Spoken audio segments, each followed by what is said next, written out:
program's facility in order to get access to what the witnesses were saying so that he could then forward that or tell his brother? No, Never crossed your mind? never. That's what Brian Higgins was doing. He was communicating all day, remember? Yeah. Well, if it never crossed your mind, why didn't you go ahead and use the recording you wrote? Typically don't record our interviews. Yeah. What? Shit.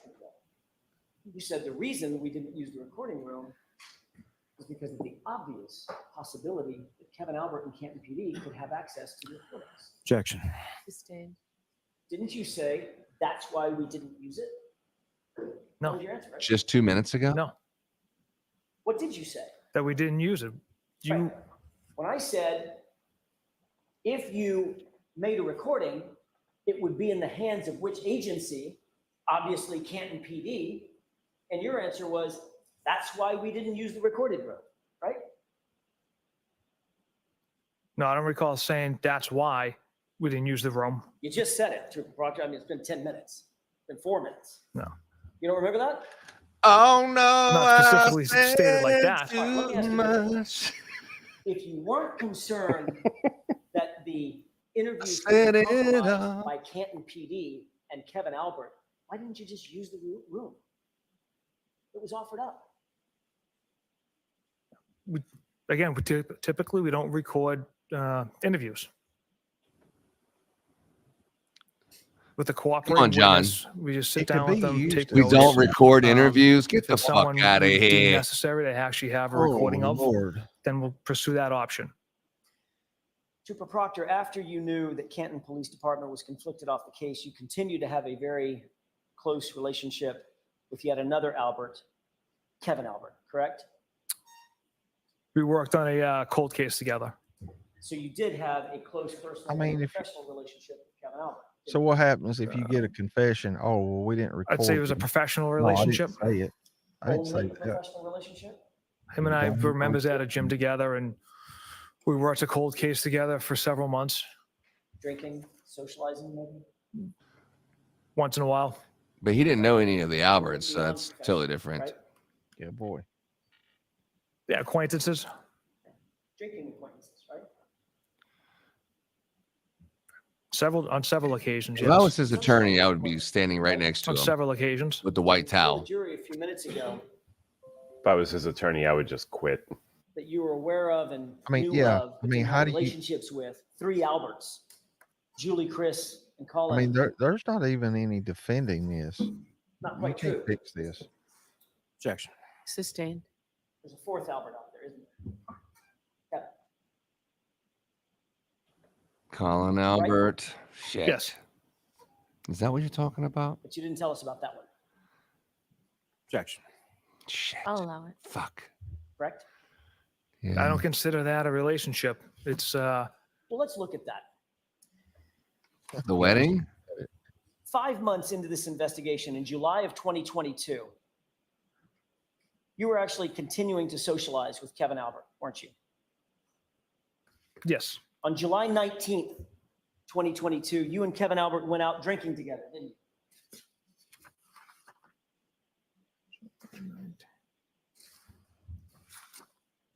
Just fucking say what I'm happened, not asking you to dude. look for anything in the binder at this point. I'm asking for your memory. I don't recall that. You don't recall the date, or you don't recall July 19th, 2022. you don't recall the drinking? The date itself, sir. Why don't we turn to tab 13? Yes, sir. Do I have a number or a letter? We're still in tab 13. And this, are we still in tab It's like, dude, you have All right, so two. what page, Mr. Jackson? 13? Page 2602. You have 2 small kids at home, man. Tell the truth before, I mean, more things happen. Just throw those guys under the bus and think May about I- your family, yes, bro. Trooper Proctor, you on 2602? Why are you covering for these guys? I am. The fact of the matter, does that refresh your recollection? So guess what I have That on July found? 19th, 2022, The you and Kevin Massachusetts Albert State went Police out Policies together? and Procedures Index. Don't think I'm about to kill a tree.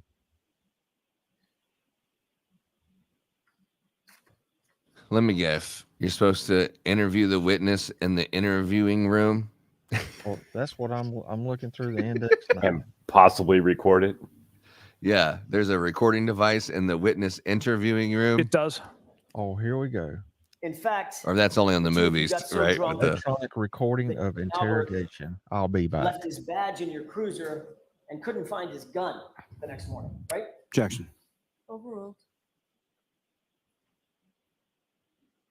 I can't speak to any level of intoxication, but I don't recall either of us being intoxicated. Got it. So isn't it true that at 7/20, July 20th, 2022, the day after at 8:39 in the morning, you texted Kevin Albert, quote, "Found your badge in my cruiser this morning," end quote, correct? Yes. Then you texted him, "I can leave it in my locker at the gym, drop it off at your station, or leave it in my mailbox," correct? Correct. Kevin Albert responds, "My mailbox. Did I take my gun?" And then included a wince face emoji, correct? Correct.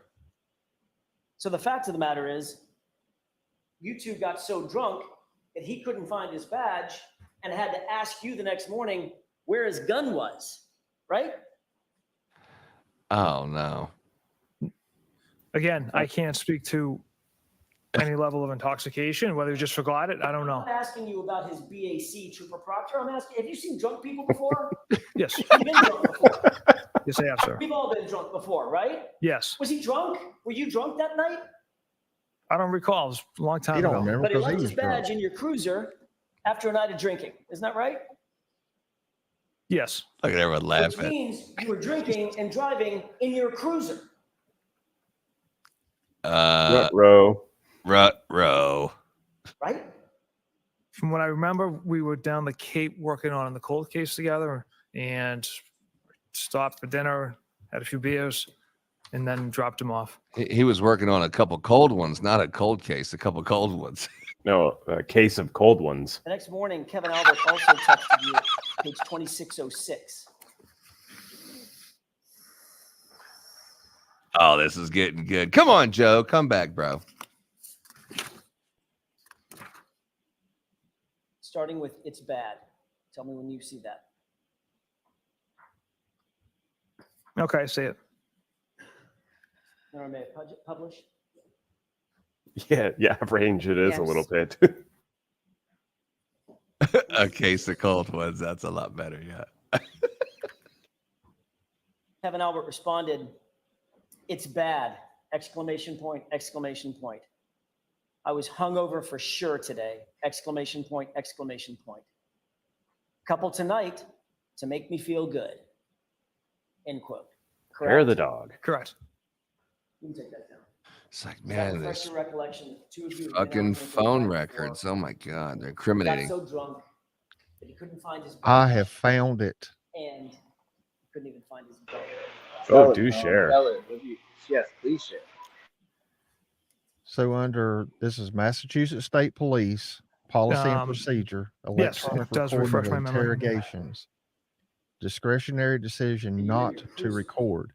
A member may decide not to record an interrogation even where it is practical to do so if that member sir. believes that And this bullet is with point, Brian Alberts. recording the interrogation will jeopardize the safety of a member, Correct. the suspect, or any other person, or it is ill-advised under the circumstances to record the interrogation. I'm going to change gears. Trooper Proctor, you personally If a collected member John O'Keefe's decides that clothes it from the is hospital unsafe or at ill-advised Sam under the Proctor, did you not? circumstances I to did. record the Like to- interrogation, the member should advise the suspect of the potential benefits of recording the interrogation if warranted, document in the interview or case report the reason why the interrogation was not recorded, At the and time if the you suspect were was at Good advised Sam, you regarding the actually had the potential opportunity benefits of recording the the occasion, interrogation. All right, let's to talk about the see rest of it in a second. Mr. O'Keefe in the hospital, correct? Yes. You also had the occasion to see his clothing in the hospital, correct? Yes. That's the clothing that you ultimately gathered. Is that right? Correct. May I approach you on that? Yes. All right, continue. If there's any more, John. a look at that. Mhm. Tell me if you recognize it. I do. Is that a photograph of you? I'm sorry, it's not of you, but do you see your legs in that photograph? Yes, Okay, and you also see the legs of Mr. O'Keefe on the hospital gurney, correct? I do. And you see a pile of clothes there? Correct. All right, if I can have this marked and omitted. Objection? No, Your Honor. Okay. Exhibit 568. 568? Yes, sir. Thank you. Thank you. Can somebody get James invite?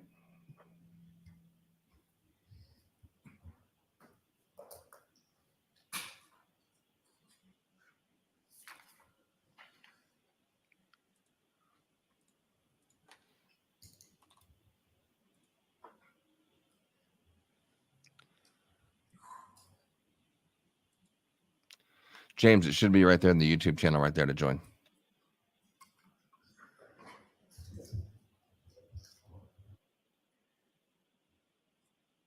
We ready?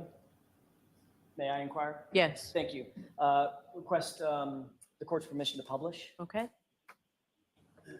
So, John, is those two-way mirrors? Is that just in the You see movies? the photograph in front of you. Is that the same photograph that's been published up on the television screen?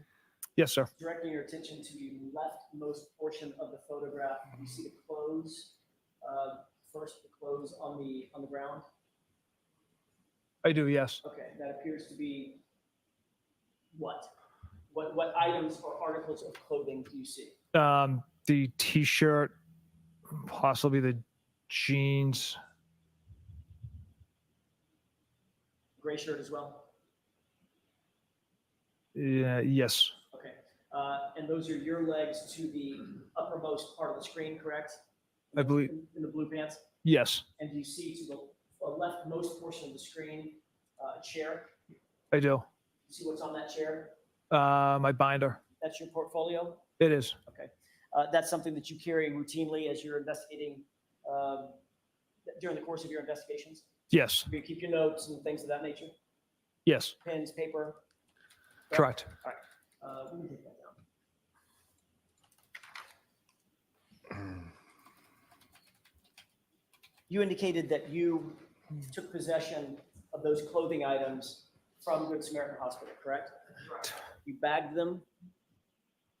Bagged, B-A-G-G-E-D, bagged them? correct? Yes. And then what did you do with them after that? We secured them in Sergeant Buchanan's pickup truck. And then what happened to them after they were secured in his pickup truck? We traveled to Dighton to Mr. Reed's house. Once you ultimately got back, I don't want to have to take you through the entire, everybody knows where you went. Okay. Sergeant Buchanan's already testified. You get back to Canton at some point, correct? Yes. Ultimately, were the clothes transported into your facility Yes. at the DA's office? Correct. Okay. What did you do with them after that? We brought them to the evidence I'm processing. going to ask you what you did, not what we did, what you did. Sergeant Buchanan and I brought them to the evidence processing area, laid out butcher paper so the clothes could dry, put them on there in that area. And then I brought 2 cell phones to Trooper Garino so he could try to attempt to extract the phones. What did you do with the clothing after it was dried out? So the next day, Trooper DeChico arrived and brought them into the permanent evidence area where only him and another trooper in my office have access to. So they were secured from that at that point. So you didn't book them into evidence? I did not know. When they're booked into evidence, there's supposed to be a log of that, correct? I'm sorry? There's supposed to be a log of that when they're booked into evidence, correct? Yes. You're the case officer on the case. One of your responsibilities is to make sure that chain of custody is maintained throughout the entirety of the investigation, all the way up to a courtroom, correct? Yes. Where's the log of those items being booked into evidence?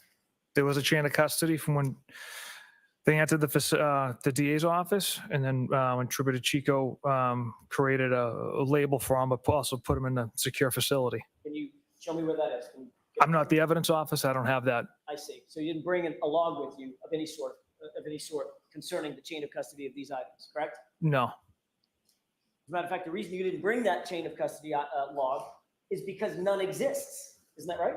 Objection. Sustained. Ask it differently. Does a physical log exist starting from January 29th, 2022 to today? Yes. Where's that physical log, sir?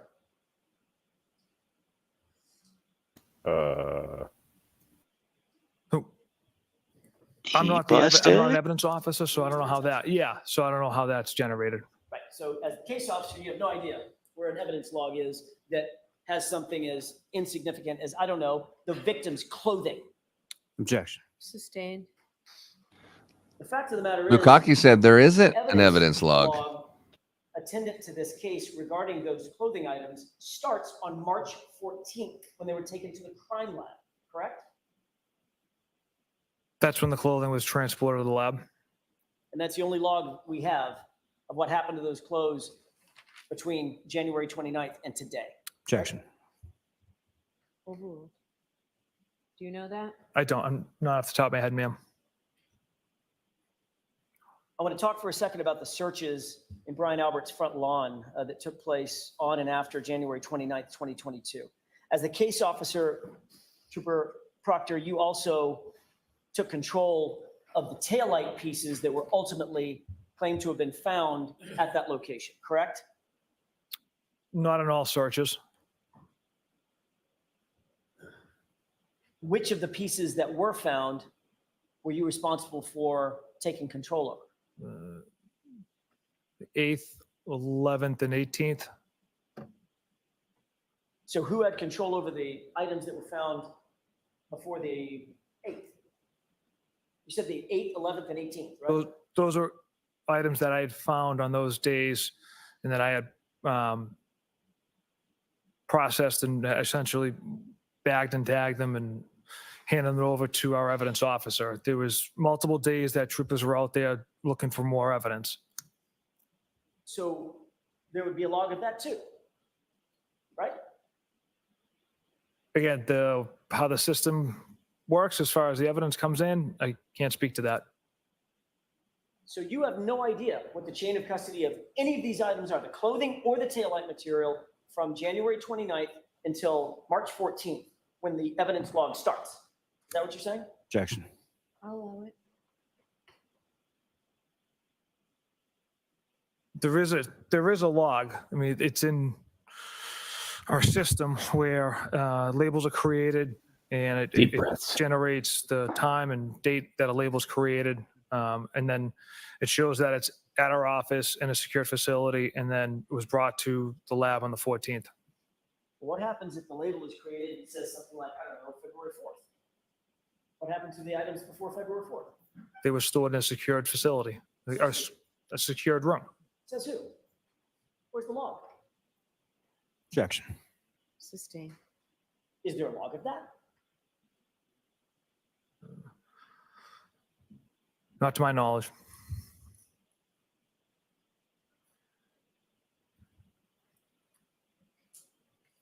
Are you guilty of covering this up? He may very well be. Yeah. It's not looking good. It's You were the responsible for case. seizing The Mr. case Reed's is car, this is correct? not going nowhere. Yes. And you originally claimed It may go that places seizure after took this place case. at 5:30 p.m. Is that right? That's Correct. true. You signed numerous affidavits under oath.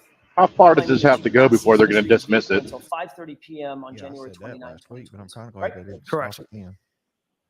At the time that you seized Ms. Reed's vehicle, you were unaware that there was alarm.com surveillance footage of the area from which the car was seized, correct? Correct.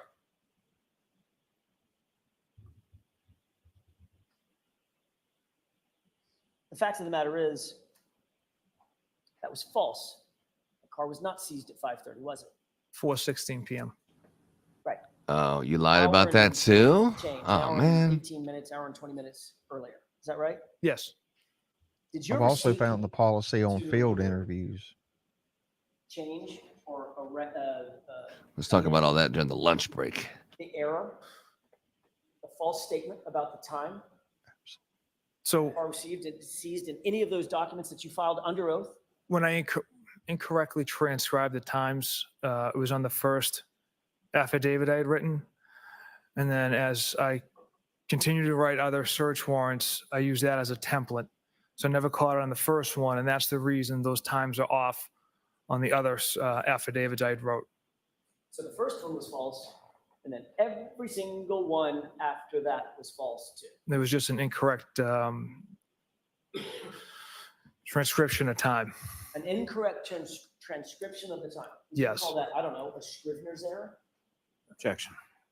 Ask it differently. Sure. Was it a typo? Yes. It was a typo. So you got the 4 wrong, you got the 1 wrong, and you got the 6 wrong. And those turned into 5 and 3 and 0, right? They were typos, sir. But he blamed it on daylight savings was his original answer. Saying, I didn't plant the taillight because I was there by 5 o'clock, so therefore it wasn't me. He The fact of planted the it. matter is you delivered that car to Canton PD, to the Sallyport garage, before a single piece of taillight material was ever found in this case, Trooper Proctor. Is that correct? Correct. It arrives at 5:31. And you also towed it to the Canton Police Department because that was conveniently close to the location at 34 Fairview, to the crime scene, right? That was not my decision. Whose decision was it? I don't recall. I know that Well, you're the case officer. I wouldn't. There's only 2 of you in the F-150. Whose It was my decision decision. I was did not it? make that call, sir. So who are we pointing the finger at? Was it Sergeant Buchanan? Objection. Ask it Because it's differently. who we point the finger at. Was it Sergeant Buchanan who made that decision to transport it to Canton? It's a supervisor's decision. I don't know who it came from. Was it Lieutenant Tully? Again, I don't know who it came from. I You just just know it follow wasn't orders. me. Yes. That's all I know. You are aware that Massachusetts State Police, your agency, actually has not one, but 2 barracks, one in Middleborough, one in Foxborough, that are both closer as crow flies than the Canton PD Sallyport, from where the car was towed, correct? Yes. Both of those facilities were passed by, and the car was ultimately placed at Canton PD Sallyport at 5:31 or so, right? Yes. And you're aware that that Sallyport is about 3 minutes from 34 Fairview? Yes. Why go 3 minutes when you can go 30 minutes? It makes total sense. Just a moment, Your Honor. Yes. They said some bullshit. Well, I didn't go there because it didn't have heat in the garage. Like, okay, sounds good. No heat in the garage. I mean, I'd at least buy that. Trooper Proctor, you are the lead case officer on this case. That means that you are required to collect and maintain all the videos that were pulled in connection with this investigation, correct? Correct. Then he And said you the other obviously are one aware of your was too legal small for it to obligation fit an to turn SUV in over there. any and all exculpatory information that you were to come in, that you might come in possession of, correct? Objection. That's sustained. You did pull a lot of video in connection with this case, did you not? Yes. About 290 videos from the Ring camera located in the driveway at One Meadows. Does that sound about right? I don't expect you to have counted every single one, but just under 300, Correct. a ton of them, right? Yes. Another 140 videos or so from the front door Ring camera of that same location, One Meadows, right? Yes. 9 videos from the Waterfall Bar and Grill. Yes. 8 videos from the Temple Beth Yes. facility. 5 videos from CF McCarthy's. Yes. 4 dash cam videos. Correct. 2 videos from Canton Town Library. Correct. 2 videos from Cassie's Corner Store, right? There's the daily 2 videos sign. from the cars test on Miss Reed's vehicle. Is that right? Yes. And 2 videos from the location at 34 Fairview where individuals were using leaf blowers. Correct. All of those, I did some rough math, 360 odd videos were handed over to the defense in or about June of 2022. Is that your understanding? Objection. That's sustained. They were provided in discovery to the defense ultimately, right?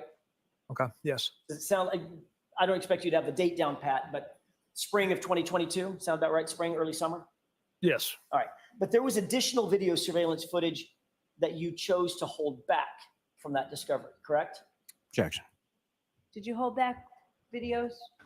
I did not, Your Honor. Okay, next question.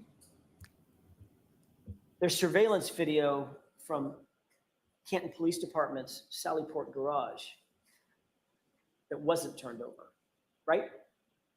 That video was discovered later on and then handed over. The first time you revealed the existence of that footage was in that separate proceeding in February of 2024. Isn't that right? Yes, You were questioned about it and you knew you were under oath at the time, correct? correct. And that's when you disclosed, yes, there is Sallyport footage and I've seen it. The video I was referencing was the exterior Sallyport camera where you can't make out anything. Well, let's talk about that for a second. The exterior, you said, exterior, outside, Correct. meaning the one of the driveway. Right. And you say you can't make anything out in that. There's two different ones. There's the main driveway camera and then there's this exterior Sallyport camera.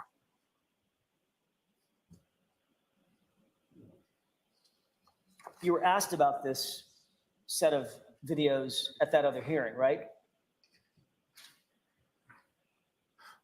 Yes, some, And you indicated at the time that there was one grainy video, looks sort of mainly black and grainy, yes, and another one that showed you and Sergeant Buchanan arriving at Canton PD behind Miss Reed's vehicle on the tow truck.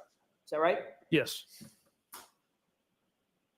You were asked very specifically, are you aware whether there are any cameras in the garage in the Sallyport where Karen Reed's SUV was parked? And your answer was yes, right? In the garage.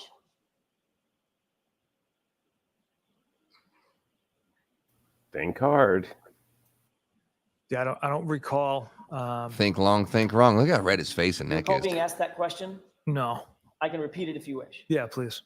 Question, are you aware of whether there are any cameras in the garage or Sallyport where Karen Reed's SUV was parked? Answer, yes. Okay. And then you answered, have you reviewed the video footage of that garage? Answer, I saw one very grainy video and then another of Sergeant Buchanan and I arriving in the main entrance around 5:30 following the vehicle, period. You remember that answer? Yes, That clearly was an answer to the question, did you see video of the interior of the garage, right? Objection. Sustained, ask it differently. Were you answering a question about video inside the garage? no, I was answering the question about what video I observed, and it was exterior video that I observed. Although the answer to the question was cameras in the garage or Sallyport. That If was I- the question. If I was aware of any. And your answer was yes. And then the next question is, have you reviewed the footage? And your answer was, I saw one very grainy video. And then another, Sergeant Buchanan and I arriving in the main entrance around 5:30 following the vehicle, right? That And was those- your testimony. Yeah, those two videos I'm referring to are the exterior of the building. Question, when did you watch the video from the Sallyport? Answer, I haven't reviewed it, sir, in quite some time, so I can't recall what's on there. End quote. You remember that? Yes, So obviously at the time in February of 2024, you had had that video surveillance, you had had that footage for so long that you couldn't remember exactly what was on it because it had been, quote, quite some time, right? the exterior Sallyport camera. Except you weren't asked about the exterior. You were asked, question, when did you watch the video from the Sallyport? Right? That was the question. Well, that was the video we had, so that was how I referenced it. There was this exterior Sallyport video. Why didn't you say to the person that was questioning you under oath, I don't know anything about video inside the Sallyport. I'm referring to outside the building. Why didn't you say that and clarify it? Yeah, I should have clarified it, sir. Because you'll agree, it sounds a hell of a lot like, an awful lot like, You're talking about what's inside the Sally port, right? Objection. Sustained. The next question you were asked, why did you review the video of the Sally port? Answer, we review every video we pull, and we pull a lot of video. End quote. Do you remember that? I do. Not one word in that testimony. Not one word says exterior, does it? No, it does not. You testified that you had obtained and reviewed the Sallyport garage video so long ago that you literally couldn't even remember what was on it, right? Correct. You did know, however, that if you had video at the Sallyport, it would clearly show that Miss Reed's vehicle arrived at 5:30, 5:31. Right? You knew that, correct? Yes, from the driveway camera. But you withheld that video out of 360 odd videos that you turned over. You withheld that one and never mentioned it until February of 2024, correct? Objection. Is that true? Sounds I'm shady not as aware fuck. of that, withholding that. You regret holding it? On April He said he 4th, didn't remember 2024, withholding that. Same thing. 2024. It's getting late. On April 4th, 2024, Pulling a Hillary. you I don't turned over recall. one video from the interior of the Sallyport garage, correct? Yes, sir. The interior, not the exterior, right? Correct. And that, remarkably enough, was a grainy video, right? Yes. And that video is missing the precise time that that vehicle was delivered to the Sallyport, correct? Objection. Was it? I'll allow it. I don't recall. It's missing 42 minutes at the beginning, and it jumps from 5:08 p.m. to 5:50 p.m., correct? Objection. Sustained. He answered that. the Have you other day. reviewed the video? Why was he Yes. objecting? Did you see that the timestamp jumps from 5:08 to 5:50? Objection. Sustained. The car was there at 5:08. You're saying it didn't get there till 5:30? This right here, man, they've got him to the point he does not want to continue. The defense does not, I mean, the prosecution does not want to continue this case, man. I mean, this is terrible. What you got, man? Who? Anybody, unmute some mics. What are we talking about here? I hope he has vodka in that water bottle. Vodka? I was Because- thinking of maybe sucking on a pistol. Probably what he'll be doing later on today. He's thinking about that later. Yeah. There's definitely gonna be more of an investigation after this into him for sure. It's not looking good. And when is the state gonna throw in the towel? Like, just give it up already. Your main investigator is being caught just shit in the bed. Like, give it up. It's over. Like, it's over, man. In my opinion. Yeah. It's like Rocky, where you're like, dude, throw the towel in. Look at him. Look at Rocky. I mean, oh my God, he's getting just the hell beat out of him, but you're just allowing him to continue to fight. It's like, oh God, this is terrible. Adrian. You are unmuted. Exactly. So he's Apollo Creed there in the Rocky Yes. Thank you. movie where he got murdered and stuff. You Rocky reviewed the didn't throw in video, the the towel. grainy Is that what it video, is? correct? He's a punching And bag, that's dog. from a camera Punching bag. perspective that would show, or that does show, the right rear area of the SUV after it's pulled in, correct? Yes. Did you note that the time jumps from 5:08 to about 5:50 at the beginning of the video? Yeah, I observed a jump in video. And that was about 42 minutes, correct? Approximately, yes.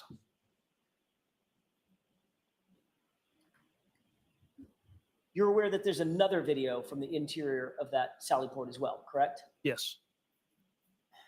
And you're also aware that, by the way, did you secure that video, the second one? Let me ask you a predicate question. Come on, Jackson. Wrap it up, dog. Confusing. The second video from the interior of the Sallyport is inverted, Mhm. correct? Yes, You're now aware of that. I am. Did you recover that video? I did not. Who did?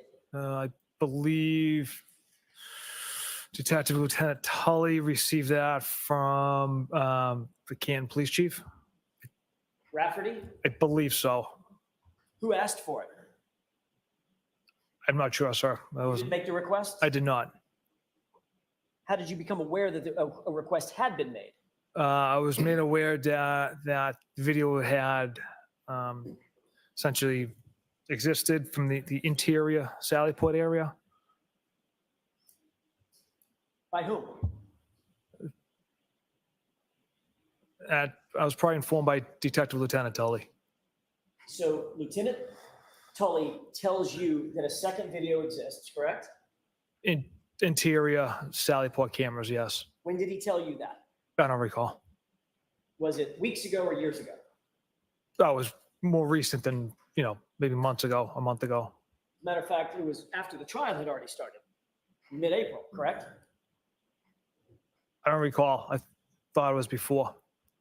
If it was before, was it weeks before, days before? I don't recall. I'm just trying to pin down, like, are we talking about 6 months ago or are we talking about 6 weeks ago? It wasn't, yeah, it wasn't 6 months ago.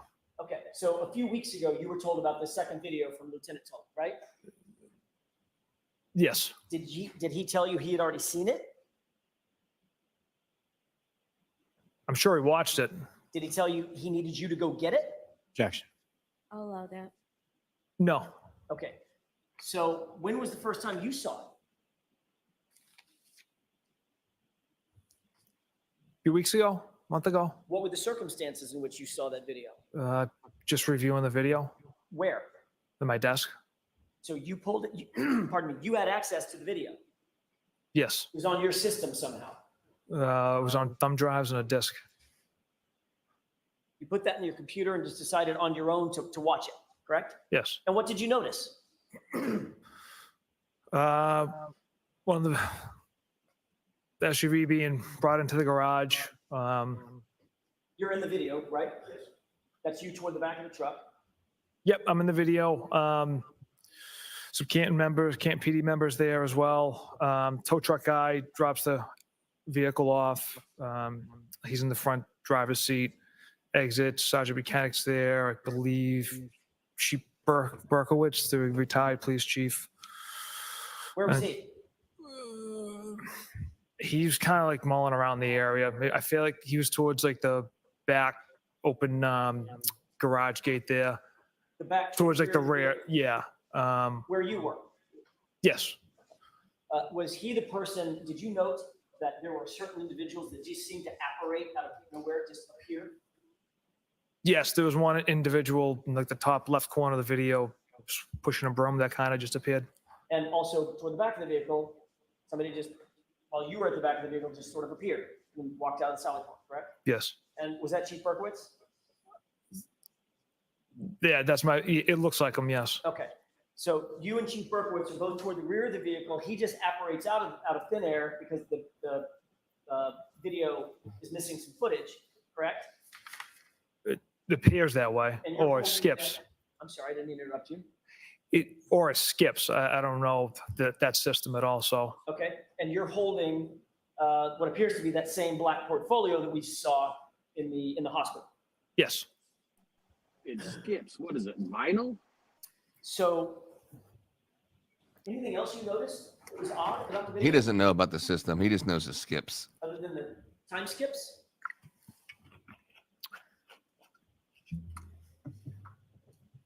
Let me get a drink of water and think about this one. So the timestamp on the bottom was inversed, was like reversed.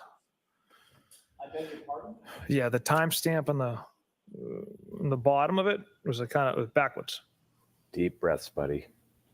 Uh-oh. He just fucked So up instead right of there. reading left to right, it was right to left. Understand. Okay. I Was it blue? believe it was yellow. Uh-oh. They took off the timestamp and put another one on. They made it look like it was 5:30. Uh-oh. Because in the other one, it was blue. Yes. Fuck. Oh my God, dude. You just fucked yourself there. Video you saw at a timestamp that was inverted, correct? Wait, they, Yes. They put a new Like the video timestamp on itself. that photo? Oh Is yeah. that inverted? No, from the video I saw, the way the vehicle's brought in relation to the I just heard the garage and the doors Law and into the Order. PD, it was wasn't reversed or inverted. It was or was not? Was not. So as you saw the video,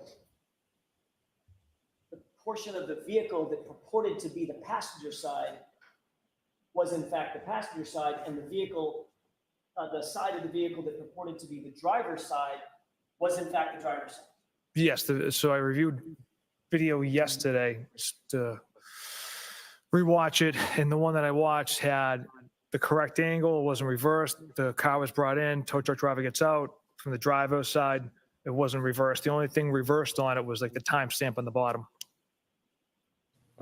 Oh. Oh, fuck, dude. You just messed up there. Watching video. How does nothing else get reversed but the timestamp? Yeah. Yes. Technology. They showed it inverted with the timestamp correct and said that was the right one. He's saying it was inverted timestamp. I don't think he's the only one going down on this. No, I don't either. No, it's not. And that timestamp was inverted? I was not aware of that. Come on, Jackson. Bring it in, dude. When did you watch that? Reel it in. Video? You got him on the hook. Reel it in. Just the other day, I was reviewing it. Mr. Jackson, we'll take our lunch and break. Okay, that's fine. Thank you. Let Lally fucking talk with this guy during lunch break and tell him. That is not what you've seen, bro. Oh, my God. He's about to eat you alive. Why don't we do 45 minutes? Yeah. Lally's Dear gonna- her Lord. Make it an hour. You are muted. Oh, Damn, we got a full house. hell yeah. Look at this panel of people I've been looking at here on the bottom, just waiting for this moment. Gentlemen, what are we talking about? I think they're going to give this guy a stroke. I think he's walking into something he doesn't realize he's walking into. Yeah. No, I think at the rate we're going to start another murder trial for this guy because he's getting killed in the sand. Oh, yeah. Dude. Every word he's saying is just, it's just, you can see his brain going, am I supposed to say that? Am I supposed to, like when Joe talks about, you just go up there, say what you know, and it's easy and cut and dry. This dude, you can just tell his brain is just trying to go. That hamster's running as fast as it can in that brain right there. It's not coming up with nothing. Yeah, he's about to go underwater. Yeah. Serious question. All the stuff that I've seen, and I've missed a little bit of the case here and there, but everything that I've seen, this woman needs to be exonerated. How long is the state going to pursue this trial before they finally kick the can and say, okay, we're done? Well, I think, and I said this earlier, I think this is going to go beyond, and you're going to see the Massachusetts State Police, a massive investigation go on, and this trial is going to play into that. So that's just my thought on it. So that's why they're letting it go as far as it. Well, the FBI has already done they're looking into it. They've already done the federal grand jury. A lot of this testimony, including Michael Proctor's cell phone records and the 3 independent accident reconstruction experts that the FBI paid for that are going to be testifying, I believe, today. And at least looking at their testimony, all of this is ready for a federal investigation that's going to happen right after this case. I think it's the liability suit from the Massachusetts State Police, Canton Police, and they're going to be hit with a huge civil lawsuit that they need to back their way out of it. Michael Proctor saying that he's seen that video, but the timestamp was backwards. That right there is bad news, and they have to go to lunch right now and clean that up. I guarantee when they come back from lunch, he's going to have a different story, but that's bad that they clearly planted that timestamp that it says the car got in there at 5:30 when all the other videos showed that the car was there at 5. Yeah, video editing has a rotate button. You just rotate that right around and stick it in there. Someone didn't pay attention. And he said that he watched it just the other day. So, yeah. Also, No, see, I think Oh, go ahead. I think I know exactly how this kind of thing came about, because a lot of the times when you steal a video or try to post a leak or whatever, you flip it so that it can't be easily found from algorithm searches and shit like that. So somebody did that, ripped the video, flipped it, and then they tried to cover it up by putting in that timestamp with the flipped video. And then when you flip it the right way around, the timestamp's flipped. That makes sense. Also, you pick somebody that's guilty, and then you find motive later. That threw me off when he got told that. He's like, so I guess you pick who you feel is guilty, and then you find out the motive later. And he's like, yes. I was like, did he honestly just say that? Or That's how John did police work. That's right, John. That's how you did it. No, don't no. John's like, don't put me in that. Don't Yeah. no. Yeah. I don't recall. I don't recall. That should be every one of his answers from here on out. I don't recall. Just But you stop know, talking. But he's so far deep in that hole. I don't think you don't have a case without him. He was the lead investigator, and all the evidence that you're bringing in, the tail light that was found, he's the one that found it. The car that was towed and the chain of custody, it's all him. So if you don't have him, you don't have a case. He is the case. And all the people he didn't interview or he did interview and what was said and what was done, he has to testify. I don't see how you have a case without him and the medical examiner that still hasn't been called on the 8th week of trial. I'm really waiting for this guy to say, can I go home now? Please, I don't want to be here anymore. I mean, I'm really waiting for that to come out of his mouth. I got to go home and pack my shit up because they're coming to get it. I plead the fifth. Well, And he I bet contradicted himself with the medical examiner saying, texting his boys, yeah, I threw everything, I told her everything and how it was going. And then when defense is like, so you told her how it should be done, right? You were giving her what you thought happened. And he was like, no. Well, that's not what you wrote in the text, buddy. You wrote in the text to your homies, I laid it out for her. And then you're telling the defense, no, I didn't lay nothing out for her. No, she came to her own conclusion. Like, so which one is it? I bet his balloon knot's a little tighter right now than it was before today. Yeah. That's an interesting point. Yeah. Probably doesn't leak poop. Oh my gosh. All right. Well, I have some good stuff for you. I want to bring something to your attention. Let me bring it up right. What you got there on their Texan?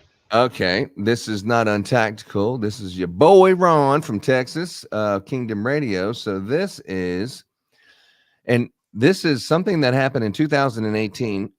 Believe it or not, it's the Canton Police Department. There's a motor vehicle accident, and then the person is found on this lawn right here. More than an hour after the police cleared the scene of a violent car crash in early morning hours on Christmas Eve, of all times, a passerby spotted a body of a dead man in a nearby lawn, police said. The bizarre, tragic scene played out on Pleasant Street, east of Canton Center, early Monday morning. Police officials did not explicitly say the body went undiscovered during the initial crash investigation, which occurred before sunrise, but indicated the department wished we located him earlier. The Enterprise has learned the victim, Craig Casey, 30-year-old denim man. None of the responding officers or anyone else, including several neighbors, the tow truck driver, or a DPW worker saw him as he was wearing dark clothing, lying motionless, and it was pitch black out. Canton Deputy Police Chief Helena Rafferty at the time told Enterprise Weekly, although we wish we located him earlier, we do not believe it would have changed the outcome at all. This is another thing where the original investigation, they did not find a body, but then all of a sudden, later on that day, they all of a sudden found a body. Super suspicious, dude. But Canton Police Department, it has no connection with this case, but it is, the history of the Canton Police Department, which John was bringing up earlier, right, John? I'm sorry, what was that? I was highlighting this violation of electronic recording of interrogations. The same thing you're talking about. It's not something with this. It doesn't pertain to this particular case, but it's the Canton Police Department and the history of just crazy stuff like the initial yeah. investigation. They didn't find anything. They didn't rope off the, or just, there was nothing like that. But then all of a sudden later in the day, you find a body on the on the same yard that you didn't see. Oh, well, he must have been wearing dark clothing. That's why I couldn't see him. It's like, what? Yeah, so that's why, and that's what I'm finding. Is I mean, they've got policies and procedures, but they are not following them. Like What's that this right here? there. So that right there, that's the electronic recording of interrogations from the policy and procedure from Massachusetts State Police today. So you tell me why they did not do interviews in a recorded interview room, because it is policy that they do it. Yeah, I couldn't tell you there. Look, hey, James. Look, James got his actual his video on and everything. Howdy, Looking good, guys. bro. Looking good, bro. So, new Canton law: every resident must have a chalk line on their yard to be used later on. Yeah, Of an exactly. investigation. I'm sure Halloween's going to be interesting this year in that area. Range Minded Podcast. What's up, bro? You there? I am. It's kind of loud. I'm working in the shop on some Corvette parts. Can you hear me? Yeah, we can hear you. It's not Barely. Yeah. Sound like you got a Yeah, I'm in a functioning shop right now. So half of it we're building Corvette parts, and the other half they're working on some cabinet stuff. So Corvette Sounds like parts. cool shit, man. yeah, that's my other job, John. I have a plastics company. We build the parts for Haltech intakes. So right now I'm working on some C7 parts. I made some C8 parts yesterday. Get out of here. Too bad I don't own one. Yeah, that's the irony in it. You make parts for all this Yeah. fancy stuff, but you don't have one. Yeah, I'm a broke ass white boy. I should probably work for the police department. I could probably have more money. Hey, I know of some job books coming up. Yeah, that's no kidding. Tactical said his balloon knot's probably tight. I'm guessing it's probably tied a knot a few inches up tighter than right there at the end too. Jeez. What in the hell's going on in the police departments over there in Massachusetts? I don't know.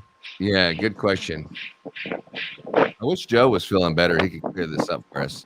I actually like that he's not feeling better, because now we can talk shit about him. We don't have to hear it from him. No, you can't talk shit behind his back, dude. I know. We don't do that. Oh, he's 100% listening. Don't worry about it. I know. I mean, has he ever been on Nevada roads? I would never talk shit about Joe. I like him too much. Yeah. Joe's my homeboy. He don't feel good. He's burning the candle at both ends. Yeah, I had to slow down. Like, I just published one of my shows last night. It was 2:00 by the time I went to bed. But I don't know how he does that. Like almost every night, he's up late, up early. What the heck? See, I sent him some Valhalla Java from Death Wish Coffee Company, and it's got some serious kick to it. Oh, that's what happened? Mm-hmm. What are we talking about on this Hunter Biden thing? Anybody got anything to say about that? Guilty on 3 counts? They say he's facing 26 years, but we'll see if he gets convicted. We'll see if he gets sentenced to that. He's not going to get 26 minutes. No. But I'm surprised they got a conviction. By listening to the people who made up the jury panel, I thought he had a good chance of at least getting a hung jury. Well, they were saying yesterday that apparently there were some jurors on there that had family members that, number one, had firearms and have them the right way. And the other thing is that I think there was another juror that I think it was their cousin or something like that had also lied on a 4473.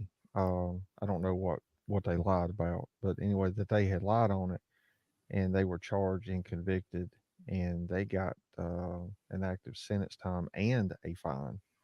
I think it was like 10,000 on the fine, but this person was a juror, so I mean they've got a family member that was, pretty much for all intents and purposes, charged for the same thing, lying on a 4473.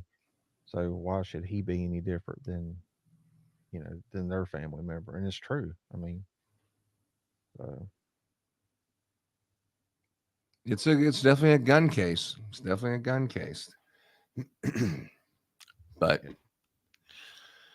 all right, I tell you what. Give me 1 second. Speaking of new content, that Steve Range Minded Podcast was staying up till 2:00 in the morning to put something together. I actually had one that I worked on a little bit yesterday, and it's this right here. Welcome to Michael Proctor on Kingdom Radio. Appears to be a picture of a toy Santa Claus. I never received a gift. I never asked for a gift. My wife never received a gift. She never asked for a gift. On Santa's naughty list. Wasn't sharing anything specific on cases with my family or anyone. She's a whack job. Cunt. C-U-N-T. States, okay, that's fucked up. She hot at least? Yes, she's a babe. No ass. Is that chick a smoke? Nut bag, as Chief would say. She's got a leaky balloon knot. Leaks poo. Funny, I'm going through his retarded client's phone. No nude so far. I hate that man. I truly hate him. Sergeant Mechanic liked it. Like what? Going through his retarded client's phone, sir. Did the warrant say anything about looking for nudes? Objection. Did it? Did it say No, something for anything about dudes? that? No, Your Honor. Okay, next No, it one. didn't. So that would be an abuse. Hey, McFly, You indicated 15th, correct? what do you think you're doing? Hey, I'm talking to you, McFly, you Irish bug. Hello? Hello? Anybody home? Hey, think, McFly, think. You indicated 15th, correct?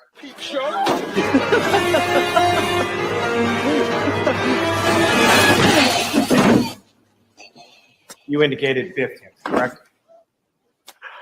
I respond, said the Alberts beat the shit out of O'Keefe, left him for dead. And the very least, it's suspicious. That's another animal we won't be able to prove. She's gross. Trooper DeChico, oh, fuck her, bitch.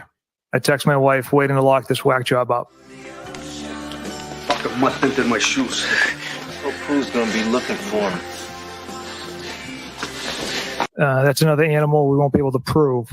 I called earlier. Mom was puking in the background. This is your livelihood. And the very least, it's suspicious. I hate that man. I truly hate him. Mhm. Correct? Correct. You didn't say I dislike him, disagree with him. You said I hate him. Correct? Correct, sir. That's a visceral response to someone who's just doing a job. Most important early in the investigation, because that's when the most things are up in the air. There's the cloud, the fog of not knowing exactly what the truth is. In other words, Trooper Proctor, you don't get to pick a suspect and then try to find evidence to support your choice. Correct. But in this case, it's exactly what you did, isn't it? Rookie move, not going into a meeting with the ME and getting that homicide determination. Dear God, WTF, what the hell is inconclusive about the whole thing? Of course, it's undetermined. She was a whack job. Yeah, but there'll be some serious charges brought on the girl. Okay, you got 10 feet, slowly. 10 feet, easy. Hey, pull the string, get against the line. You were looking for naked photographs of Miss Reed on a Wednesday night as you sat in your office at 9:44 p.m. So in this video footage, I could tell you that the video is triggered by motion to record. She said when this is all over, she wants to get you a thank you gift. And I respond, get Elizabeth one. Elizabeth's my wife. If you like women who shit themselves, Christ, it was on BWC, which is body worn camera. I saw that there was some damage to the right rear taillight. To my best ability and recollection, that taillight was not completely damaged. It was cracked and a piece was missing, but not completely damaged. But not completely damaged. But not completely damaged. Follow the Karen Reed murder trial on Kingdom Radio. Really, you couldn't find a way to push in? You can't handle the truth in any of that? No, I have that video. I did put that one in there too, but yeah, I did that one video. Maybe I'll do it later on, but I do have the can't handle the truth one.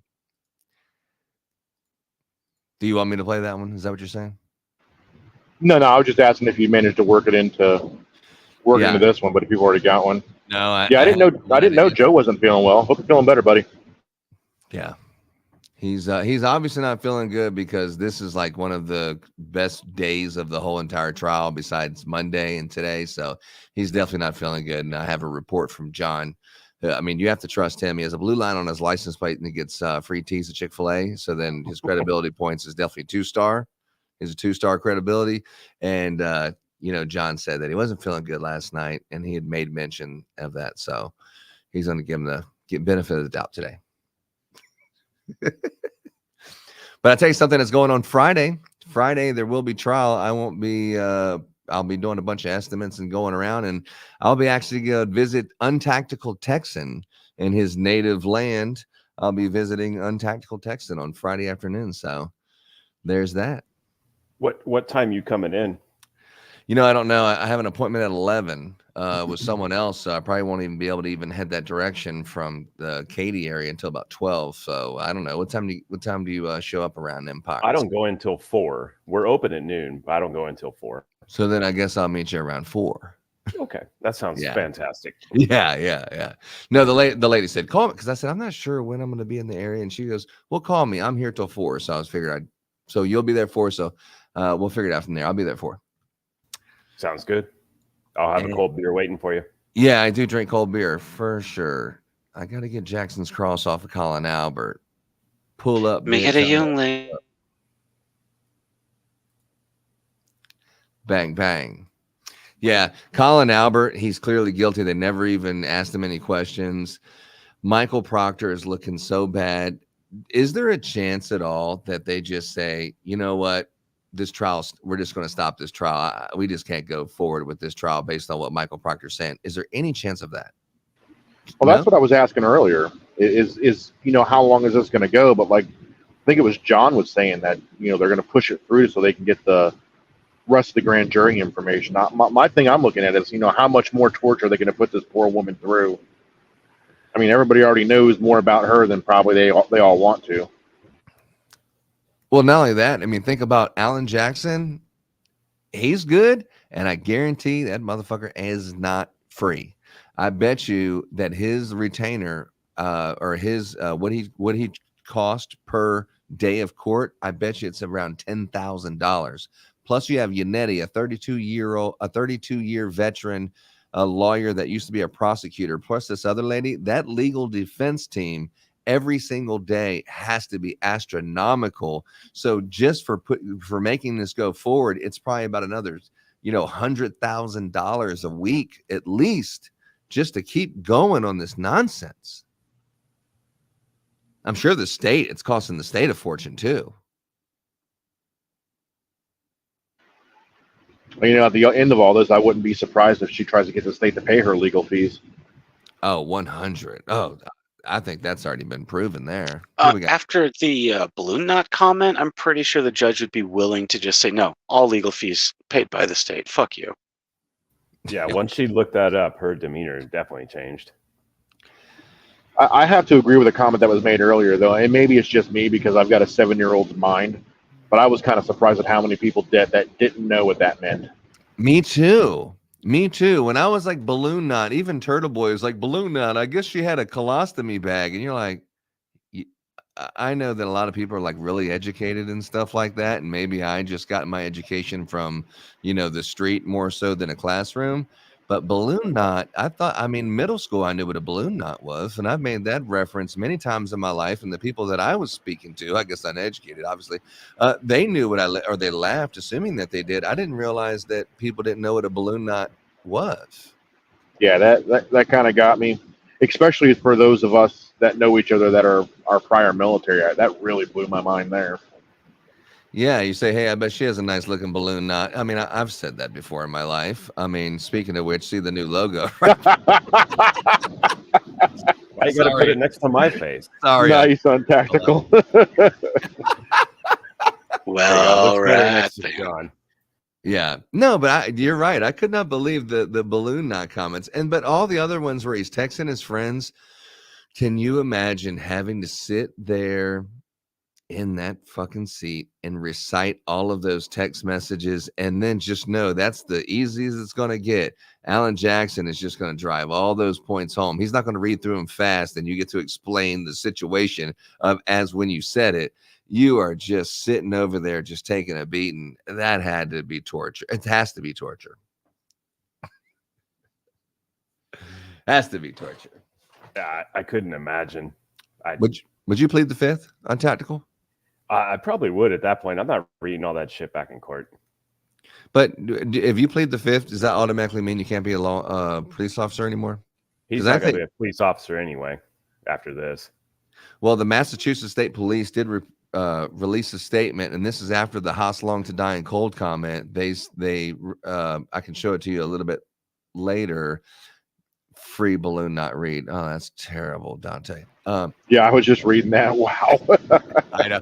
But the Massachusetts State Police said that they said it's typical when we're in trials to have our officer cross-examined by defense attorneys, and they make our officers look bad. However, as far as the case of Michael Proctor, we support Michael Proctor and his professionalism in investigations. And this is a statement that they put out, I believe, in April. And unfortunately, that statement was retracted yesterday. Yeah. Yeah, he did a real bang-up job on this one.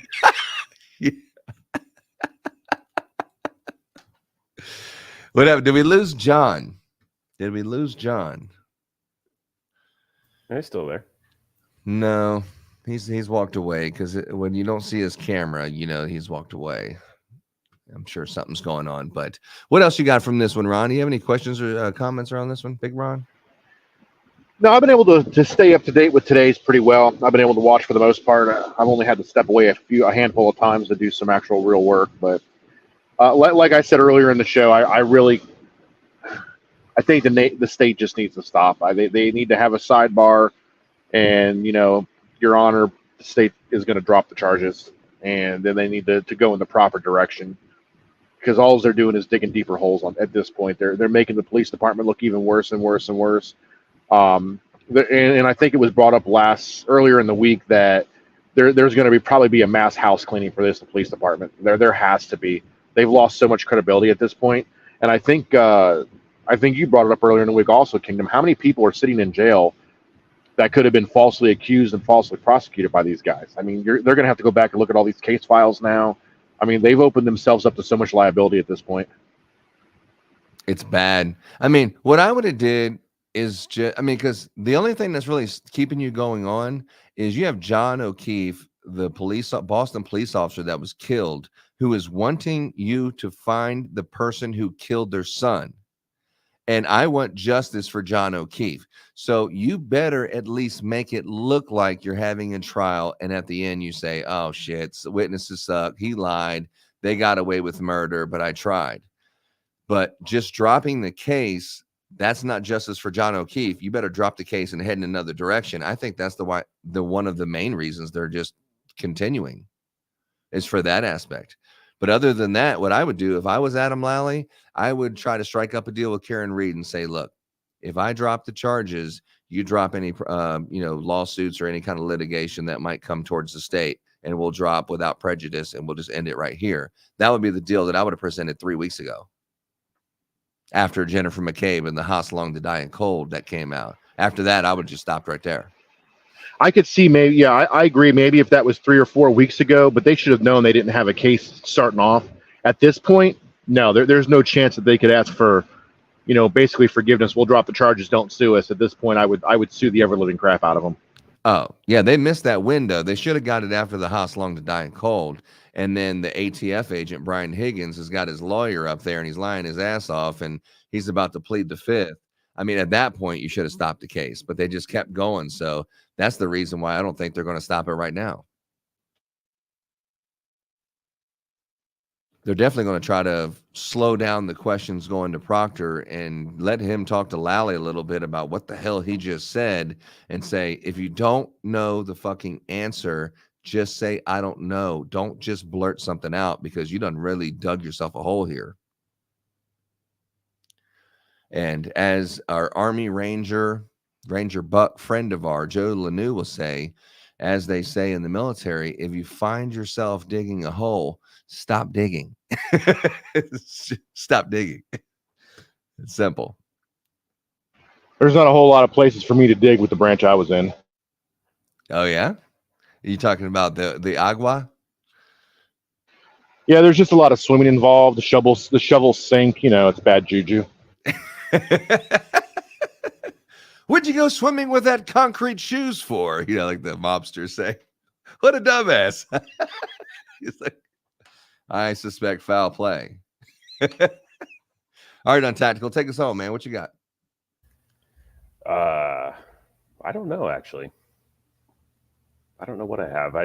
I've watched so little of this, but I've watched enough to know that this is not going well for the prosecution. Yeah, I think you're right. They're gonna take it all the way to the end. They can't. I think they're gonna just run it till it ends. I don't think they're gonna. If she'd be stupid to take that deal anyway. If they brought her some kind of deal like that at this point. Yeah, I mean, think about this. You got a cop killer, and there still are a few people that are defending her to the end. And it's got to be family and relatives and stuff like that on X. They're not public. But you have a cop killer. I mean, someone who, let's add vet here. You have a cop killer, someone who are being accused, and they're a murder trial for killing a Boston police officer, leaving him there for dead, probably slashing him up and doing some violent stuff and just taking off like they don't even care. They're accusing her of drinking. And then this is the scene that's outside of the courtroom today on the way in. Listen to this for the way the public is treating this person.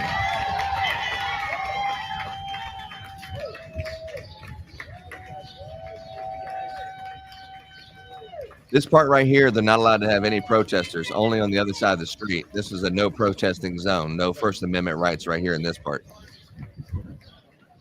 Good morning. What's on the thumb drive? There you go. Are we going to like it? You'll like it. All right. I can't wait. Good morning. Yeah, you'll like it. Here's the entourage. Like looking sharp as always. That one actually wasn't from this morning. I played this morning one earlier. But anyway, I mean, they're cheering on this person who's being accused of I mean, the whole town knows that she didn't do it. There's crowds of people outside that know she didn't do it. This is not your typical, I murdered a police officer situation here.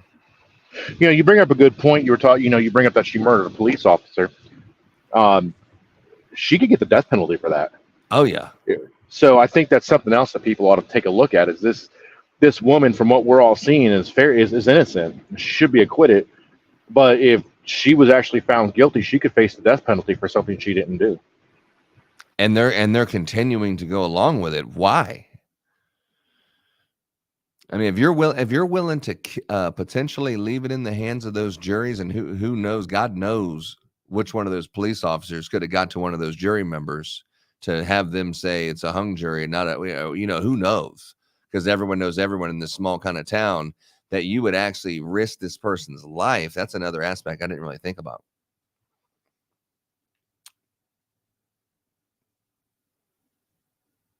Yeah, guys. There's a lot of stake here. I mean, there always is on a trial like this, but wow. Mm-hmm.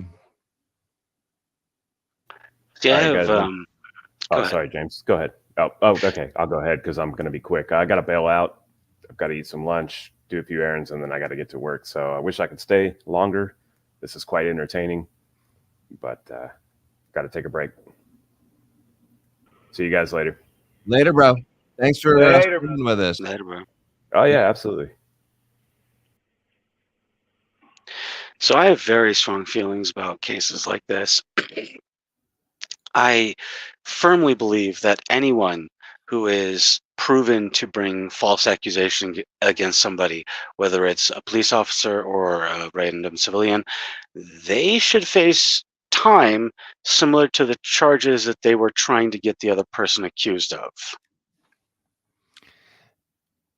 I mean, in this case where you're proving without a doubt that this person planted, well, if you can prove without a doubt that he planted evidence and all this other kind of stuff, yeah, I agree.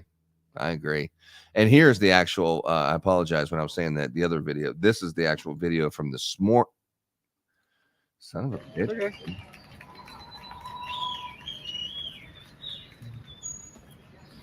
Mr. Jackson, is it true that Michael Proctor is going to have to refer to you as daddy on the stand now? Is that a rumor or is that confirmed? Karen, do you think Michael Proctor regrets planting taillight? That means yes, I think. That means yes. We'll see.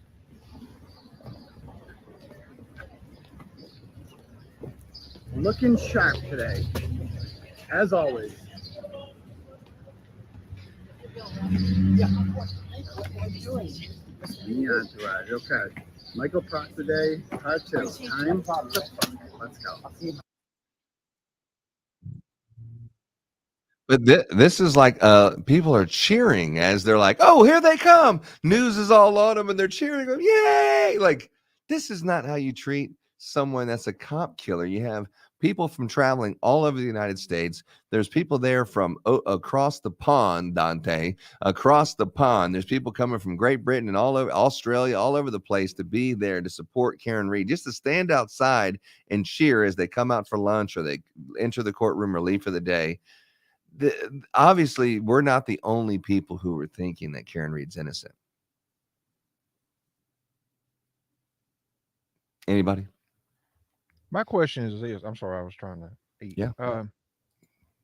No excuse. No eating. There's no eating. How did we get here?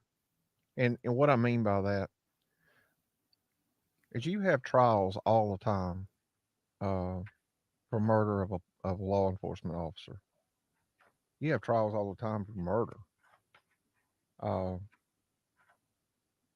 How did we get here? Is it the corruption / cover up allegation? No, we got here because you said, hey, what are we going to say? Here's our story. And then all of a sudden, the Jennifer McCabe sends her phone, but she deletes the incriminating house long to die in cold and all this other stuff. And she researched it at 6. So they give it to the Canton Police Department, this person who's in charge of doing the recovery of phone. So he comes back with the report and says, this is everything and this is what happened, and their story lines up. It wasn't until the defense, Alan Jackson, takes the Celebrite and then do a more extensive search and find out she deleted all of these messages between Julie Albert and all these other people in the middle of the night. She also deleted this very incriminating text message, Haas long to die in cold, but she did it at 2:27.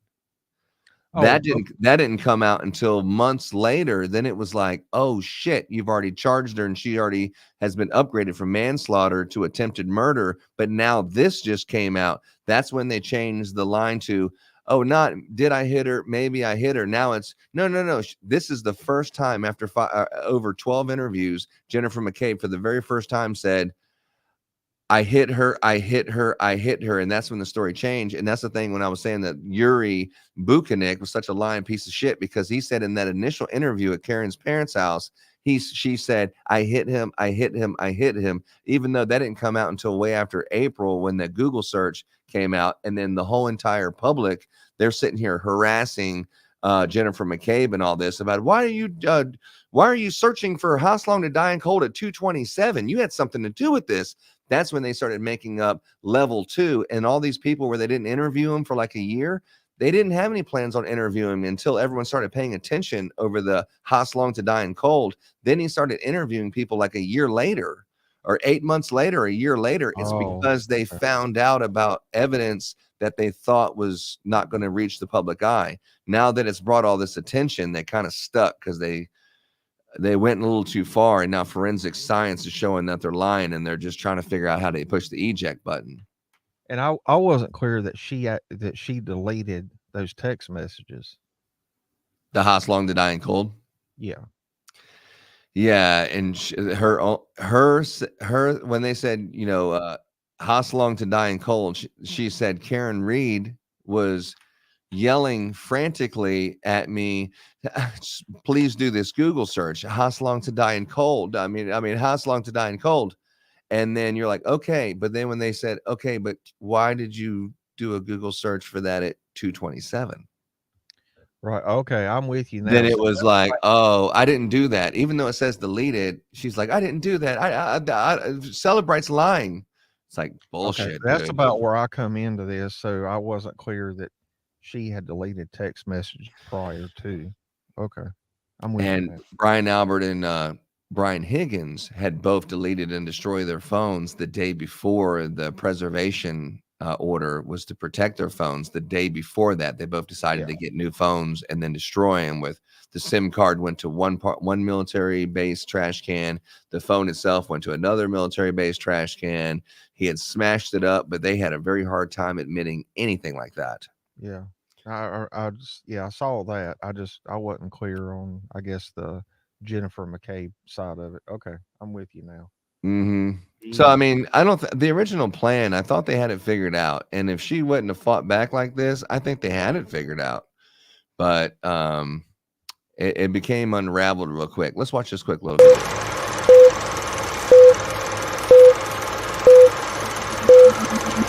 You're listening to the Karen Reed murder trial on Kingdom Radio.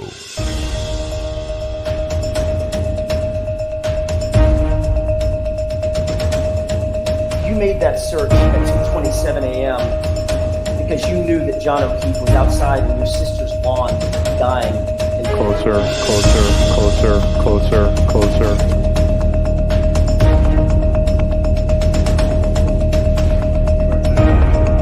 That is an area of damage that I noted as area 1 in my notes.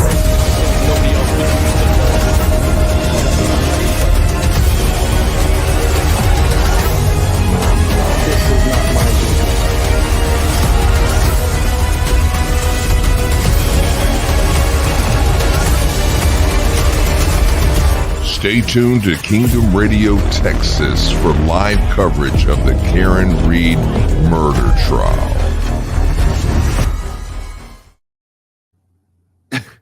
What do you think about the videos, John? I love it. I love it. Did you Yeah. do all that on CapCut? No, I don't use CapCut. Oh, No. we use Photoshop. No, I use Photoshop for pictures. If I'm doing a video, I started just using a basic program called VideoPad, and then I can show you what it looks like. And then I've been using this thing called FlexClip. That's how I make those. Oh, okay. But it's You did. the- I've actually got that written down on a post-it note you told me about. What, FlexClip? Yeah. It shit looks professional, doesn't it?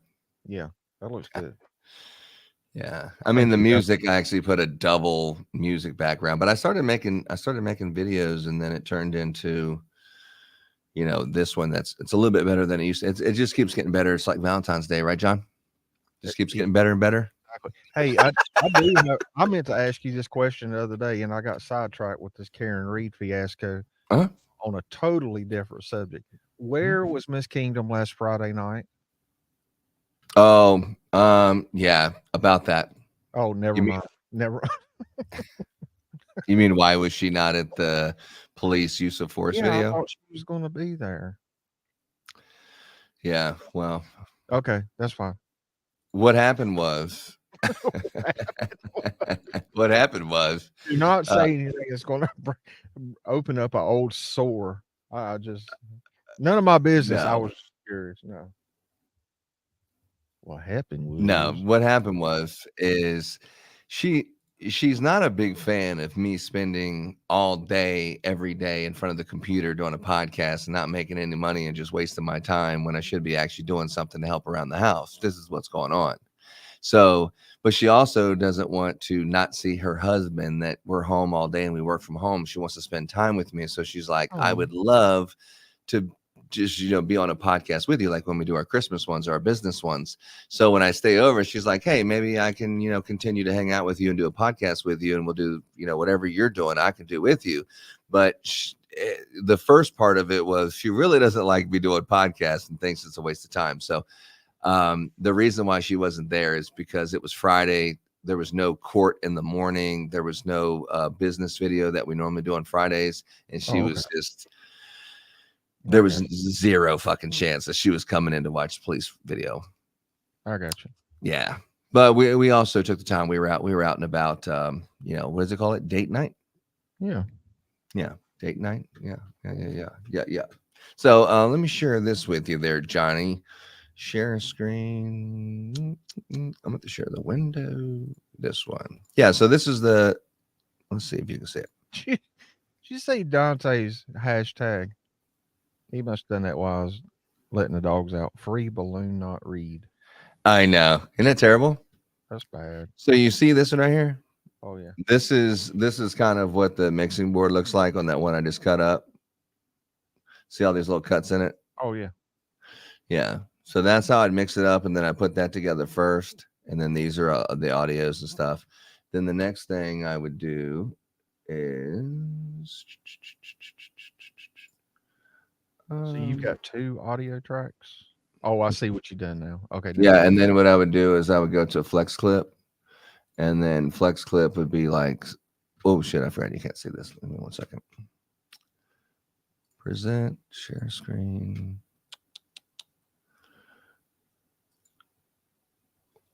So then my Flex Clip would look like this. And so on this one, you can put in like, this is the video that you actually watch. But like on the McFly or something, if I wanted to put something in here, I could just go in here and grab like some kind of a text like this, and then just put it in here like this. And then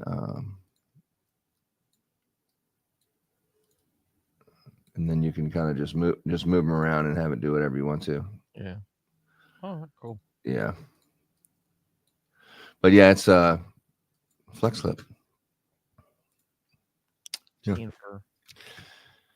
Yeah, that's how you do the video production. And they actually look really cool, and you watch TV, and then if you have the right stuff, you can say, damn, that's how they do it. I think I could probably do it myself, but it is freaking time consuming making videos. Yeah. Speaking of videos, you did a video yesterday for a lawyer that is now going to jail. Yeah, I was actually going to say if there was any updates on that. And I threw that together. I did not do any editing on that. You put there's plenty of it online here. Let me look at it right here. It's Young Thug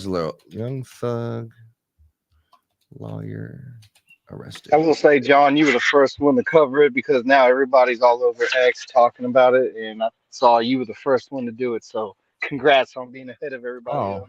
No, it was you and John. I take no credit. John did it all. I just jumped in when he put the stream out there. I was just giving him being there for a brother. He did join in for a few minutes. No, yeah. Well, the part I was listening to, he was in it. Yeah, I was just seeing if there was anything new. I don't see. You're searching for nudes, you said? New, NEW. Oh. Let's. Does the court order say you can look for nudes? Yeah, exactly. Georgia, coming out of the courtroom, the judge told Steele he had 5 minutes to change his mind or be held in contempt. While the judge returned, Steele once again refused to reveal how he learned about what was discussed in the judge's private chambers. Sir, you're straying off the issue. I'm not. The issue is how did you What's the issue? How did you get this information? I understand, Judge. You listen and listen. I'll do whatever you want. All right, this is as the judge presiding over this Young Thug lengthy racketeering trial held the musician's attorney in contempt after being confronted about a private conversation reportedly held between the judge, prosecutors, and one of the state's star witnesses. So a very, very interesting moment there as held in contempt and arrested in court, put in custody. So very interesting to say the least. For more on this, let's continue on here on Live Now from Fox and talk about what it means in this case. Bring in right now legal affairs journalist Megan Cuniff. Megan, thank you so much for joining us here on Live Now from Fox. And this feels like a major development, a major deal. Can you kind of sum up what exactly transpired in court today? It does. This has been such a wild trial and so many twists and turns, but this one really takes the cake here because the latest drama had been a star prosecution witness on Friday pled the fifth. Even though he'd been offered immunity, he was refusing to testify. So he was actually jailed for contempt of court. And prosecutors raised a pretty serious allegation, basically saying that they thought this witness's defense attorney was conspiring with not to represent his client, but to help Young Thug and his co-defendants by getting his client not to testify. That was met with a lot of pushback by the attorney himself and the defense in general. And then this morning, after a weekend in jail, the witness was supposed to be back on the stand this morning, and he'd said that he was going to plead the fifth again. There was an unexpected delay in court. Court doesn't usually start on time, but it also doesn't usually start 2.5 hours late. But there was an unexplained delay, and into the proceedings, Brian Steele reveals that he has heard that the reason for this delay was there was a in-chambers meeting between the prosecutors, the judge, and then Kenneth Copeland, who is the state's witness, regarding his testimony. And that this meeting is what spurred Kenneth Copeland to change his mind and say that, okay, he's going to cooperate and testify today. This was ex-parte communication between the judge and the prosecutor. And of course, the judge is defending it, saying that technically this was on the record. The court reporter was there in chambers. So it's not proper to call it a secret meeting, but the defense was arguing this was totally improper for them not to be notified and included in this meeting. But the judge's big concern was who told Brian Steele about this meeting. I mean, and he demanded that Steele tell him who told him about these chambers communication, and Steele wouldn't do it. One thing led to another. Now Steele's been held in contempt of court. Dude, I listened to the actual. As soon as you said, hey, man, this is about to break, I sat there and I was sitting at the oil change place and I was trying to find the video, and I found the video that just actually had the communication with him, the judge and this attorney back and forth. And he's like, hey, I'm going to put you in jail and I'm going to do this and this. And he's like, yeah, okay. I can take my jacket off my belt, whatever. Anyway, but let me tell you about blah, blah. I mean, they just kept going at each other, even though after, hey, you're in contempt, take him to jail. It was like that wasn't the stopping point. He just kept on there. You don't have any, you shouldn't be doing this. You as a judge, you're not supposed to do this, and I mean, he just kept on going on, and it continued. And I believe the next day there was over 400 lawyers that showed up in support of the attorney that's now having to go into contempt of court for 20 days, incarcerated into jail as a punishment. And she's serving 10 weekends, right? But that was what I thought the case was about. What happened there, John? So Ashley Merchant, she was Trump's attorney down there in Fulton County, Georgia, several months ago. She's a bulldog. But Ashley is the president of the Georgia Association of Criminal Defense Lawyers. And she was, and I've got the video up. I'll share it, or I'll share the screen. But she was basically in a meeting, and her assistant come in. She's like, your phone's lighting up. So she's basically representing the attorney. Let me share this and you can play it, because Ashley sums it up, and it's a really good video, and it's not really that long. Hold on just a minute. All right, you should be able to share it or show it. Whoops.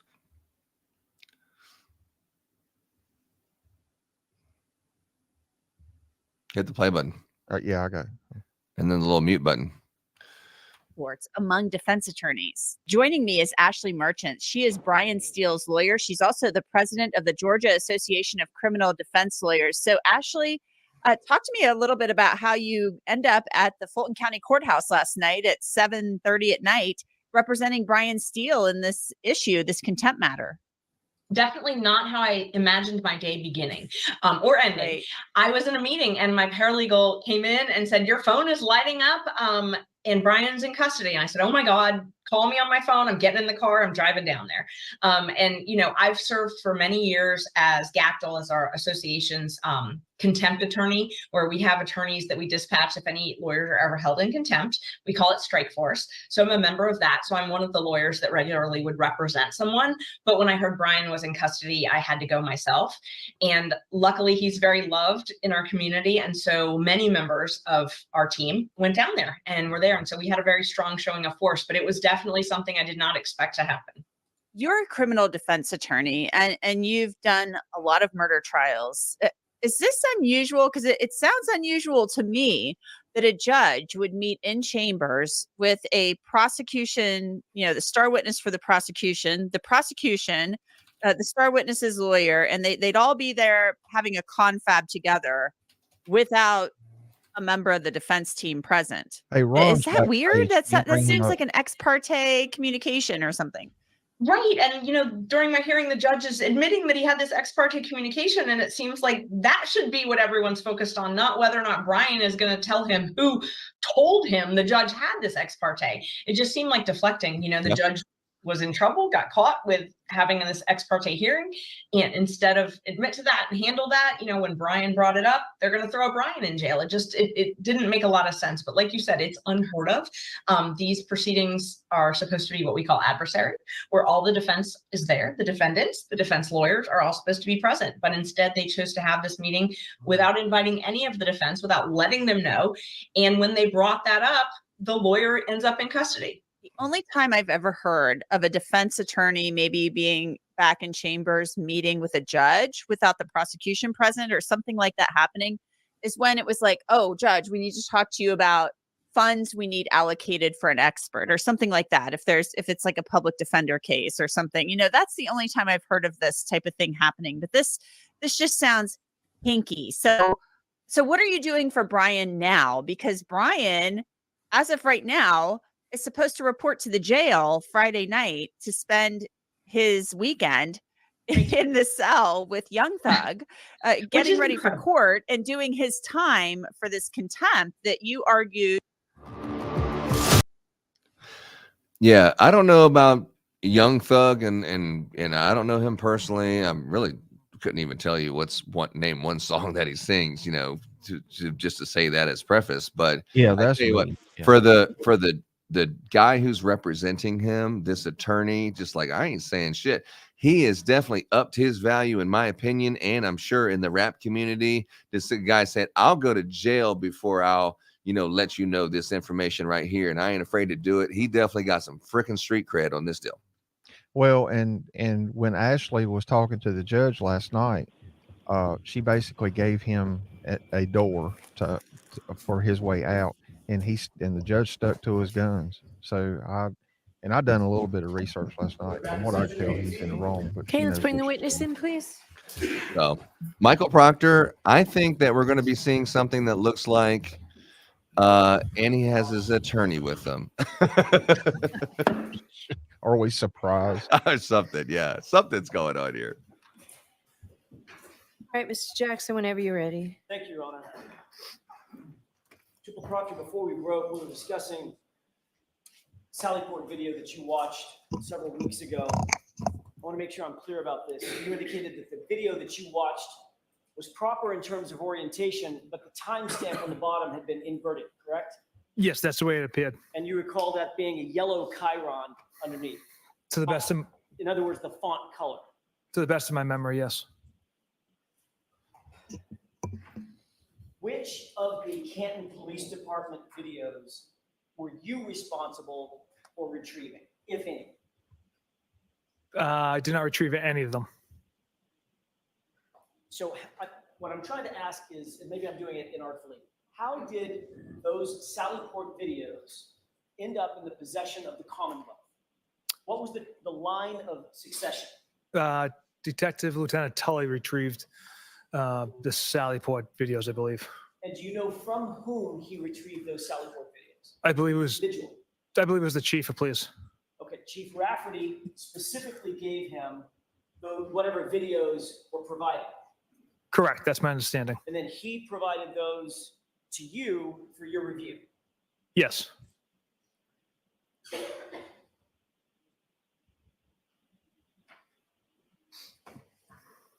I want to stay on the subject of videos for a second, but shift gears to the Ring video footage.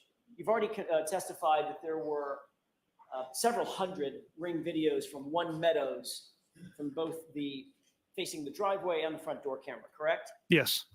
As the case officer, you obtained and controlled those Ring videos from One Meadows from the moment that they came into Massachusetts State Police custody until they were handed over to the Commonwealth, correct? Yes, they were archived. You drafted the search warrant for the Ring video access records, correct? I did.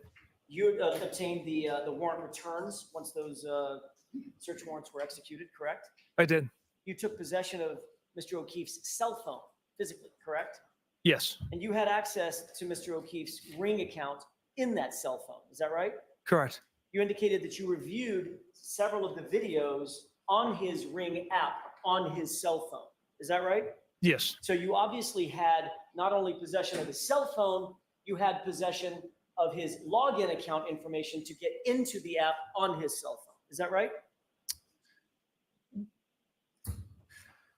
I don't believe we had the password. We had his email account associated with the Ring. Which means app. some So way you- or another, you could get access to the Ring videos Correct. and watch those Ring videos on his app on the phone, Yes, which means you had full access to the app. You could keep videos, you could save for later, you could delete videos, you could do anything you wanted to within that app, correct? yes, those are the capabilities within that app. Trooper Proctor, did you delete any of the Ring videos ever from John O'Keefe's phone? Absolutely not. Did you delete a video of Miss Reed arriving to One Meadows at approximately 12:41 a.m. on January 29th, 2022? Absolutely not. You will agree, Trooper Proctor, that the video of Miss Reed returning home from 34 Fairview at approximately 12:41 a.m. is not there. Correct. As the case officer, you're aware that Trooper DeChico also reviewed some or all of those videos, correct? Yes, And he did that at your request. correct. He took notes of his review of those videos, correct? Yes, And then he provided those notes to you so that you could then memorialize those notes and your notes in a broader report that you then drafted in November of 2022, correct? from memory serves me, the report I wrote regarding the Ring camera was based off my observations of the videos that I had watched.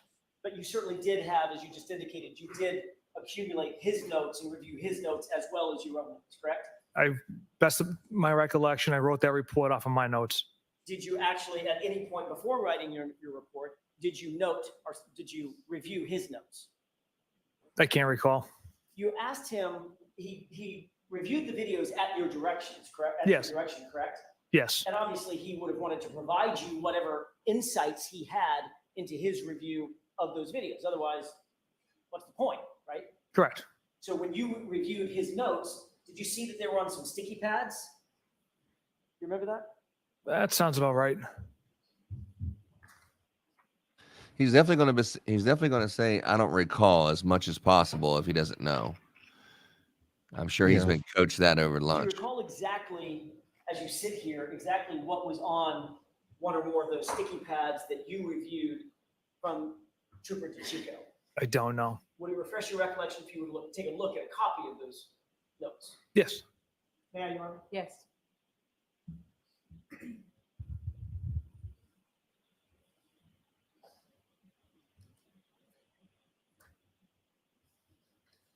What do you think he's got here, John? I don't know.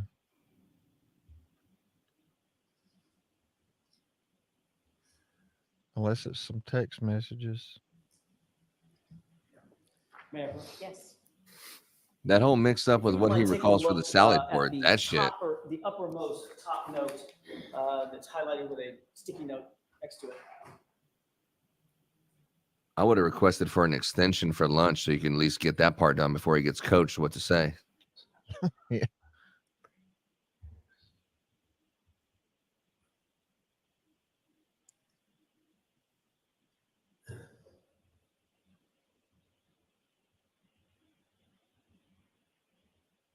okay, sir. Thank you. May I approach? Yes.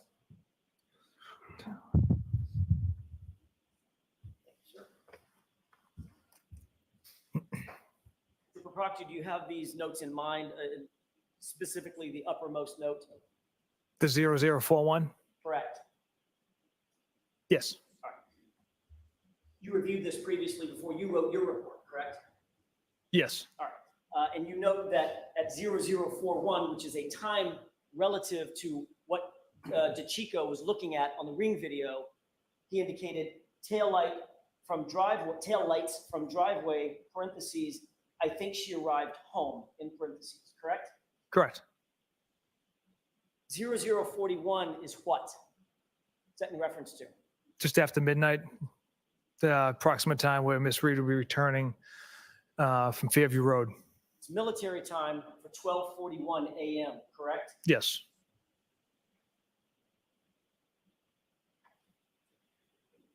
You wrote a report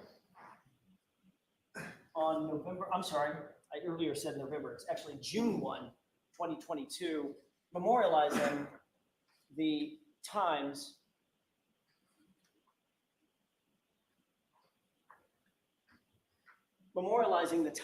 that were of note to you in that ring footage, correct? Yes.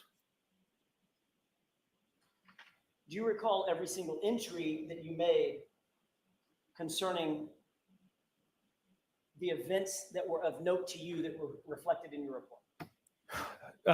The majority of them. We don't every single one. Would it refresh your recollection to look at a copy of your report to determine what all you did and did not note? Yes, sir. May I approach? Sure. Do you have it with you, Trooper? Do you have your report with you? Your Honor, yeah.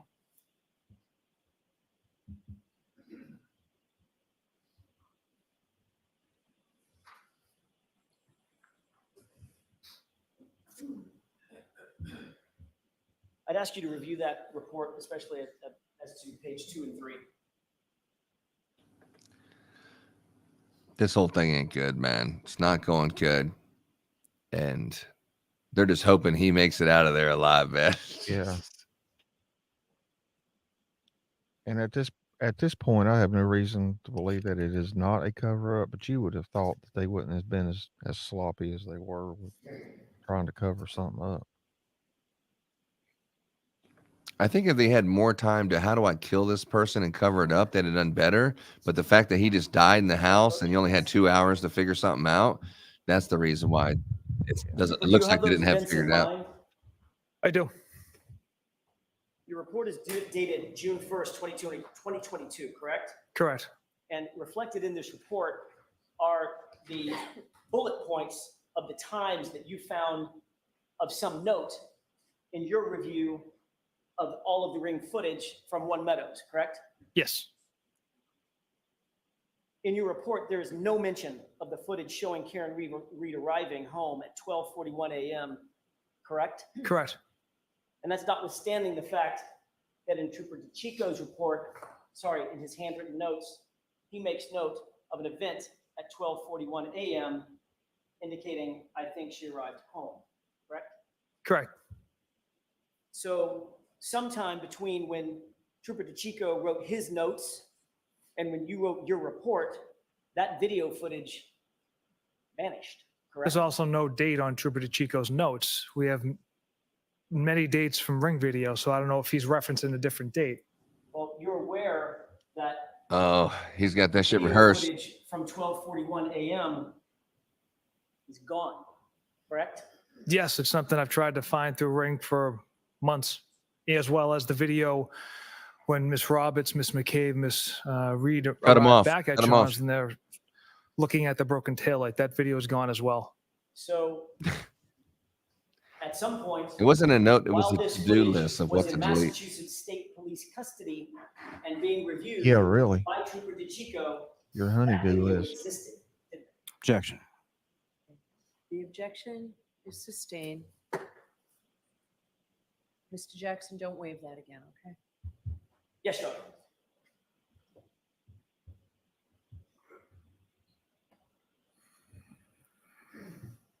The fact is, notwithstanding Trooper DeChico's handwritten notes, there's no video of 12:41 on January 29th, is there? No, there isn't.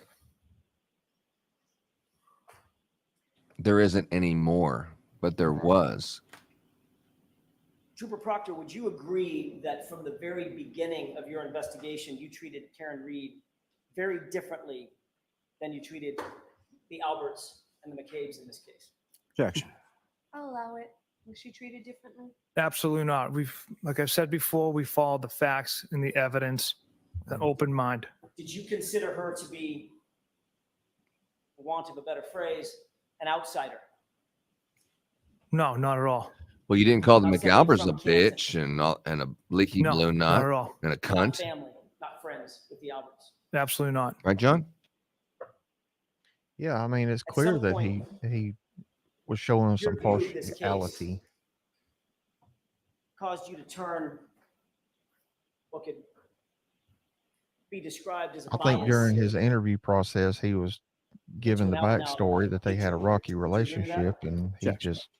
he drew a conclusion Did you develop also based on some sort that. of hatred for Miss Reed at Objection. any point in your investigation? I'll allow it. Again, we follow the facts and the evidence which showed Miss Reed hit Mr. O'Keefe with her vehicle. And yes, at times I got emotional because of that. And I said some stuff, texted some things I shouldn't have, but it was based off the evidence. As a matter of fact, you did express your feelings about Miss Reed in yet another text message that we haven't gone over yet today. Uh-oh. Yes. On February 4th, 2022. Yes. Uh-oh. Grab your popcorn, ladies and gentlemen. We're about Yeah. to hear a nugget. Tap 10? He's like, oh, hell. It's either the bait stamp or the. This is a triple F, as in Foxtrot. And the base stamp is 2526. Get a couple deep breaths in there, dog. You're going to need them. Where's the drum roll?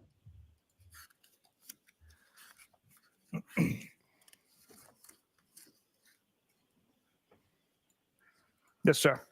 You see an entry from Courtney Proctor, Yeah. text, starting, I didn't give my. Mm-hmm. Yes. Request permission to publish, Your Honor? Yes.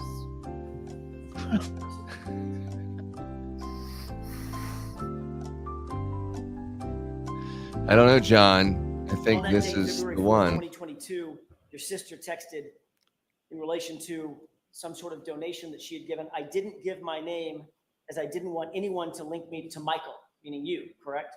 Objection, Your Honor. May we approach? Okay, take that down. Yeah. Objection, Your Honor. Please, can we approach, take this down? I don't want to hear anything about this. I don't want to see the text message of him saying, I wish she would just kill herself and do us all a favor. I do not want the jury to hear that. Please, Your Honor, take it down. If we have to just dismiss the case, I don't want the jury to hear that right now. Because clearly he's showing a bias. He just said, I didn't show him a bias. I treated them both the same. Bullshit, dude. You weren't saying all that nasty, vulgar stuff you were saying about Karen Reed. You didn't even know Karen Reed. You had just met her for the first time, and you already had this thing on there because you went in to talk to Brian Albert in the table in the morning and Julie Albert. Then you did the actual interview over there at Jennifer McCabe's house, and they told you the whole deal, what they heard. Here's how we're going to play it. Here's how we're going to do it. You put it together. You were telling everyone before you even seen the fucking taillight broken, you called for a police to tow the fucking thing. You already had it figured out. They got you with a mountain of evidence. You're clearly covering it up.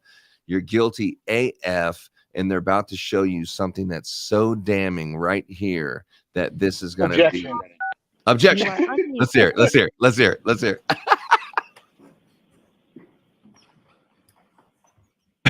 What's the objection? Damn. You see the text from Courtney Proctor. I did not give my name. The objection is it makes me look bad. I know, So exactly. that's stricken. That's what was objected to, just this one, or the whole page goes in. You responded to a text message from your sister, correct? And your response was, hopefully she kills herself, correct? Yes. Who's she? The defendant. Miss Reed? Say your name. Correct. You literally said that you hope that Karen Reed, the subject of your investigation, the woman sitting to my left, about 7 feet from me, that she would just die, correct? The figure of speech. You wanted her to, the figure of speech is you wanted her to kill herself, No. right? No, it's not. Trooper Proctor, Karen Reed, in your investigation, had quickly become a very serious problem for you, hadn't she? Objection. Sustained. But did you believe that Karen Reed was a problem or an issue for your investigation? Objection. I'll allow it. Yeah, I'll No, allow it. absolutely not. In your words, quote, all the powers that be want answers ASAP. That's what you texted on January 29th, right? Yes. That put a lot of pressure on you, didn't it, Trooper Proctor? There's a lot of pressure in every case, sir. This case involves a Boston cop whose family you were actually connected to, correct? Loosely. Chris L, loosely. Yes. Julie L, loosely. Yes. Colin Albert, loosely. Yes. Kevin Albert, loosely. Yes. Loose enough to leave his badge and his gun in your cruiser after a night of drinking, right? Objection. Sustained. And drinking and driving. You agreed in your group chat that you needed to, quote, make this cut and dry because another cop was involved. Those are your words. Did you see him look down like that? Where is this? This was referred to in earlier text messages, group chats. So is that He's that looking right, down Mr. in Jackson? shame, or what is he looking at, Big Ron? I did text that. I don't know if No, it's an they exact took a context. pause and But yes, those were my words. Group chat. Yes. that was he in the took a group chat. pause and kind of was just looking down like I'm screwed. Your friends wrote this whole thing in their words. Fuck Elson is stinks, going to have me read. correct? Yes. I interpret that as a joke. You believed, Trooper Proctor, that your life would be much easier if Karen Reed was just dead, didn't you? Objection. I'll allow it. No. Like I had said, it was a figure of speech. My emotions got the best of me based on, the fact that Miss Reed hit Mr. O'Keefe with her vehicle and left him to die on the side of the road. So my emotions got the best of me with that figure of speech. He's even having a hard time saying that bullshit. During the course of your investigation, your figures of speech include the following. She's a bitch. Is Objection. I'll allow it. that right? Yes. A whack job, correct? Yes. A retard, right? Yep. Yes. Her balloon knot leaks, right? Yes. No ass, correct? Yes. She's fucked, according to you, right? Yes. Ass leaker. That was the word you used, a figure of speech, right? Correct. A girl who shits herself, right? Correct. And then fuck her, correct? Correct. Would you agree, Trooper Proctor, that you have He's got some emotion in those words. humanized Yeah, bro. Karen Reed during the course of your investigation with comments and words like this? Objection. I'll give you this one, Mr. Jackson. Yeah. Would you agree with that? I would say based off that language,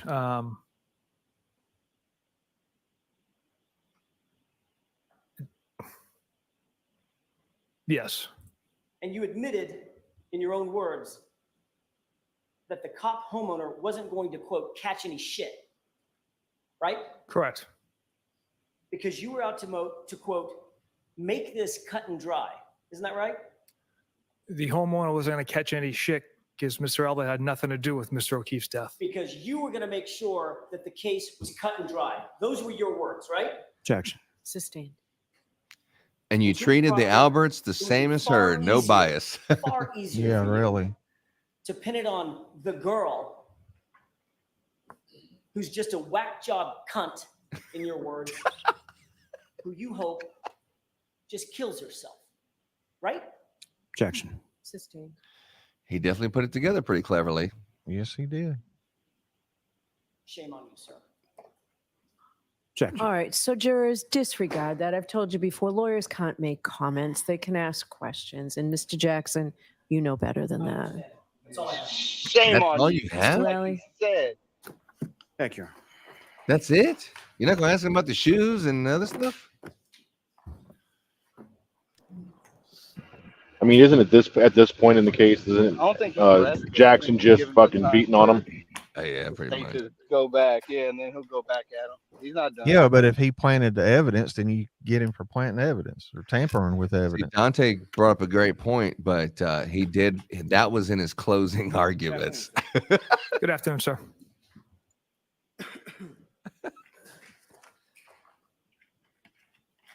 Definitely isolate that clip right there, and that's a great YouTube feed or TikTok. Started with cross-examination the other day. You were asked some questions about whether or not in August of 2022, you disliked or did not like Mr. Yannetti, correct? That's correct. Why was that? Who was the guy that was at the bar with him last name? Well, basically, he stood up in open court and spouted lie after lie about me, called me corrupt and conflicted, dragged my name through the mud after I spent 10 plus years without a single complaint filed against me. And he had no basis or no facts for these wild accusations because there are none.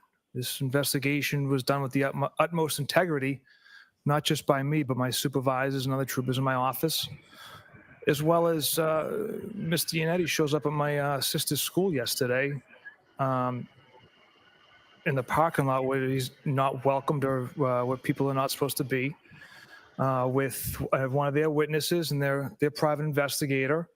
And a teacher sees this, informs Mr. Yannetti that he can't be there. And instead of saying, okay, and leaving, he asks, is Courtney Proctor in the building? Does she work here?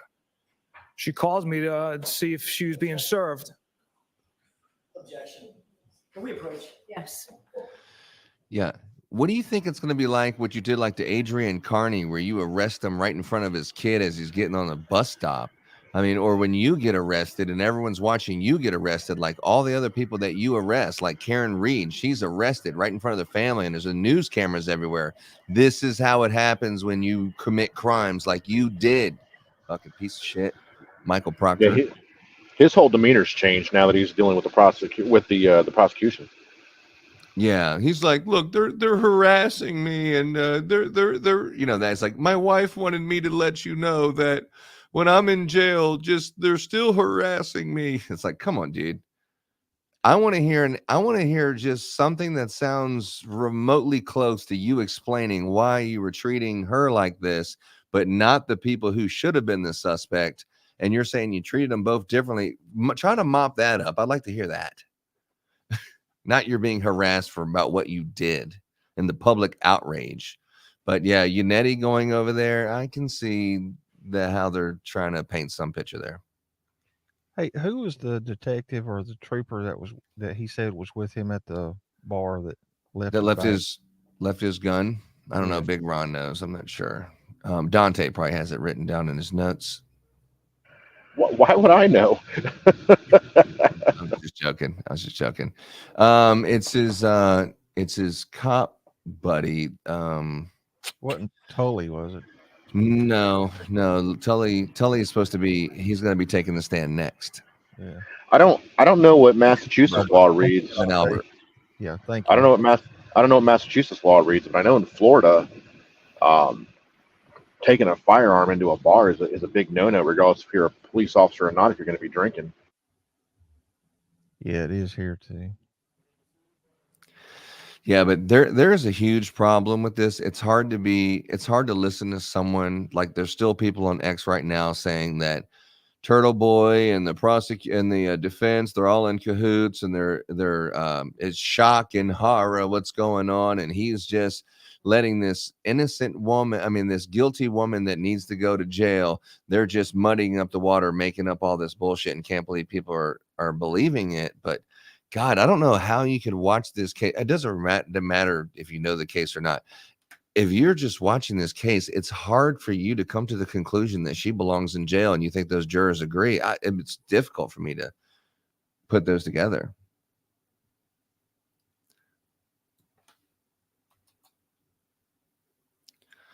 And here's a post from Turtle Boy, who just said, and I'll put it up on the banner for you. Michael Proctor is taking a page out of Liz Proctor's playbook and victimizing herself by claiming that David Yannetti bullied him by showing up at his sister's place of work to meet with a witness.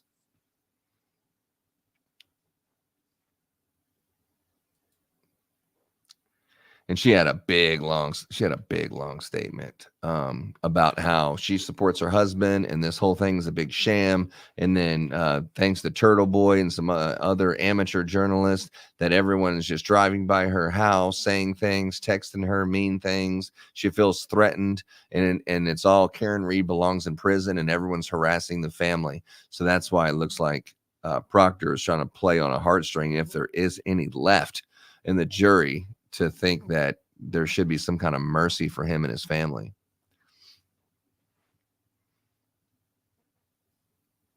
Do you have a heartstring for him, John?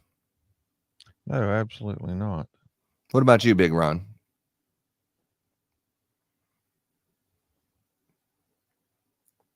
Ron's working on equipment. Yeah.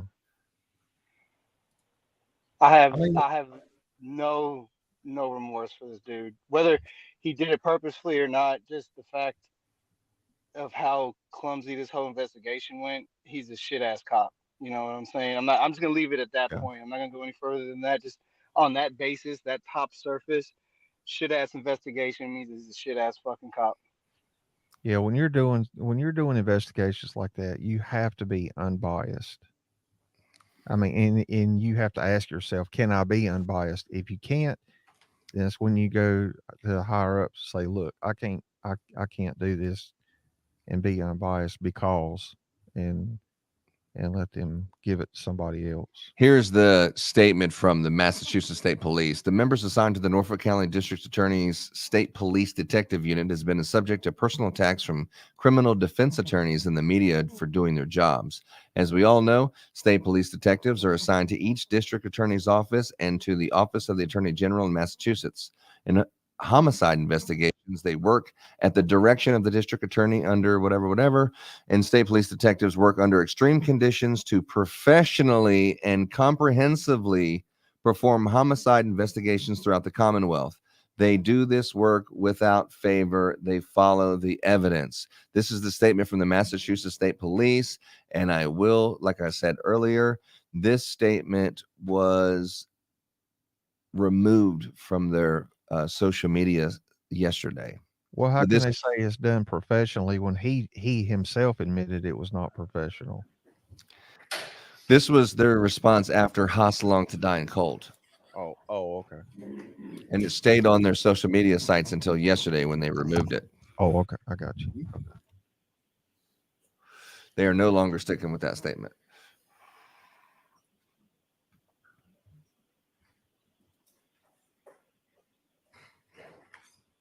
Which it would be tough to stick to that statement, dude. After witnessing all this and then using the word professionally, I was like, I can't. Sorry, I just can't.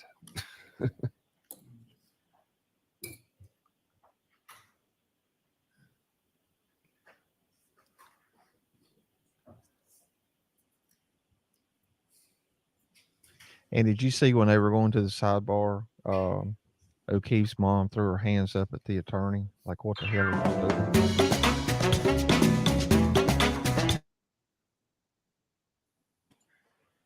doing? No, I didn't. Is that what she did? Yeah, she threw both of her hands up. Like, what the hell? At what attorney? At Jackson? The judge? At Jackson. At Jackson? Yeah. Well, they've been against Karen Reed and thinking that Karen Reed's done it.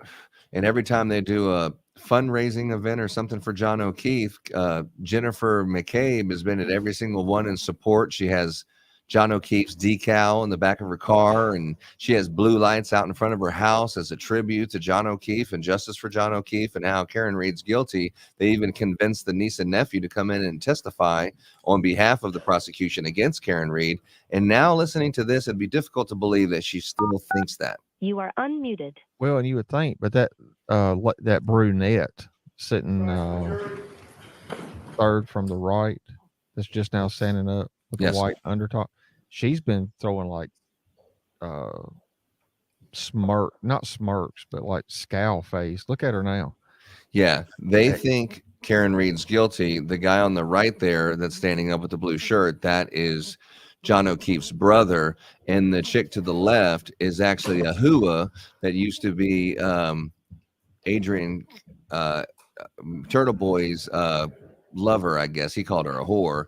And then John O'Keefe's brother is now dating her and bringing this whore to the trial. So, oh, Lord. It's all backstory, man. Just all the different people and what's going on here. Jurors, I am striking that last answer. It was probably a partial answer cut off. I'm striking it completely, disregarded. If you took notes, cross the notes out.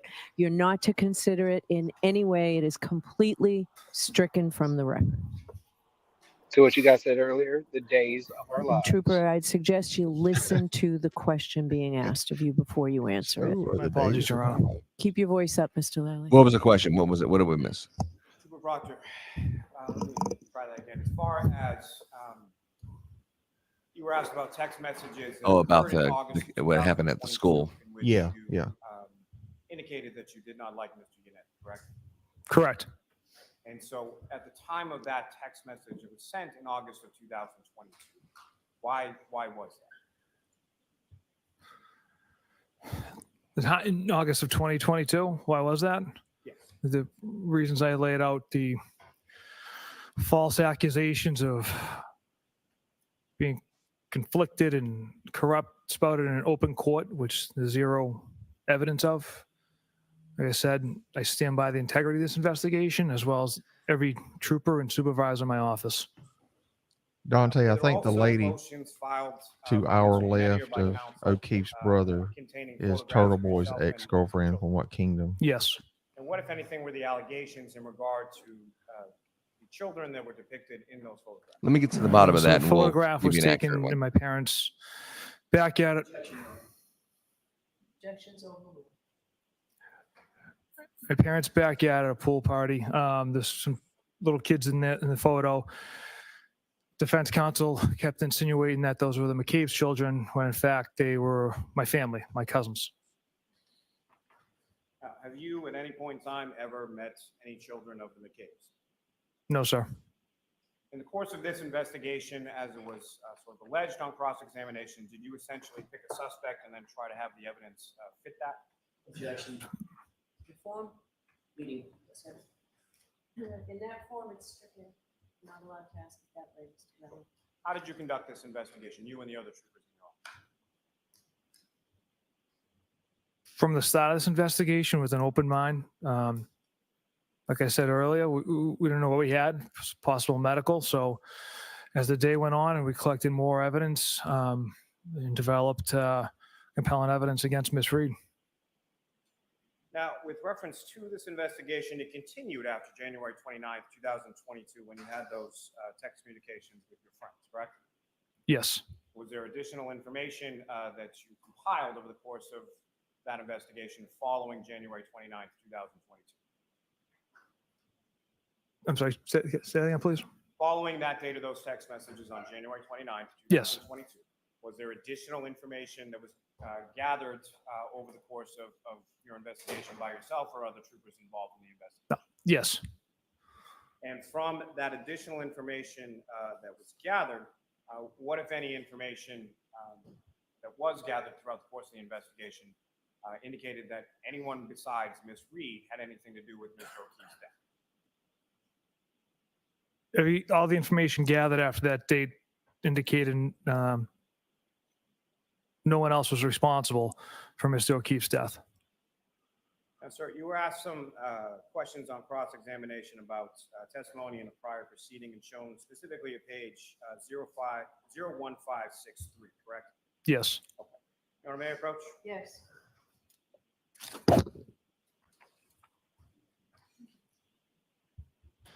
So yeah, I'm giving you 01563. they interviewed Lucky Lochran, the plow truck driver, yesterday, and I see the pictures here. I could share them with you, but we're watching this. But they were interviewing the plow truck driver, which I have pictures of. Turtle Boy showed them last night, but they're also just got recently posted, and that's what the Yannetti was still talking with him to let him know that he's going to be coming up to the stand soon. 15263 and 64. But I can see how you can connect the dots there and say, well, they were just there to harass me because I'm here. And, I don't know. I can see how you can try to paint yourself as a victim, but it's a stretch.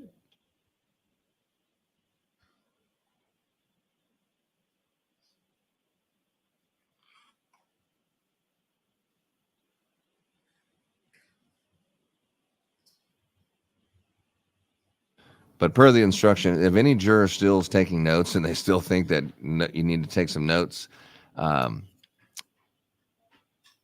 strike from the record that they were harassing his wife and his kids at the school. Strike that from your notes.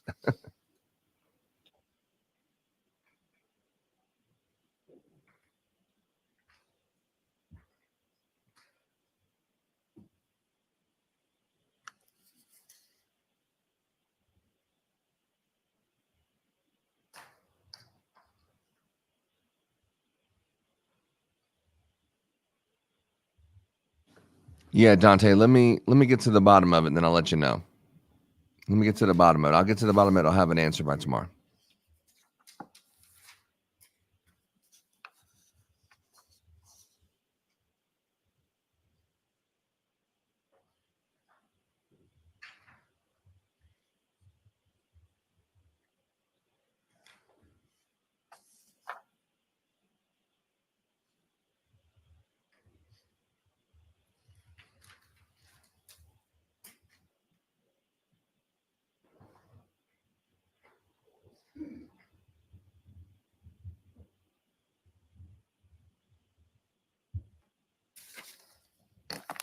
Mayor Proctor? Yes. Thank you. Now, Trooper, after reviewing those 3 pages, is there now more context to what you were just asked about on one specific page of that testimony? Yes. And those were questions related to what you had told and what you had informed other people within the office or your supervisors in relation to relationships with both McCabe's and the office, correct? Correct. And in the course of that testimony, did you relay to that body the same testimony you just relayed to this jury in regard to photographs of children and defense counsel attributing those to being the McCabe's children, which they were not? Yes.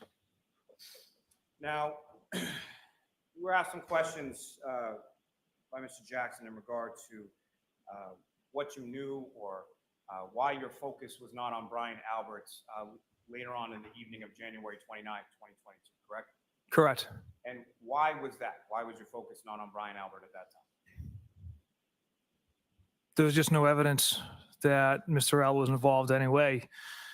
Like I said before, from witness interviews, the statements Ms. Reed provided to witnesses, the one shoe left at the scene, the taillight pieces found underneath the snow that were dug out by the CERT team, the injuries to Mr. O'Keefe, the one shoe at the hospital that was observed, her statements to us, Sergeant Mechanic and I, while we interviewed her,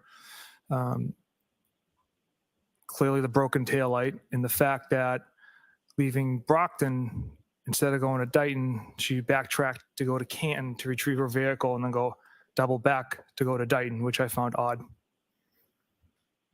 Now, if at any point in time over the course of your investigation you had evidence which led you to believe that Mr. Abel was involved in the death of Mr. O'Keefe, what would you have done? Objection. Ask it differently. With regard to, again, you testified beyond January 29th. At any point in your investigation, did you find any information or evidence leading you to believe that Brian Albert was involved in the death of John O'Keefe? Objection. I'll allow it. No. Now, if you had found information leading to that conclusion or evidence leading to that, what would you have done? Objection. Then we'll allow it.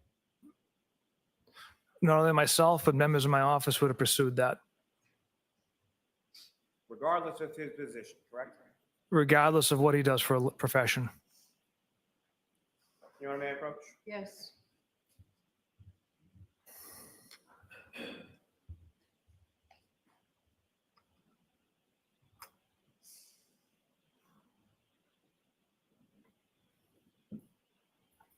I mean, freaking distorted reality. I'm looking online here, and like John Petro show is talking about Trooper Proctor, much better witness now that the shock is worn off from the initial unprofessional text with friends, and the troopers actually handling Jackson well. I was like, what are you watching, dude? Yeah, really. Document I showed you the other day. Do you recognize that? That is text communications between me and my high school buddies. And sir, if I could direct your attention within there to page 2535.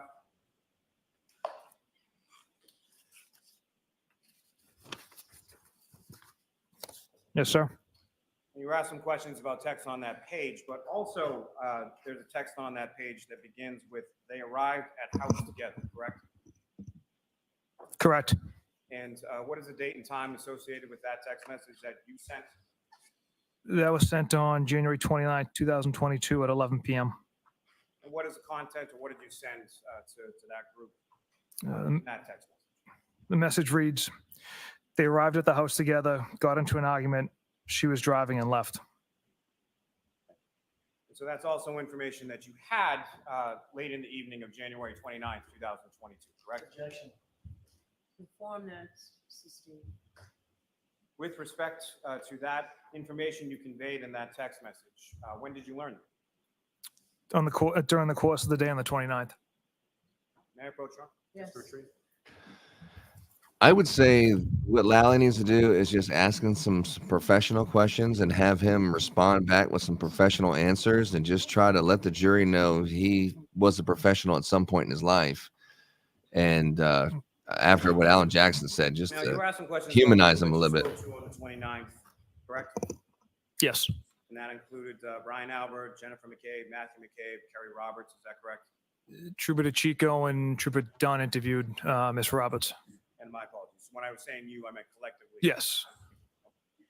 But you specifically yourself and Sergeant Mechanic, you also spoke with the defendant on January 29th, correct? Correct. And that would have been prior to any of the text communications that were contained within that chat with your friends, correct? Correct. Let me ask you something about charging decisions. Is that something that you make in this case or any case? I don't make any charging decisions. We're essentially fact finders. So as far as what Ms. Reed was charged with or when she was charged with it, that's not something that's within your purview, correct? No, not at all. Now, specifically, you were asked some questions about some text messages between yourself and Trooper DeChico in regard to the medical exam, correct? Correct. And those occurred in April of 2022, is that correct? Yes. Was the defendant, Ms. Reed, charged with murder in April of 2022? Objection. I'll allow it. No. That wasn't until June of 2022, correct? It's correct. And that was at the conclusion of the grand jury, is that correct? Objection. Sustained. And you're aware that there was a grand jury in this case, correct? Objection. Call the trial. Okay. Yes. Answer that. And are you aware of certain witnesses that testified at the grand jury? Objection. I'll allow that. Yes. Are you aware that Dr. Sporty Bello testified at the grand jury? Objection. I'll allow that. Yes. And so, false reason then that the defendant wasn't charged with murder until after the grand jury concluded and Dr. Sporty Bello had testified before that grand jury, correct? Objection. Sustained.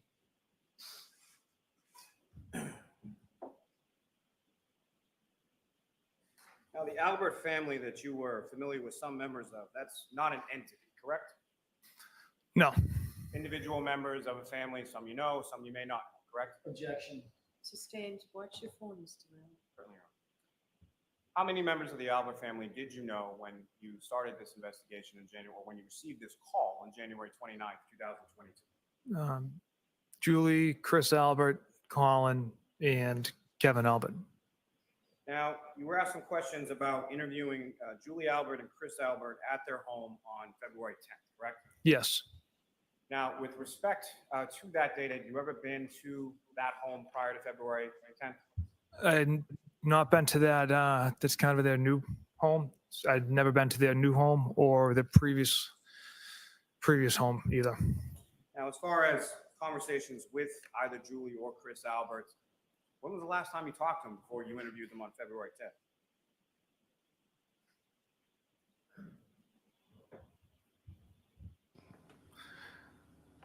I believe I'd reached out to Julie to coordinate the interview, but prior to this case,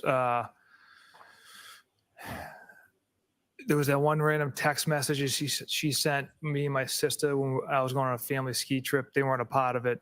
She wanted me to take a video of my sister skiing, but That was in February 2022. yeah. So one Yes. of my question is prior to February 10th, 2022, prior to any arrangements to schedule an interview for February 10th, when was the last time that you spoke to either Julie Albert or Chris Albert, if you know? I don't know. I can't remember. Now, with regard to that text message in regard to skiing in late February 2022, you were shown that text message, correct? Yes. Was there any response from you? No. Did you have any further communication with Julie Albert after that interview on January 29th, 2022, related to this investigation? I recall the serving her for grand jury. I know she wanted to kind of have an idea of what the process was like. So there's communications regarding that. And was that something that was solely done with Julie Albert or other witnesses or what? All the witnesses that were called in the grand jury, it's unusual for, the majority of civilians to be called in the grand jury. So they obviously have questions about the process. Now, as far as babysitting for your children, is that something that Julie Albert ever did? No. And as far as those text communications between yourself and your sister regarding that, was that something that you had asked for or something that your sister had suggested? Yeah, my sister had suggested that. We never followed up with having Julie watch my kids. Now, you were asked some questions about text messages with your sister Courtney, correct? Correct.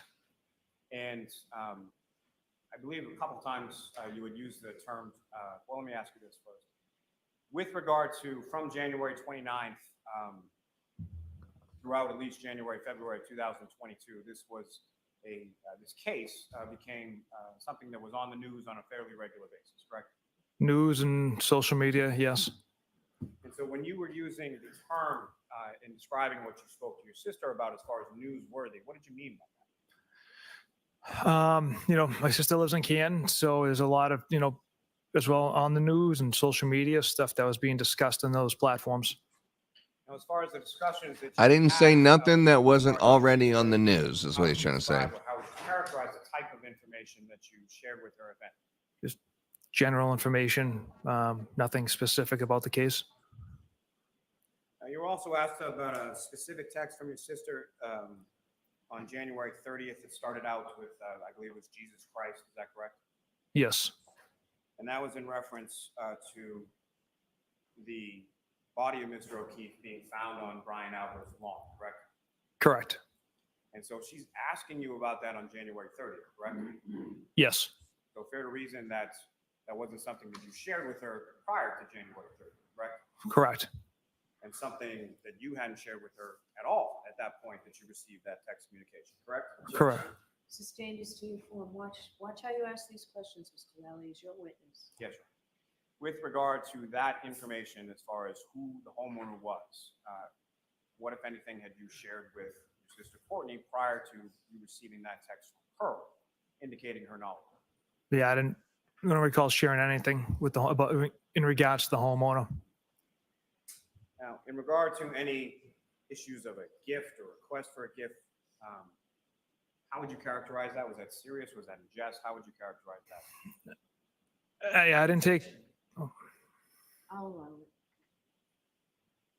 it. I didn't take that offer seriously. And as I had mentioned, I believe on Monday, that I didn't ask for a gift. I never received one. I kind of said, get my wife a gift. She had been home about 10 straight nights with the boys. We had another homicide a week before. So that was my response, get Elizabeth one. And she never received one. Now, you were asked some questions about Colin Albert, correct? Yeah, married to your ass. I'm sure she never receives a gift. As far as what, if any, information did you have as far as Colin Albert and his being at 34 Fairview at the same time as anyone from coming back from the waterfall? It was my understanding Colin arrived later on to just see his cousin's birthday. He didn't stay that long, maybe an hour, a little over an hour. And as he was leaving, I think he ran into his aunt and uncle as his ride had arrived out front and left at sometime around 12:10 a.m. Was that information that you had prior to your interview with Colin Albert? We knew Colin wasn't at the house. The timing was provided by Colin. Oh, we don't have a At do any not time in your recall, huh? investigation, what, if any, evidence did you ever receive that Colin Albert was at 34 Fairview at the same time as Mr. O'Keefe or the defendant? Based on Mr. O'Keefe's cell phone location data using his Waze app, Colin Albert is leaving around like 12:10 a.m. Mr. O'Keefe is about a half a mile away at 12:20 a.m. So they did not cross paths. Now, Mr. Jackson was asking about some people as far as interviews or later in. I mean, he's got his broom, dustpan, and mop out, but I don't know if he's doing a great cleanup job here. But Five names as far as it's a tough ask. Ms. Go out there and clean this up. Be like, Ms. Alba, okay, and I'll try. Ms. Levinson and Colin Alba, correct? Yes. And then you were asked about 3 people that you had interviewed, and then were asked if there was only one person left, that being Colin Alba, correct? Correct. Does that math match up as far as 5 people, 3 given, and only 1 person not interviewed? No. Now, with reference to Ms. Kent, Ms. Fabiano, and Ms. Alba, to your knowledge, have they been interviewed at any point in time? No. And why not? They weren't present for when the adults had arrived back from the waterfall. So they had left 34 Fairview like Colin Albert prior to the waterfall people coming in. Objection. Sustained is that film. What, if any, information did you have with regards to the whereabouts of Ms. Kent, Ms. Fabiano, Ms. Alba, and Colin Albert in relation to 34 Fairview and the arrival of people from the waterfall? They had left the residence. So, with respect to Colin Albert, why was it that he was interviewed and not Ms. Kent, Ms. Fabiano, and Ms. Alba? Colin was falsely accused of. Fucking objection, dude. Falsely accused. Same question as to Ali asked you differently. Yes, ma'am. Okay, go ahead. Answer it. Colin was the subject of a third-party culprit that had no evidence to back that up. Objection. I'm going to allow that. That had no evidence to back that up. That Talking he about was Turtle involved Boy. whatsoever. My office and myself felt the need to interview Colin, sit him down, and get his story, his facts of that evening. So that's why we interviewed him at that date and time later on. And when you say we, do you recall who was present with you when you interviewed Colin Albert? Trooper Zachary Clark. Are you aware of Sergeant Mechanic getting screenshots from both Colin Albert and from Miss Allie McCabe in relation to text communications they had about picking up Colin Albert from 34 Fairview on January 29th? Yes.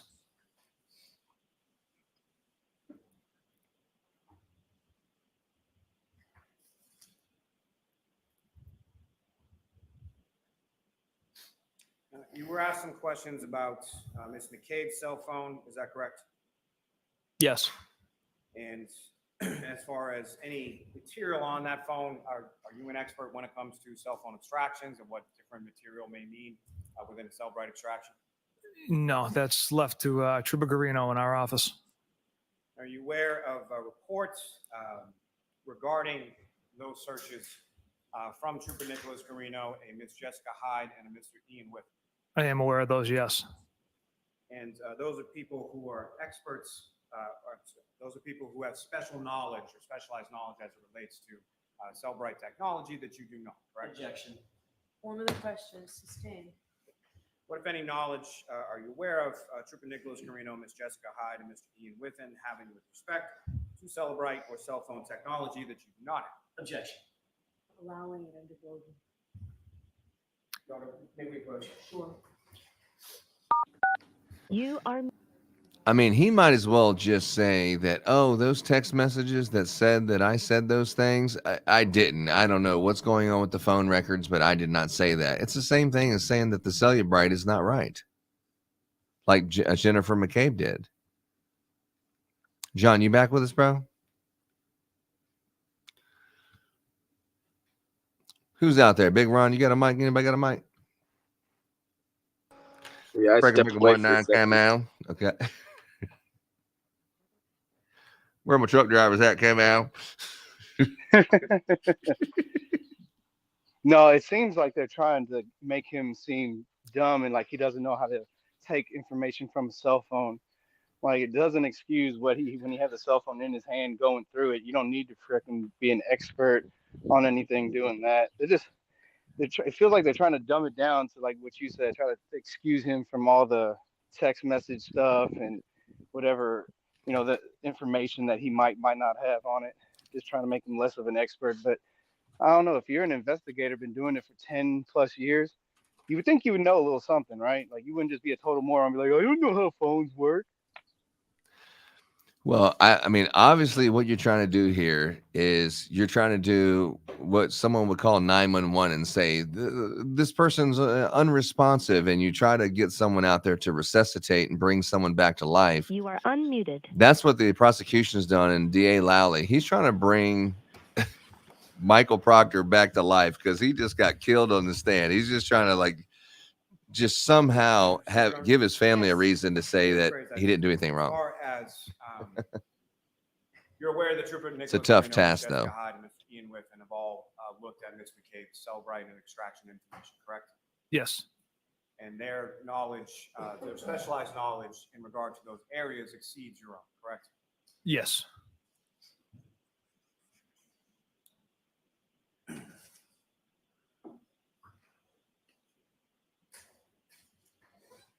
Now, as far as your conversations with Kevin Albert, how would you characterize those in relation to this investigation? They had nothing to do with this investigation. Like I said, we were working a cold case together. We also work on other cases together that, unattended deaths that I'll respond to, a potential suicide or an overdose in the town of Canton that I'll respond to. But the topic of our conversations were in regards to the cold case or unresolved case that we're working together. Your Honor, may I approach? Yes.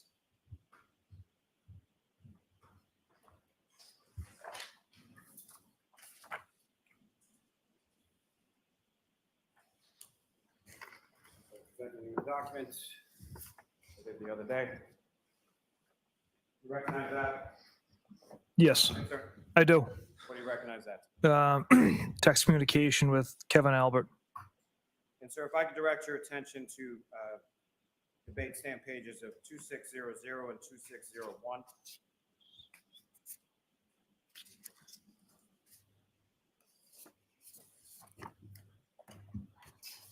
Yes, sir.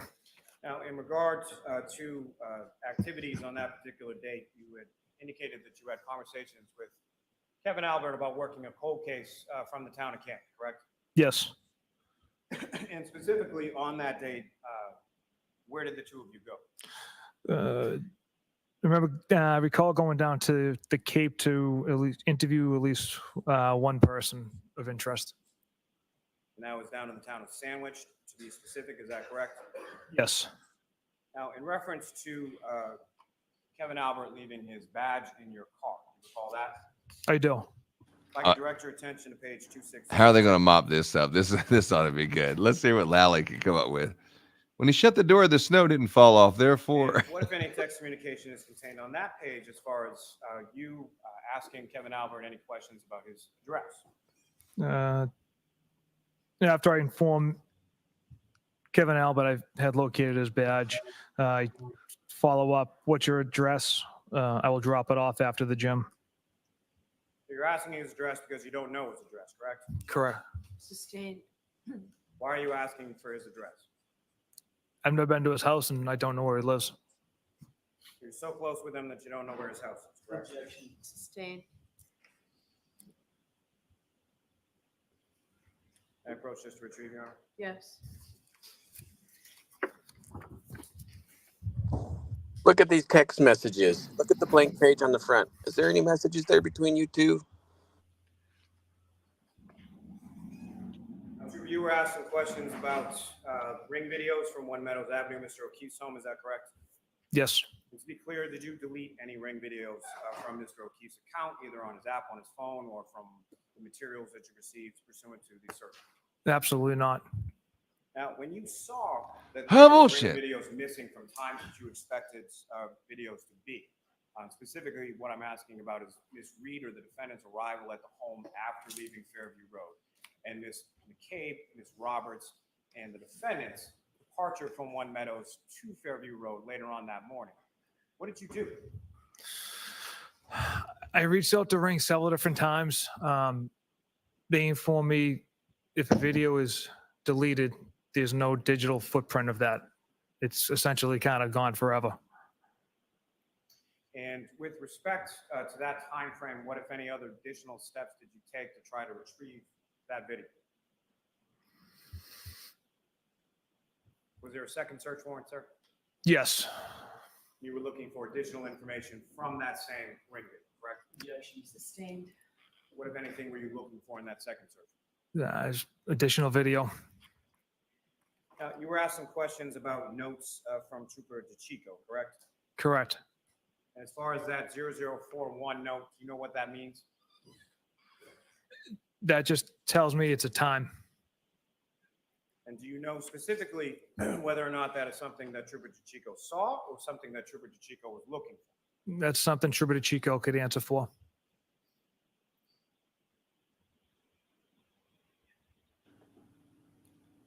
So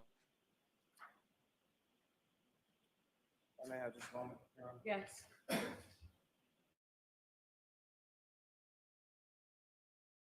Questions about Sallyport video at Canton Police Station, correct?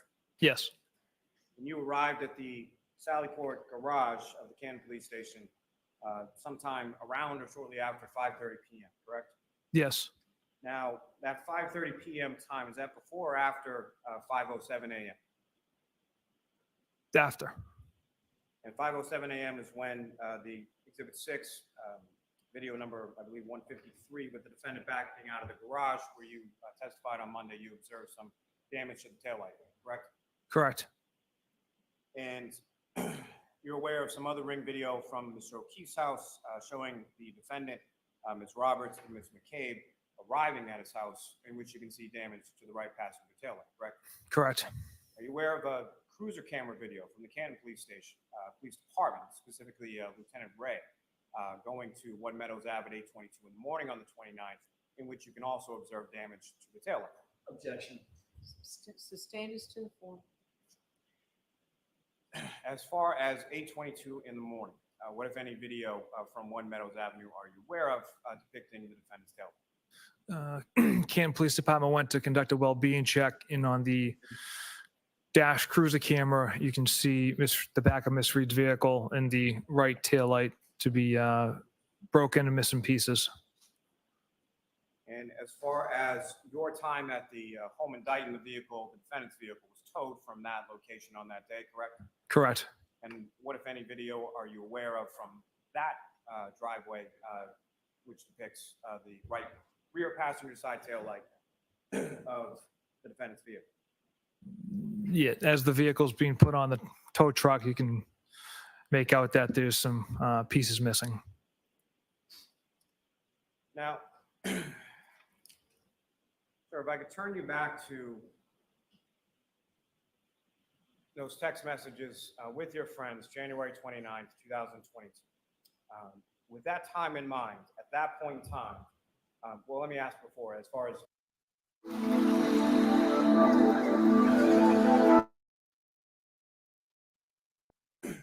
you mentioned in your testimony the other day, earlier, that at some point in time later in the day or early in that evening, you had met for a debriefing with yourself and the other troopers involved in the investigation on January 29th. Is that correct? Yes. So fair to say the information that had been collected by yourself and the other troopers on January 29th, you had that in mind, or you were aware of that when you were involved in these text communications with your friends, correct? Yes. And so were you, at that time that you're texting with your friends, you had seen the defendant's vehicle? Correct. Yes. And you had seen the damage to the taillight, correct? Yes. And you were aware that Lieutenant Tully and the CERT team had conducted a search around 34 Fairview and recovered Mr. O'Keefe's sneaker and a taillight? Objection. Sustained is to form. What, if anything, were you aware of in regard to Lieutenant Tully doing with the CERT team at 34 Fairview earlier that day? Detective Lieutenant Tully and the CERT team conducted a search, discovered several pieces of broken taillight pieces, as well as Mr. O'Keefe's missing shoe. And the shoe that Lieutenant Tully and the CERT team had retrieved, what, if anything, did you observe in relation to that and the shoe that you and Sergeant Mechanic had retrieved from the Good Samaritan Hospital? Yeah, they were matched. They were both black Nike sneakers with the white logo. Now, you had talked to first responders, correct? Yes, And that included firefighter Flamati, correct. and that included Sergeant Good. Yes, You had done interviews with regard to Brian Albert, correct? yes, Jennifer McCabe, correct? correct. Matthew McCabe, correct? Yes, The defendant yes, and other troopers from your unit had also interviewed Kerry Roberts, correct? yes, So you're aware of statements that were attributed by Ms. Roberts and Ms. McCabe to the defendant as far as what she told them earlier that morning? yes, And you're aware of statements that Ms. McCabe and Ms. Roberts had made to the troopers in regard to what they had observed that morning? yes, Now, were you aware that both Ms. McCabe and Ms. Roberts indicated in interviews on January 29th that when they had got to 34 Fairview Road, they could not see Mr. O'Keefe's body? However, the defendant sort of bolted out of the backseat of the vehicle directly over to Mr. O'Keefe's body. Objection. You can ask that differently, Mr. Lally. With respect to the statements from Ms. McCabe and Ms. Roberts in regard to their arrival at 34 Fairview around 6 a.m. in the morning, what, if anything, stood out to you or were you aware of in relation to those statements? Yeah, from those statements, as Miss Roberts was driving down Fairview, Miss McCabe was in the passenger seat, Miss Reed was in the back. Obviously, whiteout conditions as they're coming down, like that slight hill, getting just before the left side of the property. Miss McCabe and Miss Roberts indicated that. Miss Reed said, "There he is. I see him. I see him." And Miss McCabe and Miss Roberts didn't know what Miss Reed was talking about. They stopped the car. Miss Reed ran directly over to John O'Keefe's body. And even when Miss Reed had exited the vehicle, Miss McCabe and Miss Roberts still didn't know what was going on and what she was running to. Now, were you aware from your conversation with firefighter Flamati that the defendant had stated, "I hit him," in the presence of firefighter Flamati earlier that morning? Yes. And were you also aware of statements the defendant made to other first responders about her being or getting into an argument with Mr. O'Keefe as she was dropping him off at 34 Fairview, indicating the last time she saw him? Later on, subsequent interviews.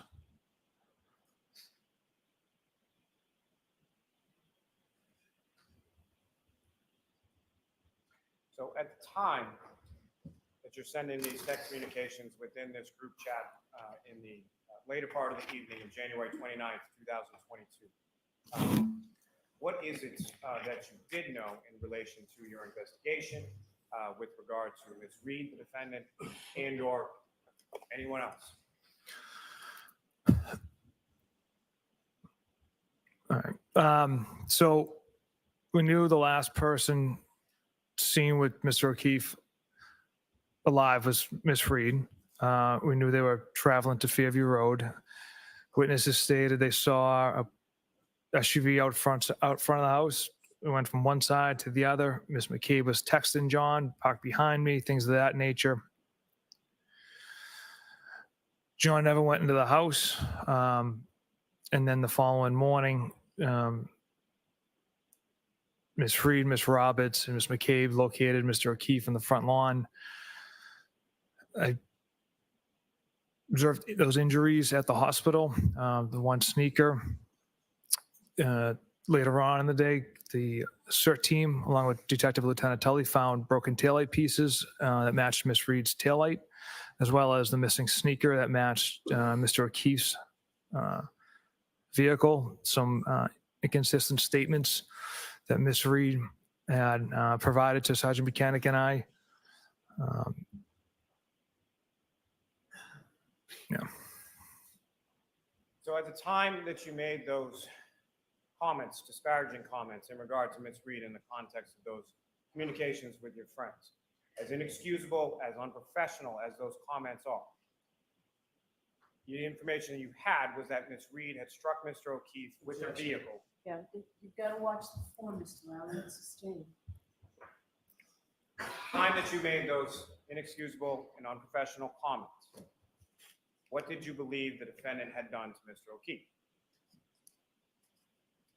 I believe, based on all the physical evidence and facts, Mr. O'Keefe got out of that vehicle holding that cocktail glass he walked out of the Waterfall bar with. Ms. Reed pulled ahead and then backed into him, struck him with her vehicle, and then left. Then came back 5.5 hours later, correct? Correct. Nothing further. Jackson. No further questions. What else we got here?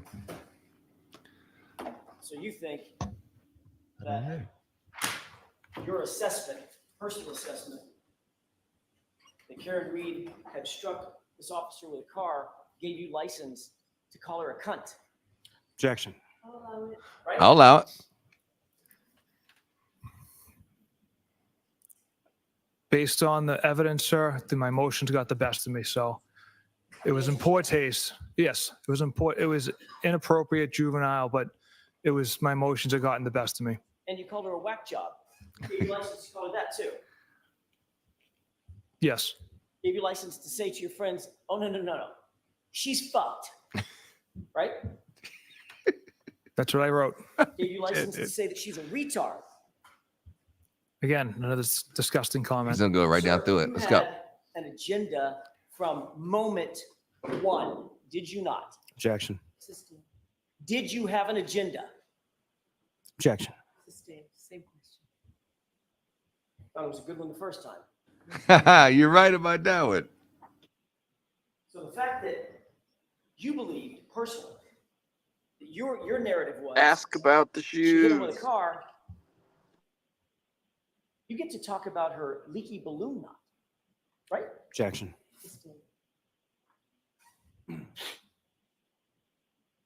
You indicated on cross-examination that you saw a video at 8:22 a.m. with some damage to Ms. Reed's right rear tail light, correct? Yes. 8:22 before or after 5:07 a.m.? After. You also said that you had no idea where Kevin Albert lived, right? Correct. But you did say about getting his badge to him after that drunken night with him, that you just leave it in your mailbox, right? Objection. I'll allow it. Yes, my mailbox. Yeah. So he obviously knew where you lived. Yes. And then you said there's no evidence whatsoever, your words, no evidence whatsoever. You talked about Brian Albert, Brian Higgins, Colin Albert, no evidence whatsoever that they were involved in the death of John O'Keefe, right? Correct. Trooper Proctor, you're the one responsible for gathering the evidence, correct? Objection. I'll allow it. Right? I am one part of a greater group of detectives that gathers evidence. I'm just one part of that unit. Yeah, I'm sure the group is like, don't group me in with you, dog. I don't want to be in the group, whatever group you're talking the about. case officer, the lead detective, correct? Yes. Sort of like the fox guarding the hen house, isn't it? Objection. That's sustained, Mr. Jackson. Do you have anything else? All right, Trooper, you are all set. Thank you, Your Honor. Thank you, Juris. Did she say good for you? You're all done. Yeah, good for you. It's over. Next witness, Mr. Allen. Yes, Your Honor. The Commonwealth call Lieutenant Brian Tully to the stand. Now, this is a person that Carney, Turtle Boy, he absolutely hates this guy. And this is the guy who was there arresting him in front of his kid at the bus stop. So it goes pretty deep. But hopefully when we're showing the shoes, maybe Tully's got something to do with the shoes. You shall the evidence given the court and jury in the case now hearing should be the truth, the whole truth, and nothing but the truth, so help me God. I do. Take this. Yes, sir.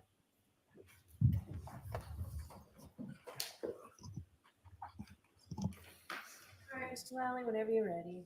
Thank you. Good afternoon, sir. Good afternoon. Where were you on the night of the balloon knot? Yeah. Brian exactly. Tully, Tully, And how are you employed, sir? with the Massachusetts State Police. And how long have you been a member of the state police? 18 years. And what rank or assignment do you currently have with the Mass State Police? The rank I hold is Detective Lieutenant, and my current role is the unit commander for the Norfolk State Police Detective Unit. And now, how long have you been, let me ask you first, as far as, how long have you been a lieutenant with the state? I was a first lieutenant in 2021, and then I attained the rank of Detective Lieutenant later in 2021. And with reference to your current unit, how long have you been a member of that? I've been with the Norfolk State Police Detective Unit for 12 years. And prior to and throughout the course of your work within the detective unit, the Norfolk DA's office for the state police, what, if any, specialized training have you received and or given in regard to investigations and how to conduct? For the first 10 years as the rank of trooper and sergeant, I was on the homicide section of the unit. When first entering the unit, I received instruction on how to conduct homicide and death investigations. In addition to that, I attended over 200 hours of specialized training in the use of cell phones and cell phone technology in the furtherance of criminal investigations. Further on, I have now been an instructor about cell phones and cell phone technology in criminal investigations. I've taught death investigation classes around the Commonwealth, and as well as search and seizure law in Massachusetts. Now, if I could ask you just with respect to your unit, if you could explain to the jury sort of what is the role and what does your unit do with respect to death investigations within Norfolk County? So each district attorney's office has a state police detective unit assigned to it. So Mass General Law, Section 38, Section 4 says that the district attorney is in charge of all death investigations. So if someone passes away, essentially not in the presence of a doctor, or the circumstances that led to their death was outside the presence of medical care, the district attorney is in charge of the investigation, or their representative. And so each DA has a state police detective unit assigned to them to act as their representative. In certain jurisdictions like Boston, Worcester, and Springfield, the DAs in those counties have said that those local departments can be their representatives, but throughout the Commonwealth, the state police is the DA's representative in those death investigations. Now, as far as assignments go, or as far as how is it that, well, as far as how an investigation is run, how is it that a call comes in? If you could take the jury through sort of from the time the call comes in, how that investigation is. I'll talk in a typical state. Oftentimes someone passes away, again, not in the presence of a doctor, gets found by somebody, a loved one, a friend, a passerby. They call 911, which gets routed to the local police, who respond and come to learn that someone has passed away in the circumstance. That police department will then call the troop headquarters on the state police. The state police is cut up in different troops by geographic location. Each troop duty lieutenant would have a list of who the on-call person is for the state police detective unit of jurisdiction. They would then call that trooper or sergeant directly to inform them that there's a death in a certain community and give them a telephone number to contact somebody who's directly on scene to get more information. Now, as far as your role as sort of the supervisor or the lieutenant in charge of the unit, can you describe to the jury sort of what your role is in regard to those investigations? So within the detective unit, we have the homicide section, a narcotics section does narcotics investigations, and a special investigation section. So specific to the homicide section, there are certain levels of supervision. We have a sergeant assigned to the homicide section. I have an executive officer who's a lieutenant, and then me. So multiple levels of supervision specific to any of the sections, including the homicide section.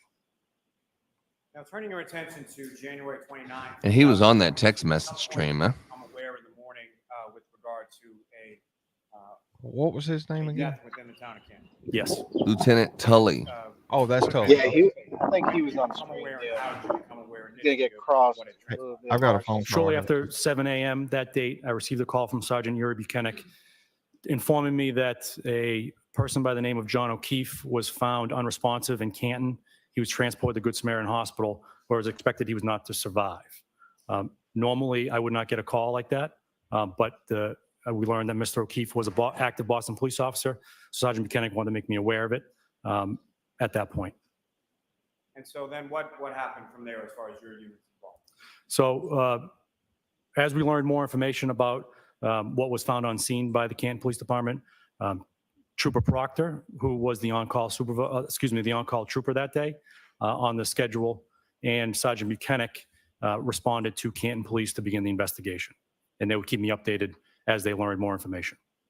Now, as far as your unit is concerned, what, if any, role does your unit have, or what, if any, jurisdiction does your unit have with relation to any kind of death, whether it be homicide, suicide, unattended death, within the confines of Norfolk County? We have exclusive jurisdiction by law, but the law also suggests that we need to work with the local police departments as well. And so how is it that typically in a typical investigation that your unit would work in conjunction with the local police departments in relation to a death investigation? Their detective unit would be involved if they have one, and some departments in Norfolk County don't. They would stand by to wait for our arrival. There'd be constant communication between the responding trooper and the detective on scene about things that need to be done prior to our arrival, but essentially ask for or wait for our guidance on what to do next. And as far as certain investigations go, are there decisions sometimes that are made with regard to your involvement or maybe your unit not being involved in a death investigation? Yes. And how are those determinations made, and who makes those determinations? It falls to either the person who's on call or their supervisor. We don't respond to all of those calls. So a police officer may call and say that a woman in her 80s has passed away in bed overnight. Her primary care doctor has said that she's struggled with cancer or treatment, and that doctor is willing to sign a death certificate. In those circumstances, it's not suspicious. It's not a suicide or a fatal opiate overdose. We would not respond in that case. That would be one that we would decline. In other circumstances, we may get the call and then learn that the person's going to survive. And so we will not respond. We typically will mirror what the Office of the Chief Medical Examiner. If they're involved, then we'll definitely be involved. Now, turning to that point, as far as the Office of the Chief Medical Examiner is concerned, in any sort of death investigation that your unit is involved in, what, if any, involvement or communication do troopers from your unit or yourself have with the Office of the Chief Medical Examiner? We have constant communication. The law that I cited also says that the Office of the Chief Medical Examiner has exclusive jurisdiction as well to determine the cause and manner of death. So we work closely hand in hand to figure out the circumstances that led to the death. Now, as far as working close hand in hand with the medical examiner's office, what does that sort of typically entail? Takes a turn of phone calls. We'll call in and speak to the intake person or the on-call doctor to tell them what we've learned or what we're observing. We forward reports in every case to the doctor so they understand at least what we learned in the first 24 hours. Doctors will often reach back out to us asking for scene photographs, more reports, ask questions. And in instances where it's a suspicious death, we will send an investigator to the autopsy to stand with the doctor to make observations and answer any questions for the doctor. So he's kind of sweeping up the communication with the ME. That are ultimately come to by the medical Yeah. examiner.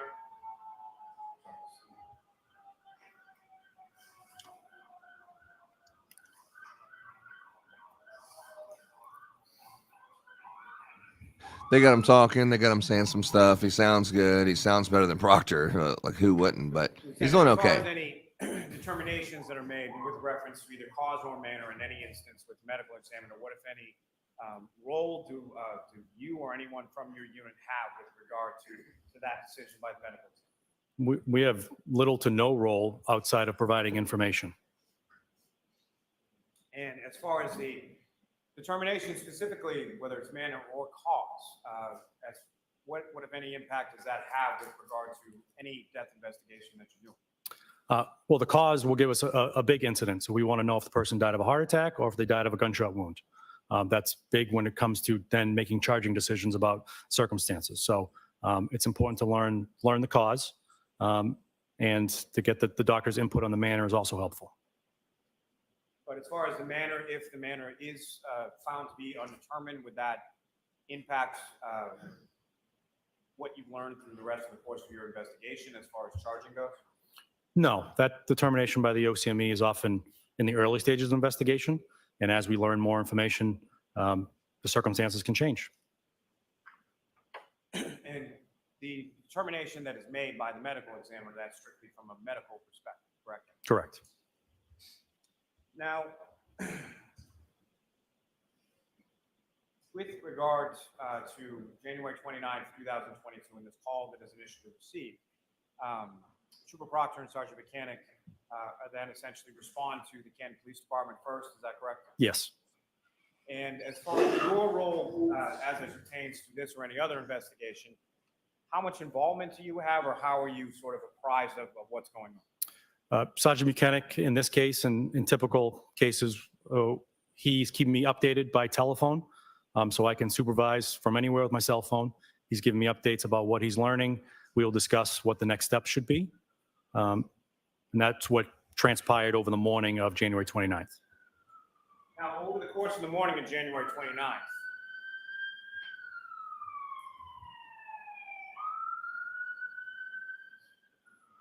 Saved by the over bell. course of the morning of January 29th, Yeah. what, if any, conversations did you have with relation to Canton Police Department's involvement or ongoing or further involvement with regard to this investigation? I had spoken with the acting chief at the time, the current chief, the chief at the time, Kenneth Berkowitz, about the involvement in the Canton Police Department. We talked about the homeowner at 34 Fairview and his relationship to his department. And because of the appearance of a conflict, we had made a decision that the Canton Police was going to take a step back from the investigation, and that the state police would do the investigation without them. They all have Now, the as same far word as track. that appearance of a conflict or step back, as you termed it, what was your understanding at that time as far as what the role of the Canton Police would be? Really to provide support. So anytime we're in a local community, we This is need the why support I of local think police. If we're going to start knocking on doors, we want to make sure they're aware or we present. wanna open up in They the- have resources in town, whether it be lights or barriers that we may need to Minnesota access. So state police go, but I then would it- define it as a support role. Now, with respect Other to those people got conversations involved you and mentioned it that you had took a yourself turn. and what the then current chief, Kenneth Berkowitz, who, if anyone else, was involved in those conversations? The district attorney. That would be Mr. Morrissey, is that correct? Yes. Is that abnormal for him to be involved in conversations in regard to the police department and any sort of appearance of conflict? No, it's not abnormal for him to be involved. And as far as his involvement, But he's probably the his conversations, most polished as far as person you're in aware, that were group they text message involved, or were they any greater that or shows less any kind of than the professionalism so conversations far you at had this with point. Mr. Berkowitz? No, they were the same conversations. Oh yeah, I definitely agree with that. I mean, right now, I have to say I like him Let me ask you this. most out of all of them. At some point over the course of this case, or at some point over the course of this investigation, did you become aware of certain text messages on Trooper Proctor's personal phone? Yes. And upon your being made aware of those text communications, what, if anything, did you as a supervisor, what, if anything, did you do? I had a long discussion with him about the content and nature of them. I expressed my displeasure as unprofessionalism and the content of them, and then I reported up my chain of command. But Proctor said he had no knowledge of ever getting He was by me reprimanded. at that conversation. Yes. Bullshit. Again, just sort of in general terms, you're familiar with this investigation as you're supervising the unit that was investigating it, correct? Yes. Now, is it typical practice in conducting homicide or death investigations as far as civilian witnesses are concerned to seize their personal cell phone? It's not uncut. It happens. Yes. And is that a practice that occurs with respect to every single witness in every single case? No. And so what are sort of the parameters, or what would be some of the reasons that certain civilian witnesses' cell phones would be seized versus others? Well, you use the word seize. So when I think of the word seize, I'm thinking in the legal context where I think there's probable cause to believe, more likely than not, there's evidence of the crime I'm investigating held within the data of that phone. Sometimes if we believe there's information on the phone, we may ask for consent for that one specific thing or for that one specific reason. But outside of that, unless I have that belief there's data on a phone, I won't ask for consent or seize a phone and pursue a search warrant. Now, are you aware of certain cell phones that were either seized or granted access via consent in relation to this investigation? Yes. And specifically, Mr. O'Keefe's phone was taken into custody, correct? Yes. And the defendant's phone was taken into custody on January 29th as well. Yes. Now, as far as civilians, there were two civilian witnesses whose phones were given via consent and then extracted, that being a Jennifer McCabe and a Kerry Roberts, correct? Yes. And so why was it that Ms. McCabe's phone and Ms. Roberts' phone was taken versus some other witness in the case? Well, they had information relative to the actions of Miss Reed and the communications with specifically those two individuals on the morning of the 29th. So we wanted to memorialize them and save them.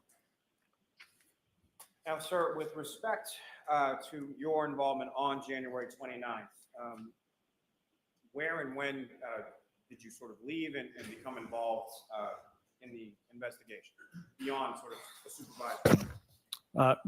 Shortly after noontime, we had learned more information that necessitated a broader search. So I had reached out to Lieutenant Kevin O'Hara with the State Police CERT team to assist with processing of a scene. And so since we were going to be processing a scene, it was prudent for me to leave my house, dig out, and drive to Canton. And sir, with respect to, you mentioned dig out from your house. What were the conditions like around the time that you were leaving? There's probably 8 to 10 inches at the house. So I had to dig out my driveway and That's the what she large said. snowbank at the end of the driveway that's caused by the plow in order to get a vehicle out and head to Canton. And where is it first that you were heading to? I first went to the Canton Police Department to talk to Chief Berkowitz and wait for the arrival of the CERT team, and then to 34 Fairview. And they're saying that he had the As far as Sallyport CERT video. team was concerned, if you can explain to the jury sort of the process Yeah. from your perspective, from your end, as far as activating the CERT team, what it is that they do. And that CERT team did a fantastic job. Very We thorough. work with Lieutenant O'Hara frequently. I called him on a cell phone, and the CERT team is out of a different chain of command. So the state police is a very paramilitary organization with specific chains of commands with different structures. So I reached out to him and asked for his assistance with this investigation. He had to get further approval up his chain of command, mostly for overtime and to pay the troopers to come out. That would be the way that I would make a formal request to the CERT team. And so the initial phone call that you made to Lieutenant O'Hara, you don't have the power or the authority to sort of direct him to dispatch his team and go to 34 Fairview, correct? Correct. And so as far as that initial phone call that you made to Lieutenant O'Hara, do you know about what time of the day that was? It was about 2 in the afternoon. And what was the purpose of sort of that initial phone call that you made to Lieutenant O'Hara? To give him a heads up, because it needs to be a conversation up my chain of command. So above me, there's a detective captain and a major. My major needs to really talk to his major to make the formal request. But I wanted Lieutenant O'Hara to be aware of the request was coming so that he could at least start polling his people to see who was available to respond to Canton. And with That explains why they didn't have the green light until after 5:45. in general terms, describe for the jury sort of what you observed as far as the weather conditions on that day. I observed blizzard-like conditions. It was snowing heavily, windy, low visibility. John, may I approach? Yes. John, looks like they all have the same exact story. Same word track, same phrases. I wish he did come inside the house. They all have a story that's well put together. Well, I mean, there's no doubt that they've talked about this, where this may go, where it is going. You think he's like Con Air, Cyrus the Virus lookalike? I do actually. Yes, I couldn't place it until you just said that. Yeah, Dante. Dante is like on it, dude. I don't know how long Dante's been watching, but my God, you know the case probably the best I've heard.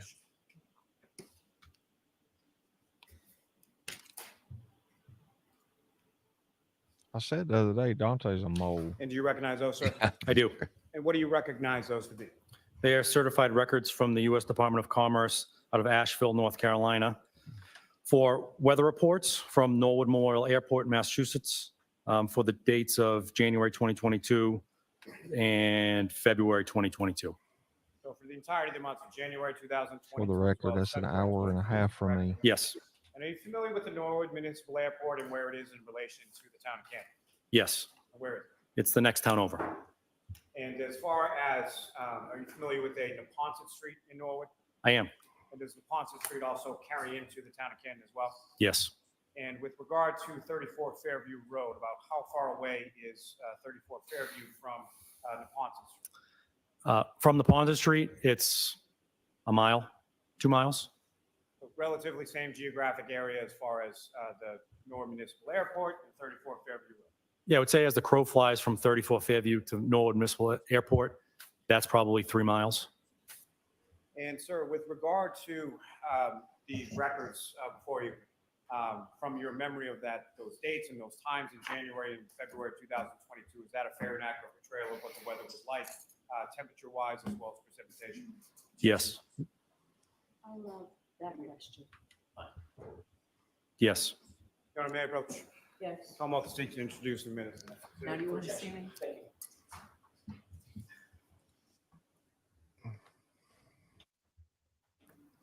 Well, Tully over there, he was in the Sally Port. He definitely had access to have the tail light delivered out there.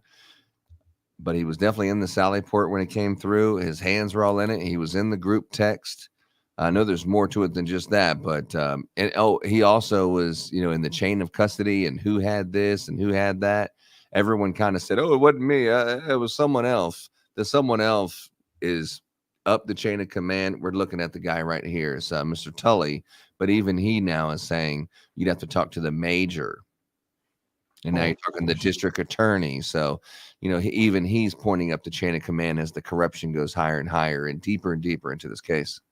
Well, that's what I said earlier. It'll be interesting to see how high up this goes, to what level.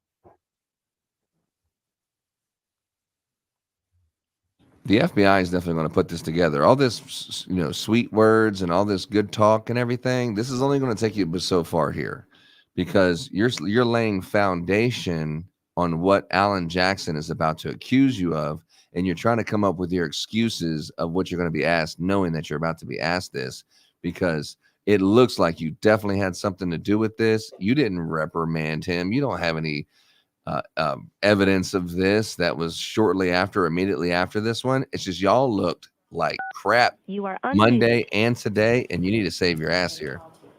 Yeah.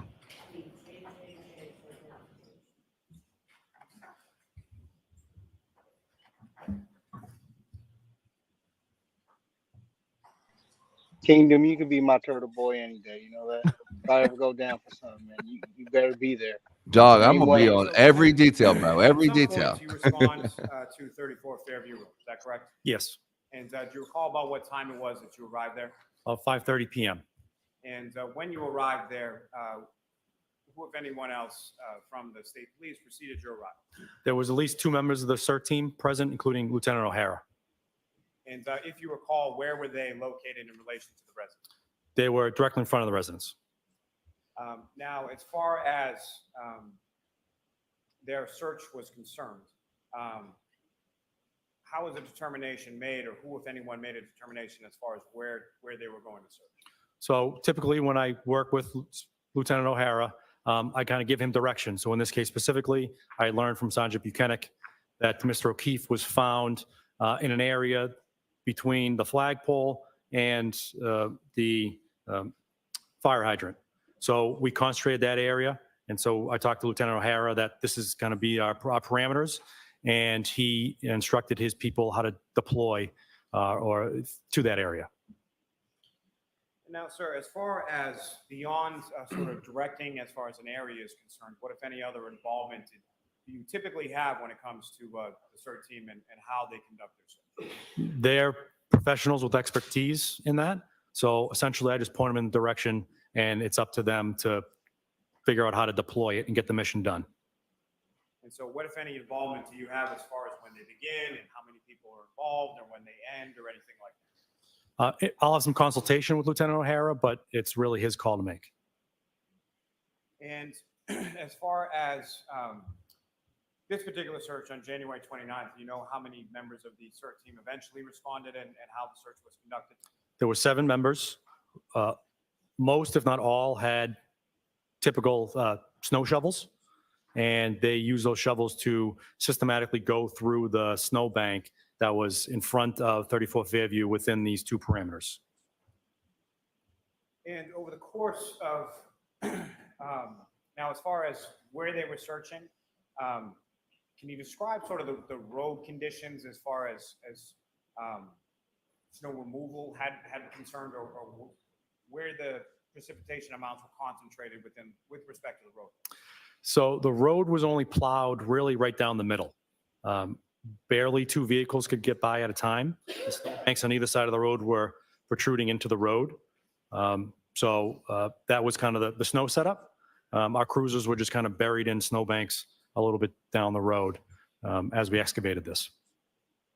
And sir, as far as this search was concerned, what, if any, information did you provide to Lieutenant O'Hara as far as items being searched for, or what was he directed to be looking for? There were two items specifically. We were looking for potential pieces of a taillight of a vehicle and a shoe. And as far as a shoe and potential pieces of a taillight, where did that information come from, or why were those the items that were being looked for? Relative to the shoe, when Sergeant Buchanan and Trooper Proctor responded to Good Samaritan Hospital and collected the clothing of Mr. O'Keefe, they realized that there was only one shoe present at the hospital. They had contacted the Canton EMS and other people who cared for him, and they'd learned that a shoe wasn't removed at the scene, and that when Canton Fire and EMS arrived, Mr. O'Keefe only had one shoe on. So it was important to locate that second shoe. Relative to the taillight, we had gotten information that witnesses stated that Miss Reed's vehicle had a broken taillight, and so we were looking for evidence of it being broken at that location. And with respect to the search that was conducted by Lieutenant O'Hara and members from the search team, where was that in relation to either the roadway or the front lawn of 34 Fairview? Well, as we were excavating this, or as they were excavating this snowbank in front of it, we realized that the snowbank protruded about 3 feet into the roadway. So as they were moving this first part of the snowbank, we're essentially shoveling the road.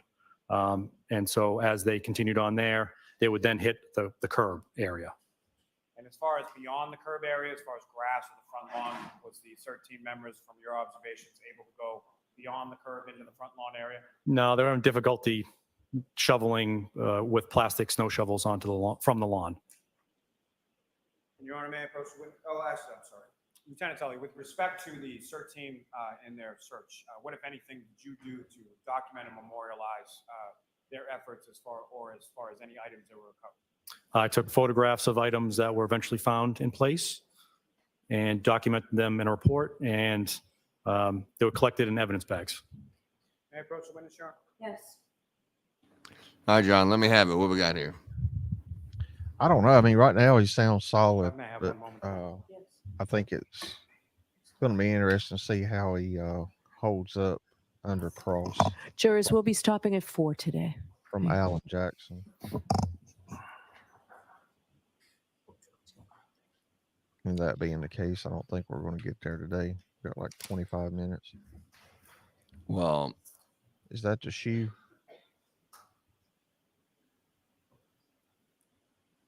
Oh my God! If this Sir, is with the other respect shoe, to- I would love to see it. I'm going to place before you Rule 2. Direct your attention to what's been marked as exhibits 111 through 134, and just in general. There's a reason why Alan Jackson and them haven't brought up this other shoe to show it. Lally's supposed to show it. What do you recognize those to be? The photographs that I took that afternoon. May I approach this to retrieve, Your Honor? Yes. Your Honor, I don't want to belabor the point, but if I could just publish just a couple of these exhibits. Okay. He needs to keep on talking until they go exactly at 4 o'clock or 3 o'clock Central Standard, so there can be no cross today. Yeah. Lieutenant, there should be a laser pointer on the desk before you. If I could ask, first of all, do you recognize what's up on the screen as Exhibit 111? Yes. And what do you recognize that to be? The front of 34 Fairview Road in Canton and the flagpole I previously mentioned. And if you could, using the laser pointer, just direct the jury's attention to what, if anything, of significance you observed in this exhibit. So this picture was taken to memorialize this piece of red plastic here. Ms. Gilman, if I could have Exhibit 114. Is he going to bring the shoe? Is he going to bring a plastic and bring that shoe Lieutenant, out? recognize what's up on the screen as Exhibit 114. Yes. And if you could, using the laser pointer, direct the jury's attention to what, if anything, of significance you observed. It's that same previously mentioned red plastic. The purposes of the multiple photographs, I'll take one as overalls, and as I get closer, I'll take more photographs to give better context. And these photographs of these items, were they taken, the items that you're photographing, were they moved in any way prior to you memorializing them with photographs? Yes, this piece in particular, the CERT team member, as he was removing the snow with the shovel, had picked up this piece of plastic with it. I asked him to place it back where he found it, where it approximately was, so that I could memorialize it in place. So it's picked up and you asked him to put it back where he found it, and he did so? Yes. Ms. Gilman, if I could have Exhibit 117. He picked up the plastic and then showed it to him. I found this, and he said, Yes. "Put it back in the snow where you found Members it." of the CERT team doing their excavation of the snowbank. That sounds suspicious AF, huh? Yeah. And I mean, if he's picking it up with snow, how does he know where he Again, found sir, it? do you recognize what's up on the screen as Exhibit 120? Yes. And if you could, using the laser pointer, direct the jury's attention to what, if anything, of significance you observed in this photograph? A black Nike sneaker with a white sole that was recovered in the snowbank. And at some point subsequent to this, what, if any, comparison did you do visually with the sneaker that you observed in this photograph with respect to the sneaker that was recovered from the Good Samaritan by Trooper Proctor and Sergeant Buchanan? They matched both in make and model, size. The shoe that was recovered by the troopers at the hospital was a right sneaker. This one found was the left, or a left. Ms. Gilman, if I could have photographs. That looks like a right sneaker to me. If you're part of a crack team that investigates stuff, why would you Again, sir, pick up do you recognize evidence what's up and there? then be like, oh, I forgot, Yes. and then put it back? And if you could, using the laser pointer, direct the jury's attention. They to what, if planted anything, this. Just look how it is. Look where you're seeing it at. A clear piece of plastic. Now, with respect to this clear piece of plastic, what, if anything, did you observe or did you note of significance as far as the surface of that particular piece of clear plastic? I noticed that it's curvature in shape, and there are raised dimples, for lack of a better term, that were along the outside of this piece of plastic, or on one side of it. Now, Ms. Gilman, if I could have, lastly, from this group, Exhibit 131. And again, Lieutenant, do you recognize what's up on the screen as Exhibit 131? Yes, What do you recognize that? that is a photograph that I took at 34 Fairview that depicts a red piece of plastic.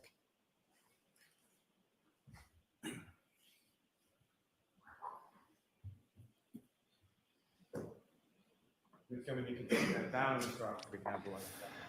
I think if someone's saying that Tully's the one that planted the evidence, I don't heard anything to roll that out. Were observed and photographed by you on January 29th during the CERT team search. What happened with those items from the scene? You asked an They were officer to collected, put it placed in an back. evidence bag, and brought back to our offices to be secured. And if you could, as far as the evidence sort of system is conducted with regard to this case and other cases and investigations within your unit, can you explain to the jury that process of sort of when an item is seen or an item of evidentiary value is seized, what happens? Well, first, to provide context, by policy, I am the evidence officer for the unit, and I have assistant evidence officers who assist me in the caretaking of the evidence. So we'll use this particular instance where evidence is collected at a scene, it's memorialized in place, placed in, if it's the right shape and the right condition, in a paper bag with some notes placed on the outside of the bag, transported to our office where it's secured either in a temporary locker or the permanent evidence area. Do you take a picture of it?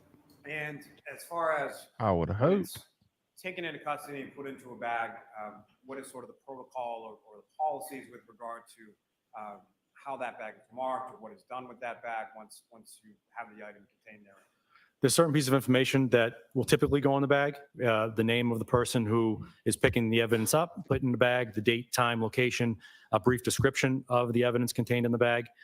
It will then be taped, and initials will be placed on the tape to memorialize who did the taping and the date in which the taping occurred. And as far as the supervisor, as far as evidence is concerned, you mentioned that there are some evidence officers who are assistants to you as the actual evidence officer. Yes. And at this time, in January 29th, 2022, who were those evidence officers within your unit? Relative to the homicide section, it was Trooper Jeff Kotkowski and Trooper David DeChico. Now, with respect to the evidence storage at your office, can you explain to the jury sort of how that's managed, where it is, and how items are checked in to evidence once they're seen? We have an evidence tracking system. So as evidence comes in, we place it into the system. A label will be created and placed on the outside with the case number and an item number specific to that bag. It will be placed into the evidence room, which is locked in 2 different methods and has an alarm code pad, and you need your ID pass to swipe in order to enter. And only certain members of the unit have access and know the code to the alarm. Me obviously being the one, and the 2 assistant evidence officers. And that's subject to inspection by the state police frequently. And so, correct me if I'm wrong. So pretty but at much this it's time, unreliable. essentially yourself, Yeah, Chico, to say the least. who had access to that evidence storage area. Yes. Now, with respect to the remainder of the troopers within your unit, would they have access to that same evidence storage area? No. Now, with respect to your unit at this time, late January of 2022, how many troopers were in your unit or under your supervision in the second unit at that time? There were 13 under my supervision for the unit as a whole. Specific to the homicide section, there were 4 troopers and 1 sergeant. And that number, as far as 4 troopers and 1 sergeant, is that sort of a typical number, a low number, high number? Historically for Norfolk, that was a low number. We have since had more transfers come in to the unit. And how many do you supervise within the homicide unit at this point? 1 sergeant and 7 troopers. Now, with respect to the evidence storage area, is there sort of a temporary versus a permanent storage area contained within that locked and coded storage area? Yes. And can you describe sort of the difference between the 2 and how things are managed by either you or your assistants with regard to evidence within the locked storage area?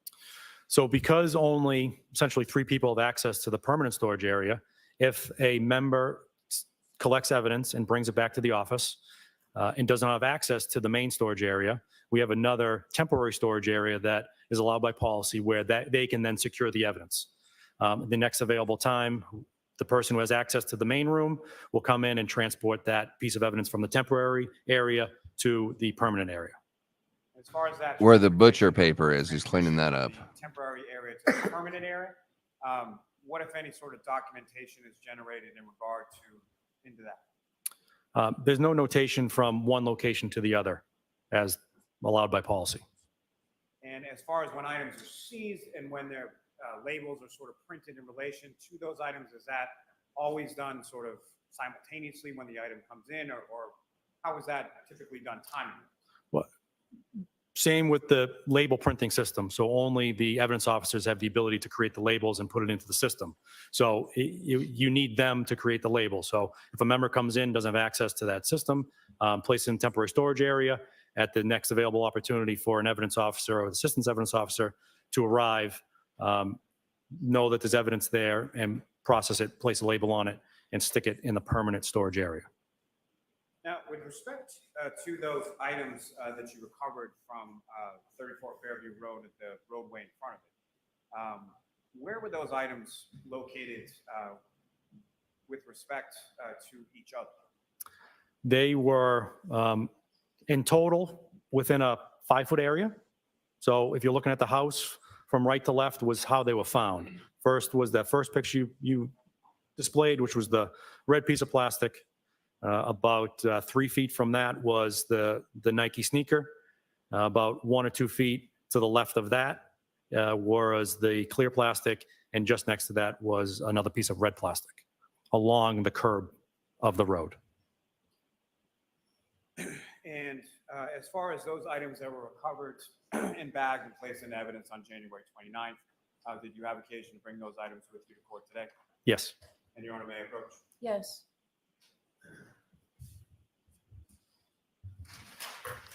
Open the Sir, I shoe. am presenting you the bag.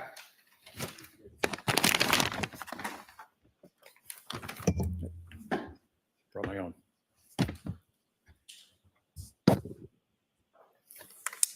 Oh, the evidence manager actually has his own pair of gloves. Lieutenant, first, just with reference to the item I placed before you, do you recognize that? Yes. And what do you recognize that to be? The bag that contains the left sneaker that was seized from 34 Fairview Road. Oh, shit. Here we go. Outside the residence. And Your Honor, with the court's permission, may the witness remove that item from the bag and display it for the jury. Yes.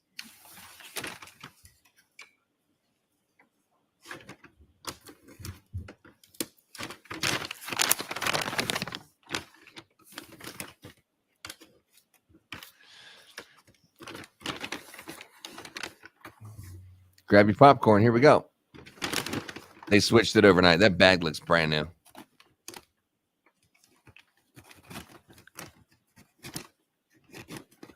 John, what's the chances that they've figured out they messed up and got a different shoe now?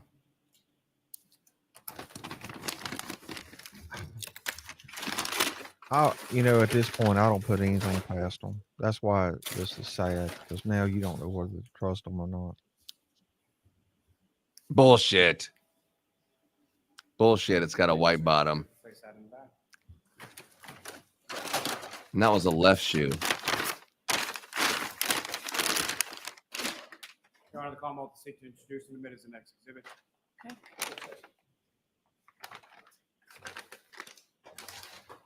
Exhibit 569. May I approach again, Your Honor? Yes. Sir, I'm handing you two separate bags. Give those without me finish.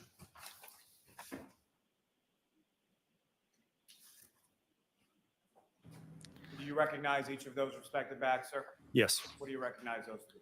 The bags that contain the red and clear plastic pieces that were recovered from the roadway in front of 34 Fairview Road.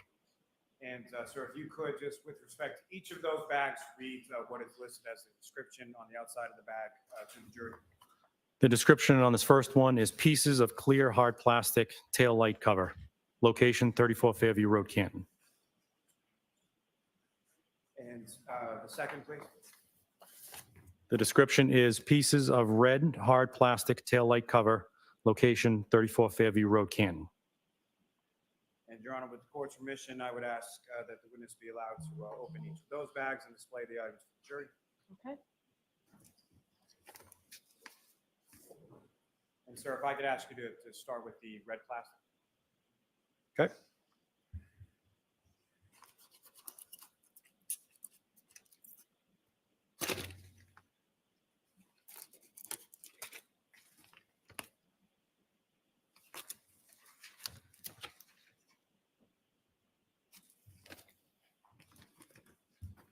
Okay, I need to invest in some sharp scissors. I'm surprised he didn't bring his own. Well, true.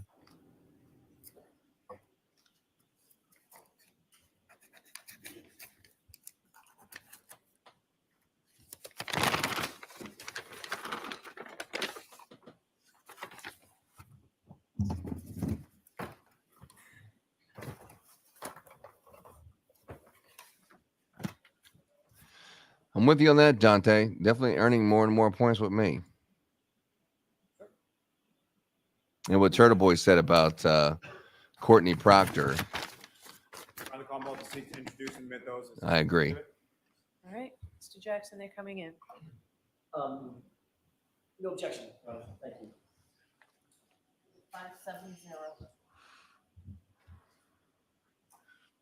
Lieutenant, before we get to the next item before you, if I could just ask a couple questions in regard to the search. January 29, 2022, about what time is it that you arrive in the area of 34 Fairview? About 5:30. And had yourself or any members of your unit, to your knowledge, been at 34 Fairview at any point in time prior to your arrival there that day? No. Objection. So Tully's going to take the heat when they prove the shoes are different. He's the evidence manager. He's the How one. long was it that you were on scene at 34 Fairview that day? About an hour. Now, with respect to when these items were found, do you know approximately what time the first item was located by a member of the CERT team? Yes. And what time was that? 5:45. Now, with respect to at any point in time that you were on scene at 34 Fairview Road on January 29th, 2022, was either Trooper Proctor or Sergeant Buchanan on scene at 34 Fairview while you were there? No. And with respect to around that time, as their supervisor, were you aware of where they were or their location at that time? Yes. And where was that? They were following a tow truck that was towing Miss Reed's vehicle from Dayton to Canton. Now, with respect to the vehicle and or the pieces of red and clear plastic that were found by the CERT team at 34 Fairview Road on January 29th, what, if any, conversation did you have with respect to Lieutenant O'Hara in regard to the vehicle and sort of the damage on it? Objection. I'll allow that. We wanted to know what we were looking for. Specifically, Lieutenant O'Hara wanted to know what are we looking for and what's the scope of the items we're looking for. So we had discussion about how much taillight we believed was missing from Miss Reed's vehicle, so that as we go along, we would know if we had it enough, or we had it all, I should say. And so with respect to that, what, if anything, were you able to share with Lieutenant O'Hara with respect to Ms. Reed's vehicle at that particular time? I didn't have much information because it was still on a tow truck or being loaded up into the Canton Police Department at that time. So I didn't have any actual knowledge of how much taillight we're looking for. And prior to you leaving from the scene at 34 Fairview Road, along with the CERT team on that date of January 29th, even at that time, did you know the full extent or how much taillight you were looking for at that time? No. Now, sir, if I could ask you just to, with the court's permission, Your Honor, may he remove the items from that second bag Yes. this morning?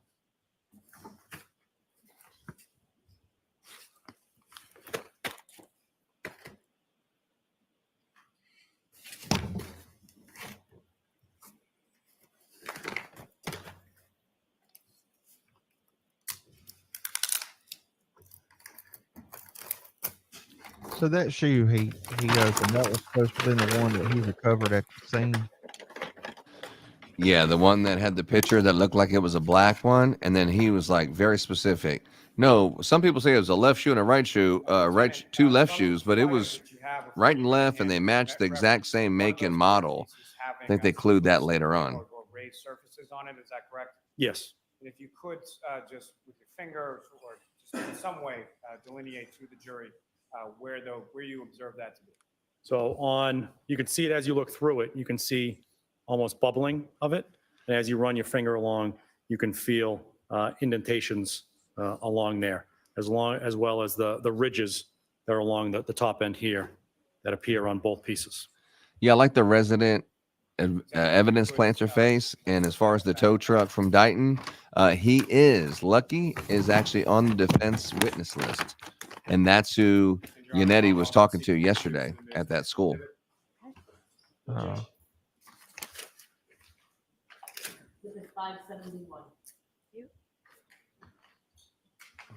But they are not going to pass this witness today, that's for sure. There's 3 more minutes left. Given the time and given where Why I am. don't you come to second and say this?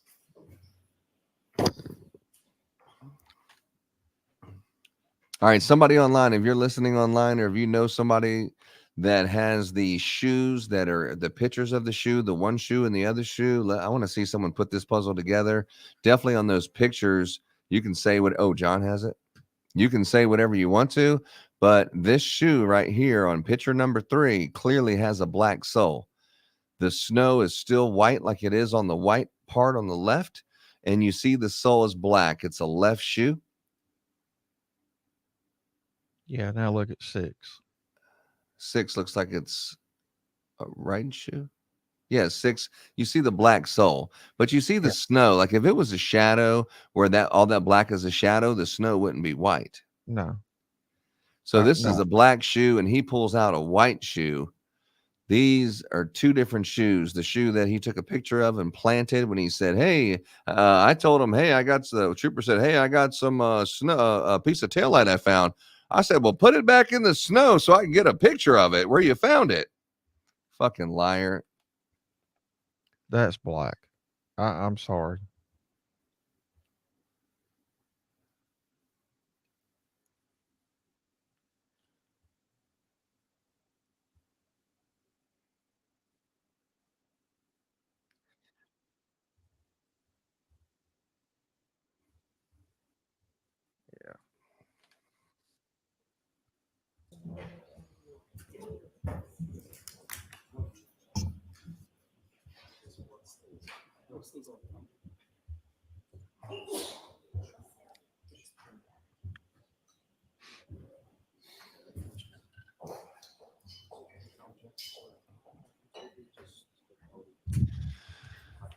Let's hear it, boys.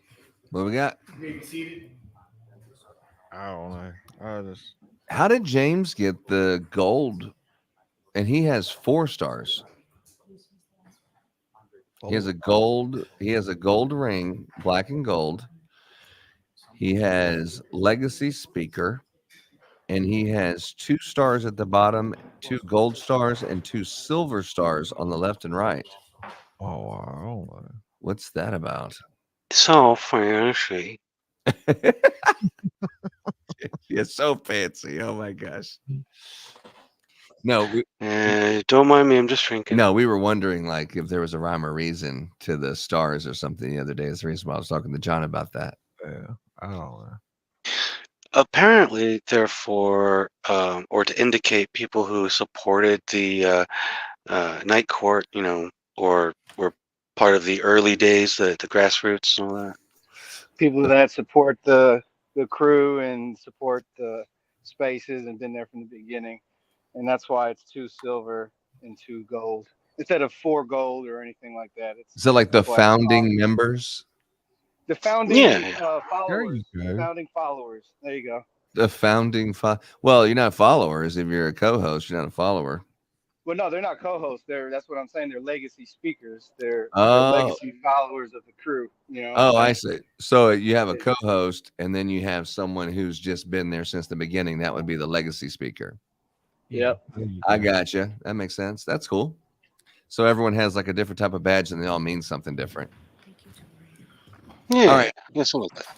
Yeah. Sounds good. So I see a big problem with these freaking shoes, as John just pointed out. These shoes are 2 different shoes, and everyone said, I'm not the evidence manager. You're like, yeah, you're not the evidence manager. But if anyone's going to take the fall for this one, it's not going to be Michael Proctor. It's not going to be anyone else. It's going to be the evidence manager. And if you're looking at this one, Vet, if you could just look at this and tell me, what do you see? Do you think that's a shadow?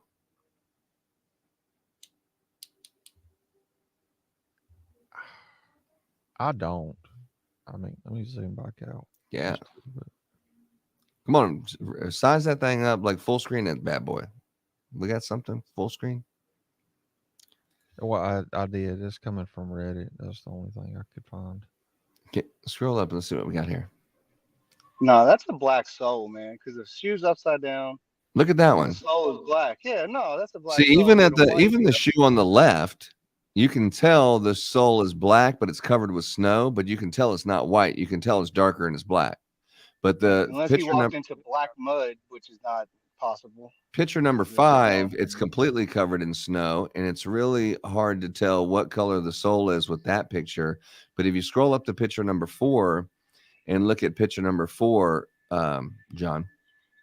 Why does 5 look like somebody threw snow on it? Exactly. They patted it down with snow. Well, that's what I was just looking at too. Because if you found it in snow, it wouldn't be like that. The snow's not going to stick to. I don't know. That right there looks like it's white. Yeah. Well, it's covered with snow, so you can't even see.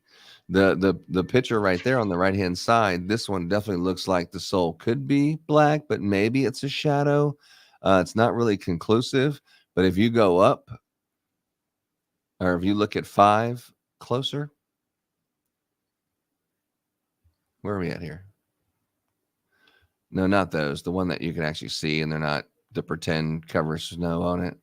Scroll up, little chunks of snow, like give me a break, chunks of snow, something like that. That one looks like it could be black. I mean, you could also say it's a shadow, but scroll up a little bit more. Where's the other one? Was it 4? Where's the one that you can clearly see it? Was it that one? Scroll down to the one you can clearly see it. Oh, there it is. Scroll to the right. Yeah.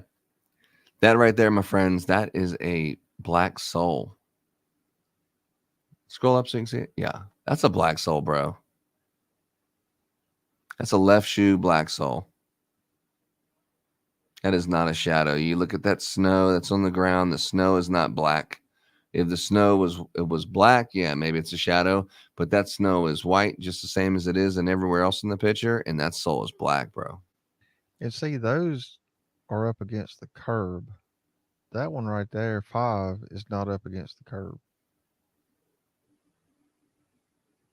Well, they packed some snow on it and took a picture. So you got all the space right here. And that right there is right up against the curb because there's the grass. Yeah, but I would say for sure you got the black sole there. Yeah, you can see a little bit of black through there. What do we got? Anyone else seeing the same thing? Yeah, no, I'm seeing that same. What is that? Photo number 3. That's a black bottom of the sole, man. You can't tell me that's a shadow. There's no way. It's too much light all the way around everything else. Like you can clearly see it. Yeah. And that what he brought out, I mean, if it was grass or if it was like, I don't know what you could have I mean, I couldn't imagine what could possibly be on the bottom of a white sole shoe when you wipe the snow off of it, because clearly there was snow in it and they wiped the snow off of it, that it would be black. When that swoosh is clearly white, the snow next to the swoosh is white. The snow that's on the bottom of the shoe that's closest to the curb is also white. There's not a shadow there. The snow that's actually on the black sole, you can clearly see that it is also white. So it can only be one thing. Black sole. Kingdom. What it is the light reflecting off of Venus. Oh. You just think that it's a black sole, but it's white. That's what it is. That's what it is. Hey, I know where you can get a job as a crime scene investigator. Yeah, and you also be in charge of collecting all the evidence. and I'll put you in charge of the Sally Port video and everything, because I think there's going to be a few jobs that are going to be available in the near future. Choose to fill vet, but you're up to the task. So the reason why we haven't talked about the shoe is because it's Brian Tully. Tully is the only one that you can really ask about. And look at this. Dante's been commenting. Let me go here. Isn't Lucky the snowplow driver? Yes. Oh, Dante was asking about the tow truck driver from Daunton on the witness list. I'm sorry. I don't know if he's on the witness list or not, but that would be a good one to see if he noticed the damage. I'm not sure about that one, but you're right. Lucky. I said Lucky, and that's the plow driver. You're right about that. Yeah, Dante is one of the many people, not just the few people. Many people share the same expression that they still think it's a shadow and it's not a black sole shoe. And that Turtle Boy says that. A lot of people say that they're not going to buy into it. They think it's a trap for the defense to try to argue that, because the evidence bag clearly shows 2 shoes. One's left, one's right, and they both have white soles apparently. I'd like to see the side-by-side of the one that, what's his name, picked out, and this other one to make sure they're right and left. But If that's what they have, that's what they have. But those pictures, you're going to have a hard time convincing me that that's not a Black Soul shoe. I mean, it's a picture. It's not, I I'm mean, with you. I mean, Damn it, Dante. I'm not 100%, but yeah, but Dante says there's a picture of a snow nugget. Now we're talking about balloon knots and snow nuggets, but just complete derailment. But yeah, I guess you have to compare the shadows to the shadows to the shadows on the snow, and the shadows on the snow. I mean, I'm trying to make your point, Dante. I'm really am, because you've been right about most everything, but this one it's just tough for me to get behind you on this one. The light reflecting off of Venus. I done said it, man. Come on. It's right there. That's why. Yeah, you just need to abre your ojos. You know what I'm saying? was there an eclipse going on? Yeah, there was an eclipse. It was called. I mean, what do you think about this one? Hey, boss, I found this piece of taillight. Where did you find it at? I found it over there when I was shoveling. I just wanted to bring it to your attention. Well, put it back over there in the snow where you found it so I can get a picture of it. I mean, this is what he said. So he's saying this because someone else is going to say, like, maybe there's another officer who's saying, well, he told me to plant this into the snow. I mean, there's got to be a reason why he's saying this. Wasn't it the crack team of investigators that's supposed to be doing that stuff? These are talking about. These are bad mofos. These are like not just any old police officer. These are like the special forces of, looking for stuff under the direct supervision of Major something another. And they pick it up and move it, and they're supposed to be like, I've been watching enough crime shows to know you don't touch evidence. You don't touch the shit. You don't just look at it and point at it and be like, take a picture. You put them little yellow cones with the numbers on it and shit. I've watched enough TV. Yeah, and you do a measurement off of it, and where exactly was it found, and if you shoveled it from there, where did that shovel come from when you found it? So therefore, it must be right here where you just shoveled. I mean, some kind of identifying marker. I found it here, but the problem is the different visits that they went back and they went back and they went back to find more and more pieces of taillight. The reason why you can't mark where you found it because it's in the same place you found the other taillight. Yeah. So you're like, well, if you found this taillight in this exact location, you were just there last week, the week before that. You didn't find it then. So you just have to say you found it around this area, give or take 5 to 10 feet. Hey, Monday, I don't remember who it was, asked the question about the taillight bulb. I know Joe. That was me. So I looked it up, and the replacement bulb for the Lexus, that model vehicle, is white. So it's a 3-filament bulb. So you got to turn, stop, and back up. So it's a white bulb. Yeah. Well, I was just trying to give any possible scenario that somebody's telling the truth and it's not what it is. I'm just trying to exhaust all options of what someone would say this is a lie or what's going on, but it's just so damn difficult at this point. But I'm with Dante on every single thing, with the exception of the shoe. I just can't get with you on the shoe, dog. The Cinderella slipper, the missing slippers, or NASA wants a word with you about shadows on the moon. But yeah, I mean, for the people who are saying that the shoe, to be perfectly honest with you, it doesn't fucking matter. It doesn't matter if the shoes are the same or not. They got the case won with or without the damn shoe. But if your only piece of evidence was just the shoe, and that was the only thing that was teeter-tottering between innocent and guilt, the shoe, I would want to be definitely honing in on that, because that picture, there's no way that you can convince me that that picture of that white outside and black sole that touches the pavement is the same as the other guy held up there. There's no way. And you've seen Tully already give you the excuse. Well, here's the way it works.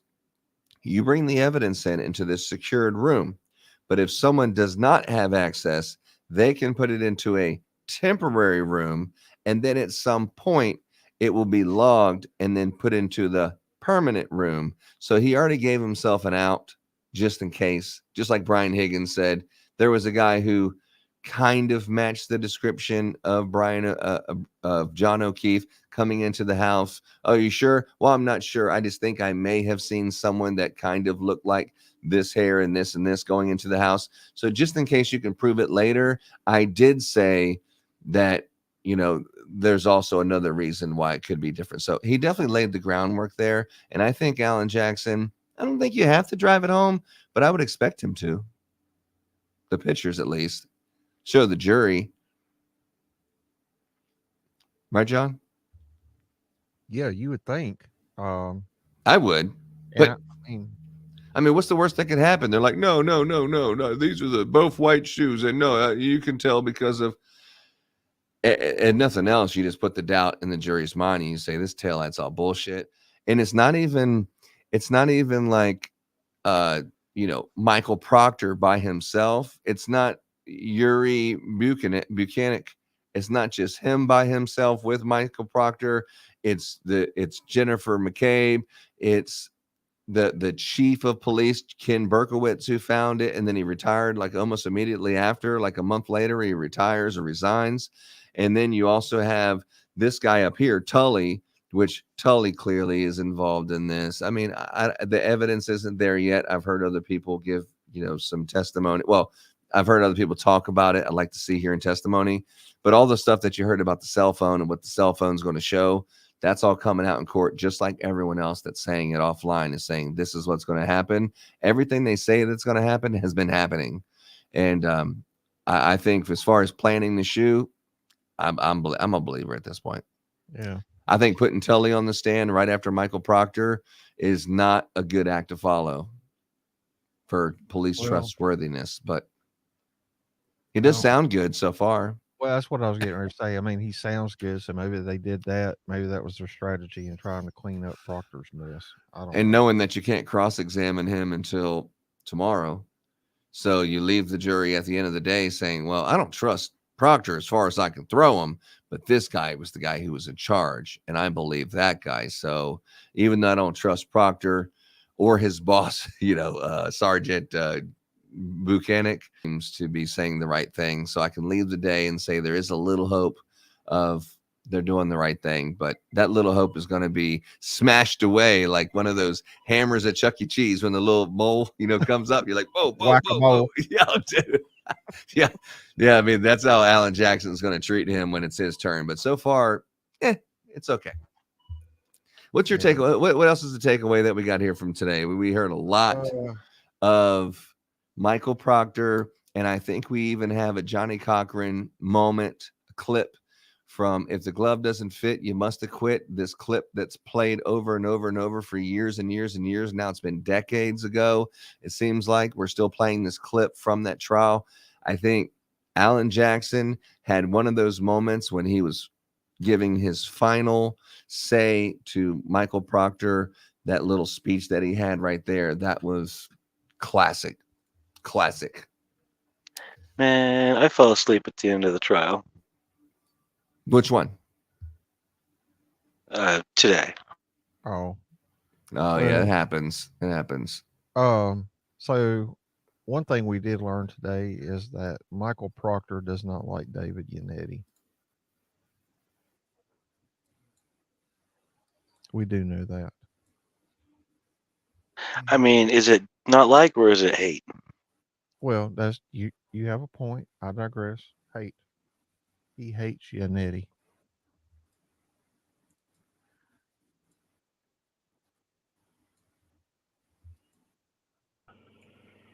Besides this gentleman that was testifying just now, the lieutenant, I mean, he can be all wrapped up, nice little pretty box with a bow on it. But the guy who had his hands on everything and investigated everything has been proven as a dirtbag, and not only a dirtbag, incompetent dirtbag. So I agree that even with the shoe, with or without the shoe, whatever, it's looking really good for her. Like really, really good for her. Yeah. Well, that's what we were saying the other day. I mean, how can you hear those text messages from Proctor about Karen and not and then be able to say that he was fair and impartial in his investigation. I don't buy it. Yeah, 'cause even if it is his Nah, shoe and the I shoe don't is buy the it. right one, even if it's the right shoe, it just means that something happened to him and he lost his shoe. You still got to prove he hit him. And with a Oh, hair, true. just one hair compared to all the shit that he was oozing out is the only thing you found on her car. Come on, man. That's just, come on. That's Yeah. not enough. That's why I was asking the question the other day, you know, did they find any DNA on any of the plastic? I mean,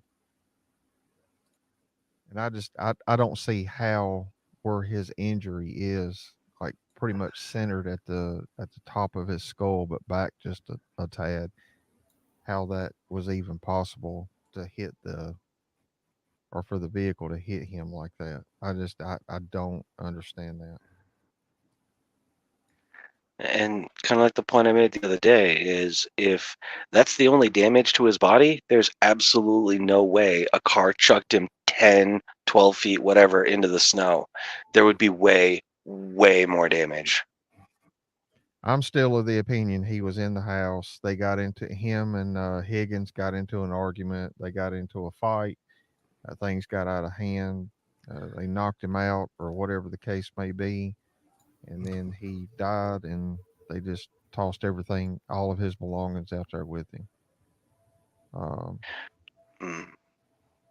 That certainly fits with the things that we've seen so far. Yeah, what's this? Do what? Oh, I couldn't remember Yanetti's last name. Yeah, or how to spell it. Yeah, I did the same thing. So, this is this is what you got here at the end here. All the powers that be want answers ASAP. That's what you texted on January 29th, right? Yes. That put a lot of pressure on you, didn't it, Trooper Proctor? There's a lot of pressure in every case, sir. This case involves a Boston cop whose family you were actually connected to, correct? Loosely. So I mean, this was just Loosely? Yes. Investigation with comments and words like this. Objection. I'll give you this one, Mr. Jackson. yeah. Would you agree with that? I'd say based off that language, So this is the very end when he's doing his He's climax. got some emotion in those words. Humanized Yeah, bro. Karen Reed during the course of your investigation with comments and words like this. Objection. I'll give you this one, Mr. Jackson. Yep. Would you agree with that? I'd say based off that language,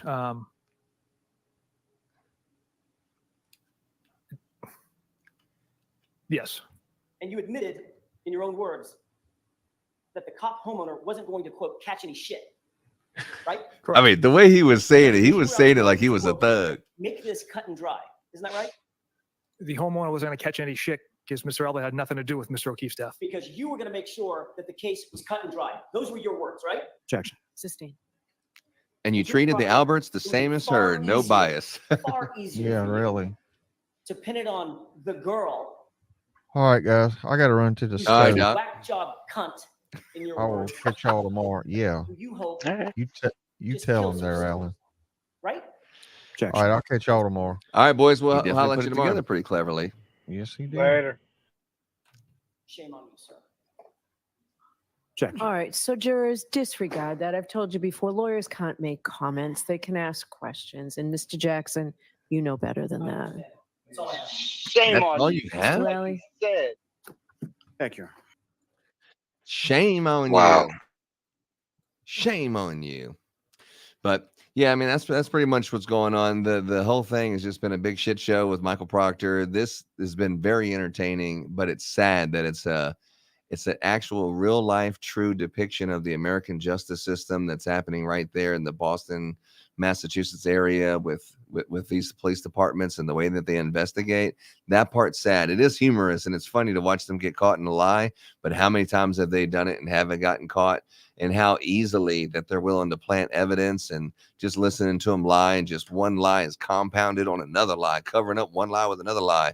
It's pretty sad that these people actually have the badge and the authority of the Constitution, and they're out there, just doing the will of their own self versus, what they're supposed to be doing, the oath that they sworn to do to protect and serve. It looks like they're protecting themselves and they're serving their own interest, in my opinion. And for that, I think that they need to get the heaviest weight of the law upon them. And I don't even know how high it goes, but they need to weed these people out and get rid of them. 100. Oh yeah, absolutely. Like my earlier opinion, anyone who's going to plant evidence or, make a false statement under oath or false accusation should immediately face the charges that they were trying to get someone else pinned for. Like if it can be proven.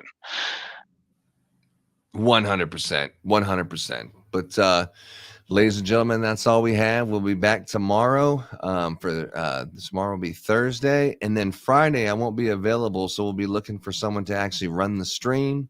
So one person in our circle will figure that one out. I'll be able to join in with the cell phone, but definitely looking forward to the cross-examination of Tully. And stay tuned. If you have a link that you'd like to share with someone, just put it into the comments. We'll definitely read it across the banner tomorrow. But other than that, I appreciate you hanging out with us, and we're out. We're going to do a little 6-toe commercial, but after that, we'll see you next time. Hi, folks. Joe Lanu here.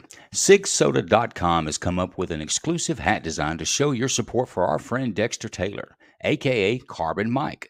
Message me on X to order, and $10 of every purchase goes to the Dexter Taylor Legal Defense Fund. Sig Soda is your source for Pro 2A Amendment gear, official sponsor of the Night Court Show. Let's show Sig Soda some love and some support.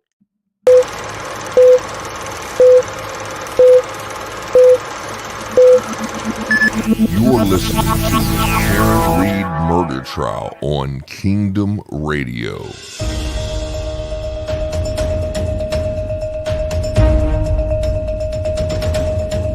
You made that search at 2:27 a.m. because you knew that John O'Keefe was outside in your sister's lawn dying.